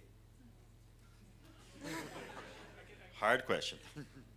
Well, what we can say about that is that the metaverse is not much different what is happening right now in terms of discussion of the social network and things like that, in terms of privacy, in terms of harassment, and other concerns that it raises. So in terms of that, at that level, in terms of some regulation and some recommendations, they can be translated. So the metaverse is something that can really leverage on what is already available right now, because metaverse can be repeating in somehow what is happening with the social wave of the Web 3.0. Metaverse is the next generation, or what we call already the 4.0, but some of the concerns and some of the threats that we identified are already being approached or addressed, so we can translate or transfer or leverage from there to the metaverse world. So that, I think, it will happen in the short term. That will be the approach. Yeah, I can maybe try to add something, at least on the IT side concerning the threats. And also I would like to make a link then with the TP Smart Cities, because actually the metaverse is some kind of smart architecture as well. So the threats, as far as IT is concerned, actually addressing this threat would be one of the way to address the threats would be through some smart architecture of the metaverse model. It needs to be resilient. Well, I'm not going to go into more details, but I think the image is there. It needs to be more resilient. It's one way of addressing the threat. The other one, especially regarding cybersecurity, is about it's about intelligence, actually. So the metaverse is about data, is about a convergence, of technologies, AI-centric, and when this is done in a way, in a smart way as well here, so around data and the right use of data, then it's possible to protect the overall model. Okay, next question. Yeah, thank you very much for a very interesting presentation and a very promising brand new field. So, as Jim said, if this is one of the first papers on the metaverse, then this can go far. However, I have a few questions. Well, I've got one question, but first of all, on the market size, it was a bit confusing where you showed this graph that was going up, saying the market is 800 billion by 2024. Was one of the statements. And I'm wondering, what recommendations do you have for the space industry and how to benefit from this metaverse? And similarly, what are your recommendations to aspiring entrepreneurs in the space field to create new businesses based on the metaverse? For the market, Giovanni, you can answer. Hello, thank you very much for the question. First of all, referring to the graph, we wanted to highlight the exponential growth, that there will be an exponential growth from today, starting from today, in the next 10-15 years.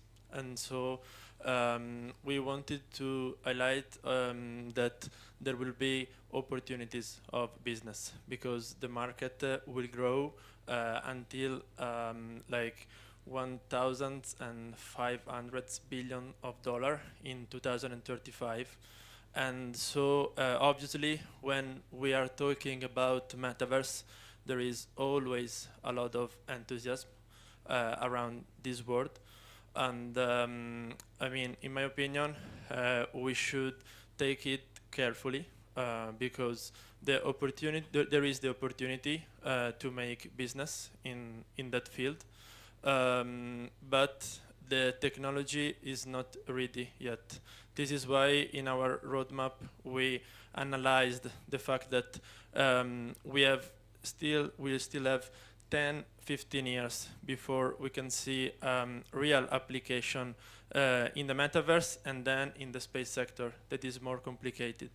Yeah, regarding the business opportunities, what we want to highlight again is the impact that the augmented reality can have, especially in the space sector, because augmented reality can really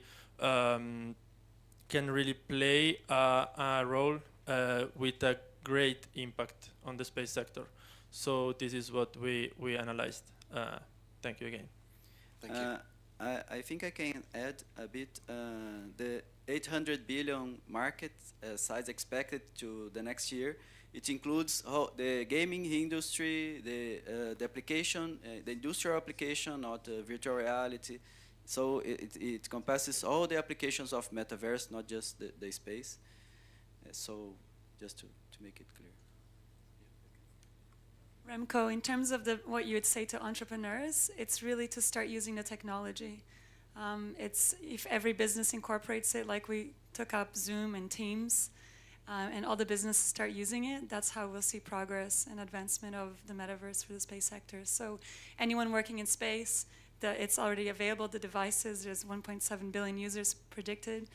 So businesses can get ahead by getting the devices and start using it for team building activities even, or entertainment, whatever it is that they can use in the business, because that's how we'll get that adoption. Just like the internet, I don't know if anyone remembers, in 1995, NASA was online. There's only a few companies that actually took the technology and then eventually becomes mainstream, and they're ahead of the game. So, first of all, thank you very much. I'm sorry I missed the first one. I was engaged in another activity, but I have some comments here, then a question that, it was good that you make the question before me, because I was wondering about technology, and he mentioned technology. That's one point of my question. But before that, I would like to know, why should we wear tie with avatars? In real life, it's not enough?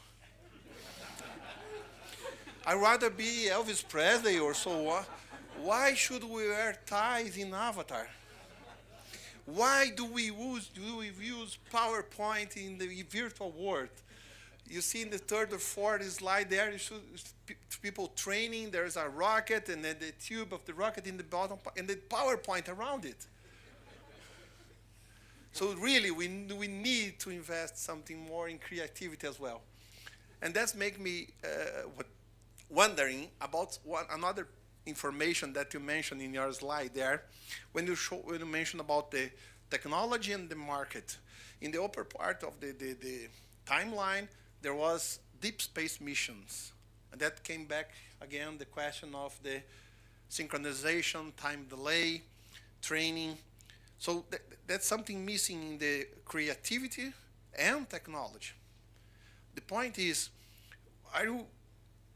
what do you think about these two options that came to my mind when I was listening to your presentation? First of all, we know that there are some quantum connections. You know, when you change, you have mirrors in the spin of different particles split away.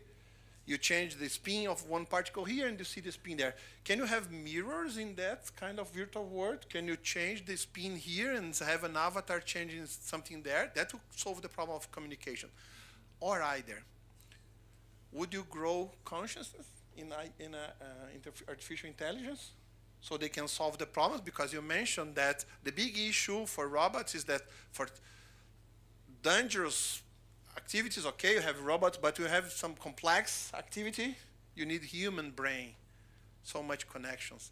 So we need to grow conscious, meaning we need to grow something new, some new species, virtual species that can solve problems in deep space missions, or should we solve the problem of the communication?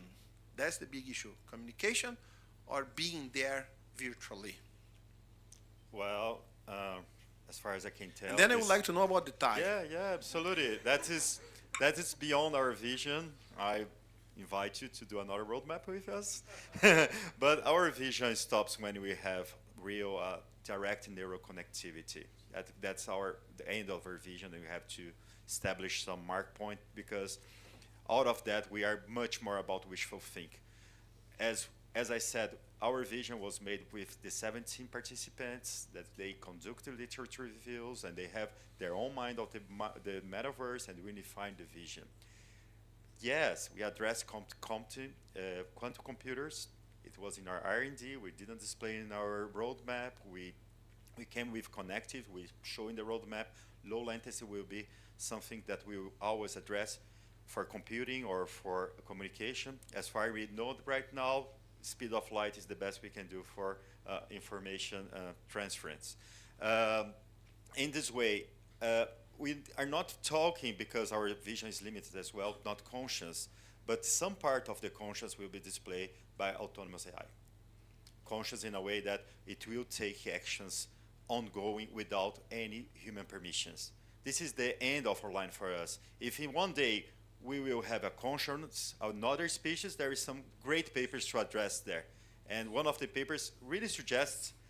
So you understand how deep is the question? Yeah, about it's very deep. Religion building something new, building a compete against physics, communication, quantum changes. I appreciate, but I think one of the, with this kind of topic in the TP, one of daily working is put our feet in the ground. And the feet in the ground is neurotransmission. And a part of that, it's unparalleled innovation that will come in our world. And we really redefine what is a human, a transhumanism, or even a species is a question mark, all right? Just to add something quickly, I think, well, the metaverse is not going to change the law of physics. Regarding conscience, yes, this is a deep problem. I don't know if it's going to change this either. But our message, I mean, our message with the metaverse was actually that it's going to bring us to space. That's the main thing. I think it was pretty clear, bringing Earth to space, space to Earth, and linking both things together. But your question is, of course, extremely philosophical, and even beyond that, it's even I would say eschatological. There are some philosophers in the 19th century and early 20th who actually did approach exactly what you said, and they actually were talking about a new species. Yes, that when humans are going to be on Earth, they would the race to space, when humans are going to be on space, sorry, not on Earth, in space, the race to space is about creating some kind of unified mind in order to create whatever new species is and explore and explore the cosmos, and maybe the metaverse will bring us there. We never know. But then maybe we don't come back then.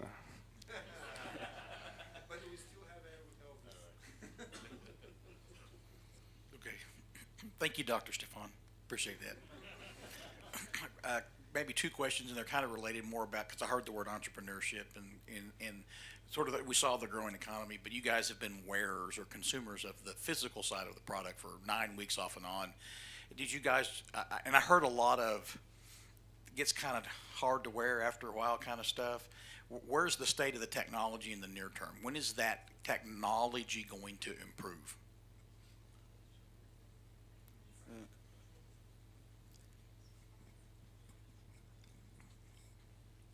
Well, our roadmap shows something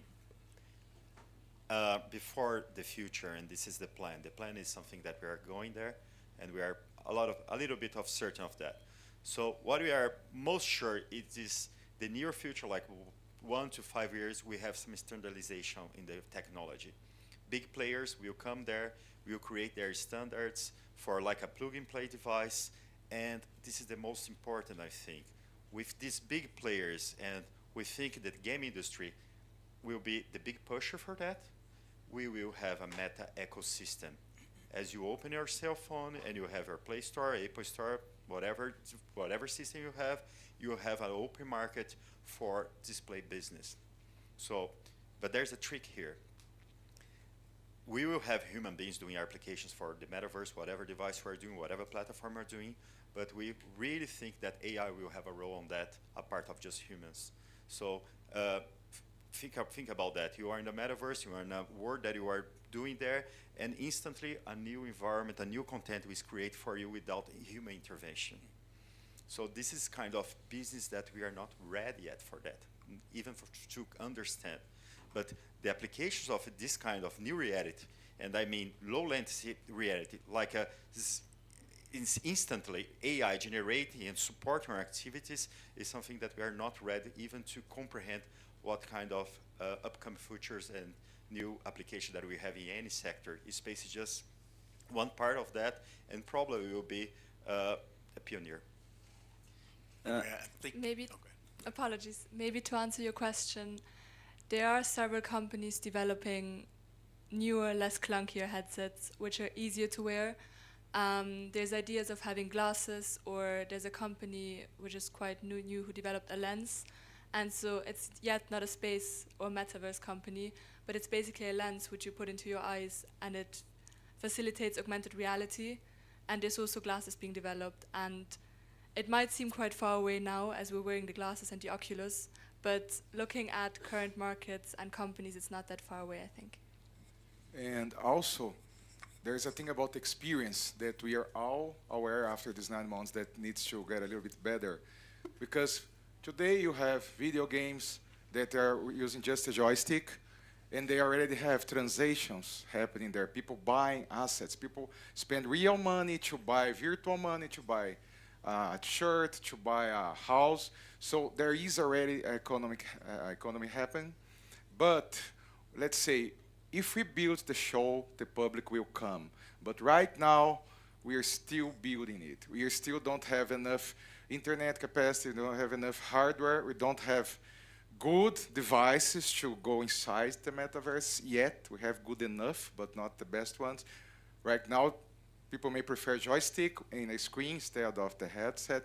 But these are things that develop. These are things that, if you talk 30 years ago, that would all prefer to hold a cell phone and have to have a charger. And why do I need things to carry? I'm fine without it.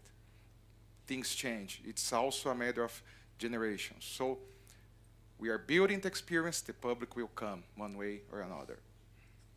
Okay, so good answers. I think the second part of that was, again, kind of relating, and I poked at this a little bit in the initial presentation day a week or so back, was really the content side, and I heard the AI generation thing both from the chair as well as from you, but we're still quite a bit away from the holodeck that Star Trek has, right? We're not going to jump in someplace and it's going to materialize because that's what we want. I think entrepreneurial-wise, there seems like there's a lot of people in this world that could be generating a lot of content, because otherwise I don't know where your content's coming from in the near term. Is that what you guys think? There's going to, any country, if they have coders, they can generate content. Pick up a picture, pick up a blueprint, pick up a drawing, and code that stuff and put it in the system. Yeah, it's right. We have today, for example, you have Minecraft, for example, you have users building environments. You have, for example, Apple. It's really easy to build, for example, a new app. You have a lot of ways that you can provide, that you can foster even the user to develop new things. That's one of the ways that we must follow, yes. I would like to add a little bit on it. My impression now is that we are a bunch of people that are enthusiastic about metaverse, and we want to convince everyone that it's a great idea to start developing a content. But actually, this is not now on a level of individuals or small, medium companies. Actually, governments are starting now to invest money to build infrastructure in metaverse. It started with digital twins of the cities. Now it is also part of the governmental scientific programs that are going to be implemented in the next 10 years. So it is actually happening, and who is hopping on this train will be among the first leaders that is actually going to define the terms of use. I mean, I just add on to her, the application potential is tremendous. You see all the TPs today, all the summary what they gave, apply metaverse to it, everything changes. Just read the report. We had almost 30 to 40% of our content applying metaverse to other TPs. You can really change the smart cities. You can also have good water security problem, because the way people perceive water security morning, across borders, different countries see the water security is completely different. The decision-making rationale is completely different. and bring them into the metaverse. They understand, it becomes international, it becomes intercultural, it is quite interdisciplinary. I think today there's nothing more international than metaverse. That's what I can tell. Think of it, you can make it in metaverse. The application potential is tremendous. It's not just the gaming industry. The gaming industry will push, push, push. And then we have the pull from the applications. Once people start using it, the potential is tremendous. That's what I felt. Well, our entire team, when we started writing the applications, there were too many. There were too many. We were sort of interconnecting them. We ran out of pages. I hope you see our report. I think there are a lot of applications in it. Thanks. We have another question online from Caroline Coward. You can answer your question, please. You can. Thank you. And how's my sound? Can you hear me? Yes, we can hear. Congratulations, Team Metaverse. Really, really well done. I was very, very impressed with the presentation. My question is around the concept of space for all. The Metaverse carries the promise of being the great enabler, the great equalizer, the great connector for everyone who wants access to space. But right now, the technology is primarily visual with the goggles, and also auditory for sound, and tactile with the handsets. What is the state of the technology currently or within the next 3 years to bring in people with variety of physical disabilities and challenges? For example, people who are visually impaired, who have hearing or physical impairments, who are not able to use the technology, the hardware as it is now. And the second part of that question is, what is the state of not just the technology, but the thinking and the culture 5 to 10 years from now to really include and embrace people with different abilities who want to be in the metaverse and the space industry and space sector? Thank you. Thank you for your question. Britt? I can answer a part of your question anyways. In terms of having this be an accessible technology for people who have disabilities, there is currently other technologies being developed, such as brain-machine interfaces, that basically help people to have sensory experiences, whether they have had visual loss or have olfactory disabilities as well. And so you can combine this technology with the metaverse in order to help relive some of these senses from people who have lost that, in order to help kind of combat some of what you're saying. So I don't know if to look up here or where to look for someone over here. Okay, cool. So that can help with some of the sensory experiences. In terms of healthcare applications for the metaverse, it is actually already being used for people who have physical disabilities for rehabilitation. There's, I believe it's called immersive rehab. That's a commercially available rehabilitation technology that allows people who have physical disabilities or injuries to walk around and regain some of their capabilities utilizing the metaverse as a technology. And it also, for people who have disabilities, whether they're seniors or whether they're people who are unable to walk or otherwise, can actually put this on and they can interact with friends or their kids or whatever inside of the metaverse, where they can walk around in a way that they maybe wouldn't be able to if they're not physically able in the real world. Yes, the metaverse, if someone is blind or someone is deaf, it can't be used to fix that physical limitation, but there are other technologies that are emerging that exist that we can use along with the metaverse in order to create some sort of sensory immersive experience that still helps people connect, still helps people learn, and has real promise for the future. I don't know 100% where that will be in 5 years, but I know in medicine, especially things like brain-machine interfaces and use of VR, AI, is exploding. That's why I wanted to actually be in this TP, because it's it's really interesting the types of things that we can use this technology for already. And in 5 years, I think it can only really explode in terms of capabilities, so that if there are people who have limitations, it really will be accessible for them.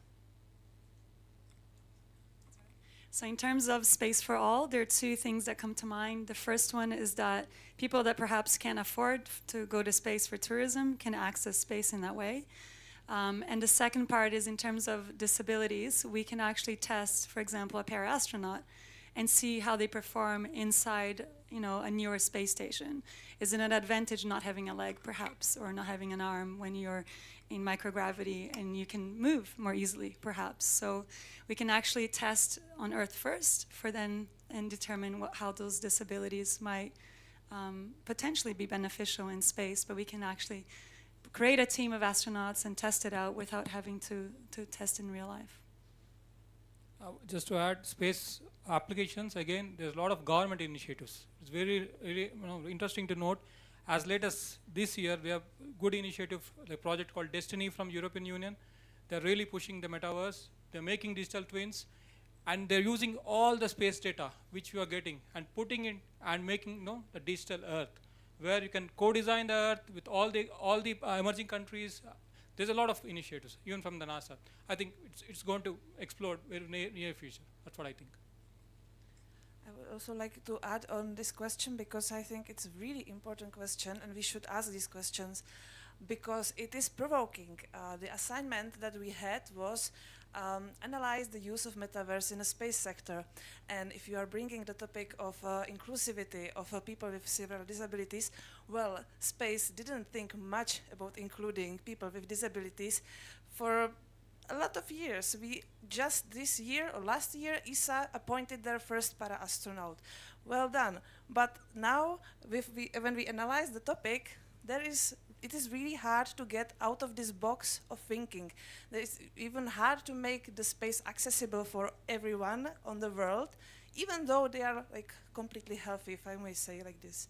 So it is definitely necessary to ask this question: how, if we are building this whole new world of metaverse, how can we make it inclusive from the first instance? And for that, we definitely need to involve more people who have these disabilities to initiate the talks about their needs and how can we make it more accessible, because the structures that currently exist still make this thinking very hard. So these questions are totally on point and very important. So we don't have more time for questions, sorry. We would like to thank you all for attending our presentation. And this is Team Metaverse.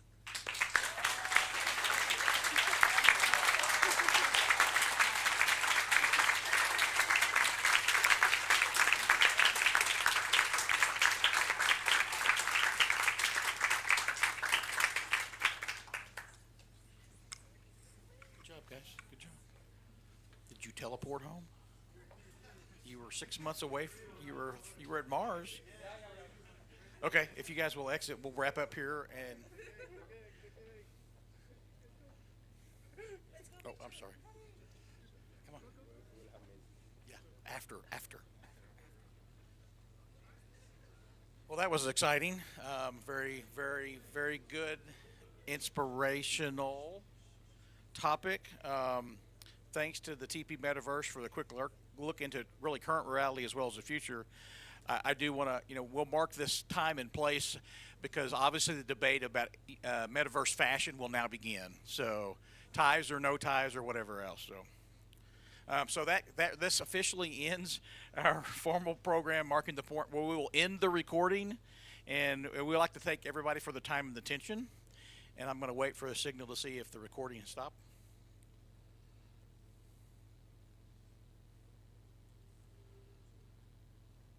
Okay.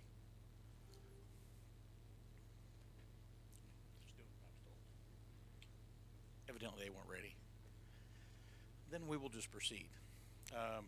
As I mentioned this morning, we have one last speaker who represents another one of our sponsors. So let's get, so before we let our assessors go assess,